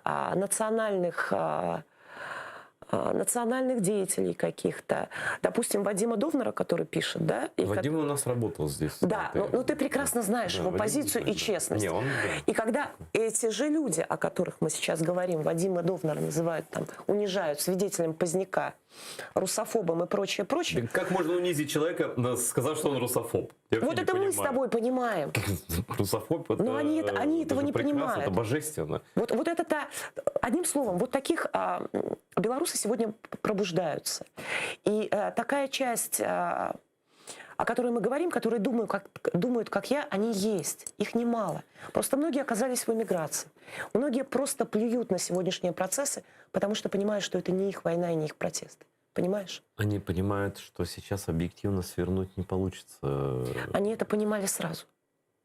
Как говорил Евтухович, либо мы выходим на один Майдан, с которого не уходим, и с настоящими целями, с европейским выбором и национальным, а не с белыми, прости, ленточками и за мир во всем мире.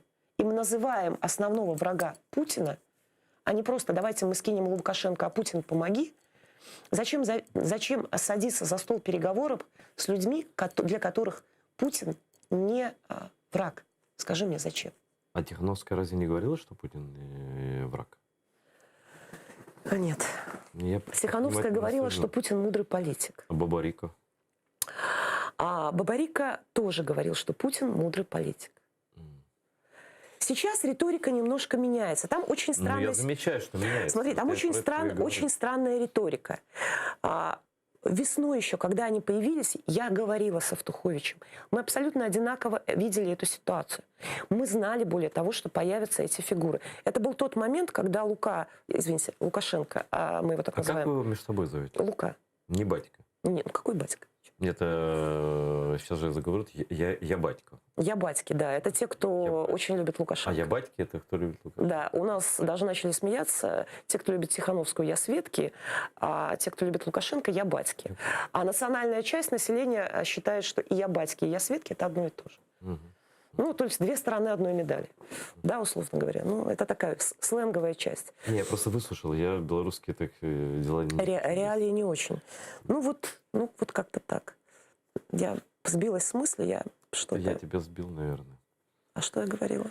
Или нам уже пора заканчивать? Да не, ну там у нас еще есть с ним минуты 4. Чем все это закончится? Пока бедственное положение. Нас совершенно четко мы подошли к полной аннексии и потере государственности. То есть, как бы формально это не выглядело, все равно это по факту... Случилось то, что должно было случиться, и то, что мы предсказывали весной. Что революция не победит, потому что она не была создана для того, чтобы победить. А белорусы в ней станут расходным материалом. В войне двух тиранов они стали расходным материалом. Полностью зачищено или вычищено протестный потенциал. И в тот момент, когда белорусы должны в момент полного поглощения страны встать и создать национальное противостояние, и Лукашенко, и Путин вставать уже некуда. Слушай, ну ты говоришь, что Лукашенко типа за какую-то свою типа частичную независимость, но мне кажется... Он за себя. Но он даже среди себя уже никого не выведет. Ну, нет, он никого точно не выведет. Так Путина залить? Да он просто закопает вообще, так сказать. Нет, я не об этом. Да. Я о том, что это не было национально-освободительным движением. Реальное национально-освободительное движение – это должен быть протест двум тиранам. Понимаешь? Они против одного тирана. Слушай, и призвать на помощь второго это тирана. матрешка, по большому счету. Это русская матрешка, понимаешь? Ну, конечно. Но просто один из них старше, но он мельче. И это что так. может противопоставить Лукашенко Путину, особенно в ситуации, когда он с Западом вдрызг разругался, когда, ну, все, да? То есть с Западом уже никакого разговора быть не может. У него, собственно, кроме как вот к Путину, хочет он того, не хочет. Ну, а какая дорога-то? Не знаю. Никто сейчас не знает. Вот сидим как на пороховой бочке и наблюдаем, что будет завтра. Сохранятся ли белорусы как нация? Я сегодня читал просто про аншлюз Беларуси, такие мысли грустные у одного хорошего, в общем, обозревателя, что белорусу все плохо. То ли Портников написал, я просто боюсь соврать. И что следующие 20 лет станут, ну, могут стать, да, годами, когда окончательно белорусская идентичность уйдет. Но совсем никто не будет говорить по-белорусски. Я думаю, что нет. Кстати, тот же Портников говорил, что... Потому что не Портников. К вопросу Портникова я слушала, он говорил, что все-таки страна, там, Беларусь, да, Украина, как мы... Это не территория, это люди. Да? Ну, так есть они. Люди есть. Считают себя белорусами и европейцами. Да, есть. Есть, и сегодня они поднимают голову. И более того, те, кто были индифферентны к процессам, они поднимаются. Понимаешь, вот когда происходят такие события страшные, человек ищет ответы на вопрос. И рано или поздно, даже то, что произошло, я вижу сегодня молодых ребят, которые мне сейчас пишут. Вчера они еще были последовательно шли на мирные марши, верили тому, что им говорится, а сегодня они задают вопросы. И эта молодежь, она думает. Она начинает учить мову, она начинает возвращаться к корням. Я думаю, что белорусы останутся. Я увидел тебя на канале людей молодых, за границей живущих в Америке, которые прекрасные говорят ребята. Белорусскую мову и так вообще заслушаешься. Да, ты же так не рассказал, тебя перебил опять. У меня телеведущий, извини меня, ты как хрен из редьки. Расскажи, пожалуйста, про Белорусский Майдан, коротко. Белорусский Майдан была сделана как организация помощи белорусам. Здесь, в Украине, деньги мы не собирали.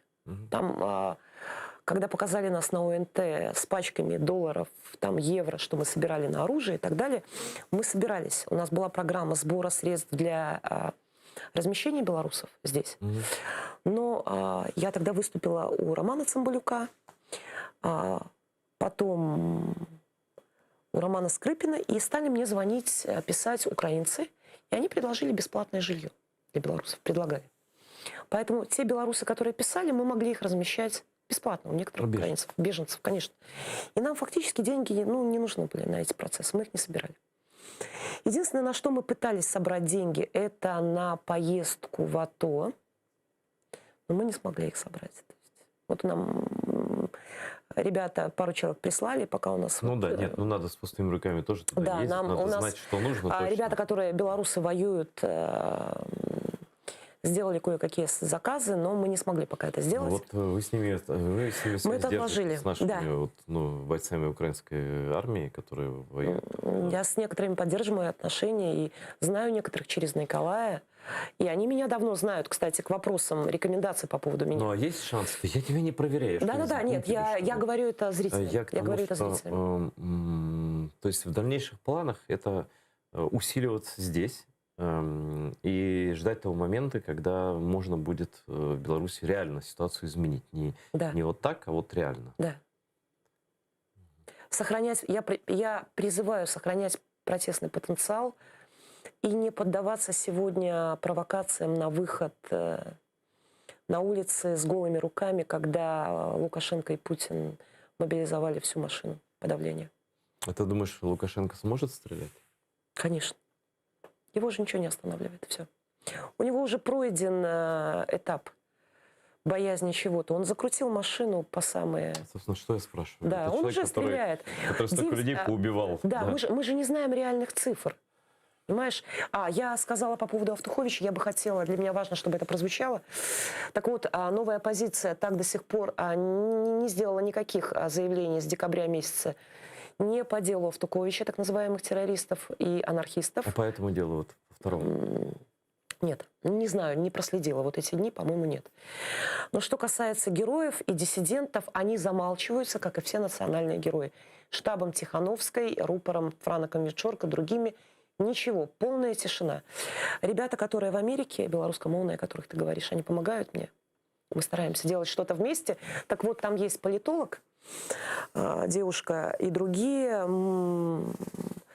Весь вопрос в том, что даже для того, чтобы нам сейчас, мы пытаемся это сделать, достучаться до институций различных, и Николай был объявлен политвязнем, нам нужно ходатайство официальной оппозиции, которая признана европейским сообществом. Как бы там ни было, давайте так, у нас время программы подошло к концу. Я призываю всех, кто из белорусов, из любых штабов, кто имеет отношение к официальным органам Евросоюза, там, или Amnesty, или там, я не знаю, там, чего в Америке, все-таки это дело серьезное, это подрасстрельные статьи и по первому, и по второму делу.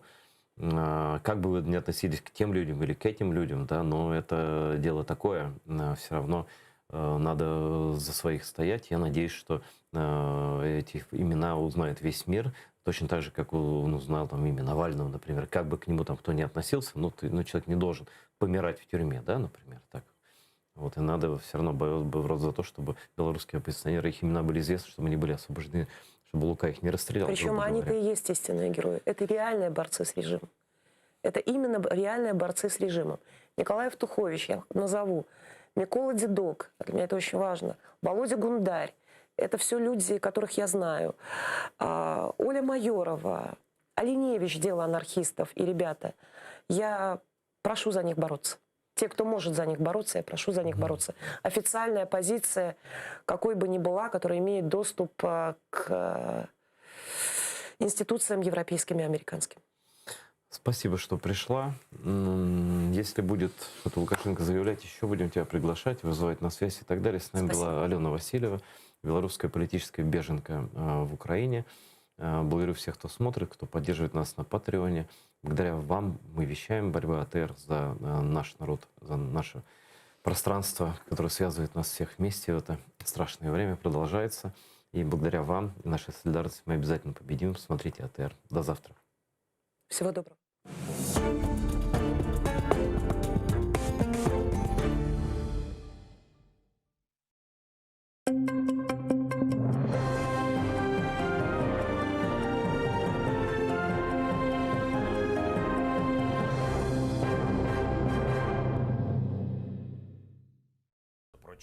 Украина жен кулғаны истемей, амма азыр. Бұны президент Володимир Зеленский Украина сыңырларында ешғал етілген Қырым ве Донбасста Русияның аскери құветлері арттырылғанына бағышланған өз видео мұражатында білдірді. Зеленскийның сөздеріне көре Украина барышы үшін дипломатик күрешіні тоқтатмай жақ ве өзіні қоршаламаға девам етежек. Украина халқара жемачылығы тарафындан дестекленгенін хабер етіп, рус тілінде Владимир Путинге мұражат етті. Оңа жен кеткен Донбасста Корушмеге теклиф етті. Остановить убийственную математику будущих военных потерь. Вчера и сегодня на заседаниях советников Нормандской четверки и подгруппы по безопасности в трехсторонней контактной группе обсуждалось восстановление режима полного прекращения огня. Но несмотря на поддержку всех сторон, Россия отказалась поддержать общее заявление. При этом прозвучало предложение встретиться на линии разграничения, чтобы максимально точно увидеть и понять ситуацию. А что же мне понимать? Я прекрасно все понимаю, я каждый месяц там бываю. Господин Путин, я готов пойти еще дальше и предложить вам встретиться в любой точке украинского Донбасса, где идет война. Слава Украине! Ичбір себепсіз Русияге қашаналар. Бойле Владимир Путин Федераль Шура топлашуына япқан мұражатында халқара жемачылығы тарафындан тежавузжыға алған мұнасебетке шикайет етті. Санкт-Петербург Русия достане олмаған акцияларға бақмадан өзіні ағыр сабыралы бара. Бұндан соң Кремль етекчісі дүнияны Русия ордысы қоланы башлаған авангард ракета комплекслері ве пересвет лазер тертібатларының қорқызы башлады. Оқарп мемлекетлеріні Шырхан әле қияслап, қайырхақ олмағанларға серт жевап бермеге шандырды. Ләкин Украина сыңырларында Русияның арби құветлері арттырылғана қында ич бір сөз айтмады. Русияның әрекетлеріні мераметлі ниет деп адландырды.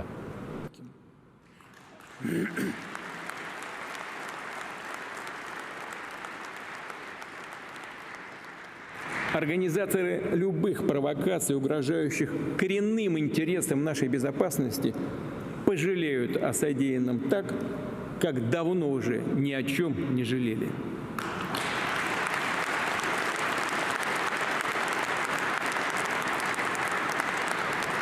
При этом у нас, я просто вынужден это сказать, при этом у нас хватит терпения, ответственности, профессионализма, уверенности в себе и своей правоте и здравого смысла при принятии любого решения. Но надеюсь, что никому не придет в голову перейти в отношении России так называемую красную черту. А где она будет проходить, это мы будем определять в каждом конкретном случае сами. Путин өз мұражатында 2014 сенесі Украинада менлік инқилабы енген сон Русияге қашқан президент Виктор Януковичны хатырлады. О вақыттаки вақытларына девлет девірімі деп кечкен язда бияз Русияда олған вақияларнен қияслап Лукашенконың өлдіров интыл болды дей. Ну, послушайте, можно как угодно относиться, например, к президенту Украины Януковичу или там к Мадуро Венесуэле. Повторяю, можно как угодно к ним относиться, к тому же Януковичу, которого тоже чуть не убили и отстранили от власти с помощью вооруженного переворота. Можно иметь любую точку зрения по поводу политики президента Беларуси Лукашенко Александра Григорьевича. Но практика организации госпереворотов, планов политических убийств, в том числе и высших должностных лиц, но это уже слишком. Тамыр халыққа қаршы көстерілген үрметсізлік жезаланмалы. Қырым татарларына Milli Sanat Академиясының ожасының язылары чорландырды. Игорь Дудник өз Facebook сәйфесінде Қырым татарларға қаршы ксенофобия язылар япып, тамыр халыққа атты қорқызывлар сеслендірді. Советлер заманында уйдырылған хайынлер аққанда пропаганданы текрарлап, Қырым татарлары Украин топрағында ябанжылар деп язды. Реально, треба шаблю дідівську діставати, щоб голови татарські рубати. Щоб закінчити тему татарську. Я не маю проти ні проти них, ні проти якого іншого етносу. Ну але хуй вони так, ми їх приютили, а вони приїхали і виються. В коментарі до Дудника прийшли обурені люди, серед яких і історик Вахтанг Кіпіані. Батьківщина кримських татар Кимирил, Узбекистан. Ігоре, тоді батьківщина сотень тисяч українців, Сибір. 3 останні дописи про зрадників і когось, хто їх прихистив, це біда. Не вірю, що людина, яка читає, може таке писати. Вахтанг, я вас дуже поважаю, але татари мразь. Язылары ашкер олған сон оларына сіліп видео мұражат айдынлатты. Мұқайтсызлықнен афу сұрап сан кедерсін екі Қырым татарынен олған қавғадан сон ачуыны бұтын халыққа кечіргеніні қайдетті. Ама языларында ксенофобия ве ақаретлев сөзлері жоқ еді дей. Айтқаным тарихи фактлар деді. Що я понаписував? Ну, історичні факти. Ну, це реально, це так було. Значить, Каха була работорговчим містом в 17 столітті. Це історичний факт. Запорозькі козаки воювали з кримськими татарами, і, власне, і Запорозька Січ була створена як форпост від кримських татар. Да, про Узбекистан я ще написав, да. Ну, це теж реально батьківщина там багатьох кримських татар, куди їх виселив Іосиф Вісаріонович, від якого і ми, українці, постраждали. Үрметсізлік ве ксенофобия әлі оқув юртларынан ел басшылығы тарафындан дестеклене дей бұл академиянан мезуны Халил Дервишев. Оның сөзеріне көре, Игорь Дудник шымды ректор вазифесіне бежірген инсанның тарафдарыдыр. Постоянный шовинизм, третирование нацменьшин, все это из-за закостенелой советской системы. А те, кто пытаются что-то в ней менять, оказываются под давлением откровенной мафии, откровенной мафии в лице серого кардинала, первого проректора Андрея Яланского.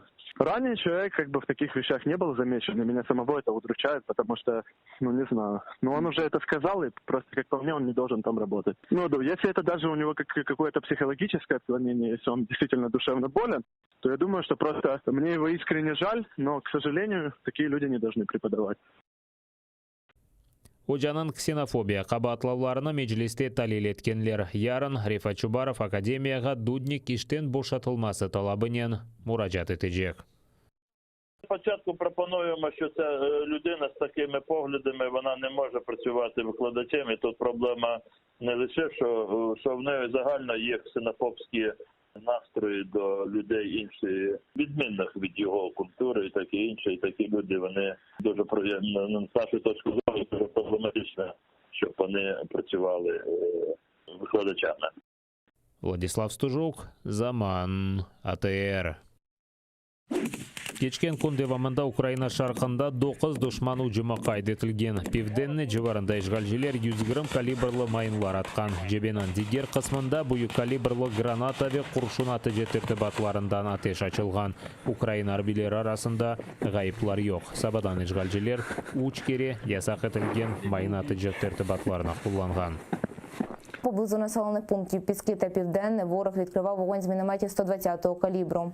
Поблизу селища Первомайське противник відкривав вогонь з мінометів 82-го калібру, автоматичних станкових гранатометів та великокаліберних кулеметів. Бойових втрат серед українських захисників за поточну добу немає.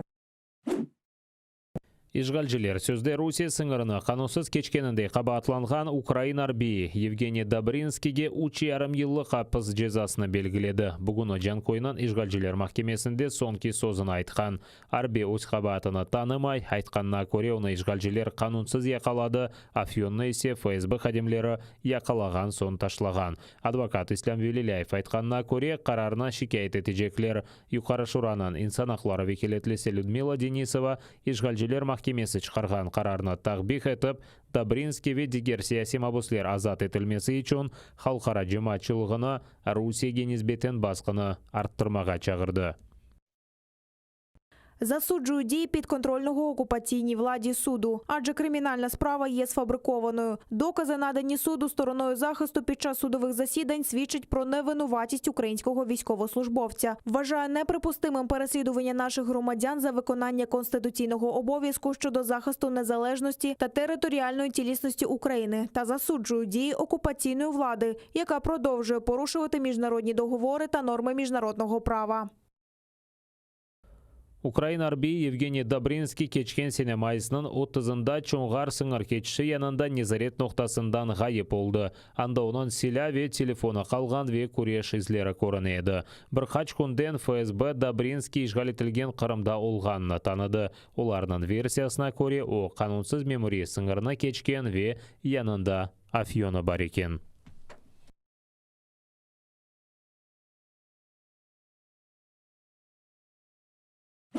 Өз түкенчігінде өзіні асмаға істеді. Боле, Ялтада сақат иш адамы лотерея сатылыш киосығы қапатылмасына қаршы наразылық кечірді. О киосықнан таванына еп байлап, башыны дарағачқа кечірмеге тұрышты. Киосық сайыбы Ялтаның işgalчілер мэрі Янина Павленко іштен бошатылмасына талап етті.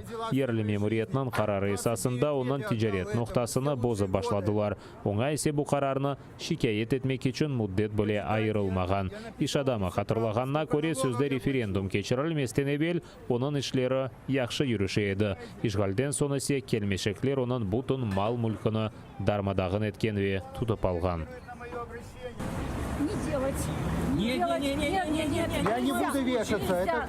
Не надо, вы можете упасть. Я не буду вешаться, я просто подцеплю. Александр, ни в коем случае не делайте этого. Не буду. Подождите, не трогай. Нельзя, вы что? Я не буду вешаться, я просто хочу показать. Не разоряй меня, Россия. Сколько можно? У меня снесли уже все объекты почти. Осталось буквально...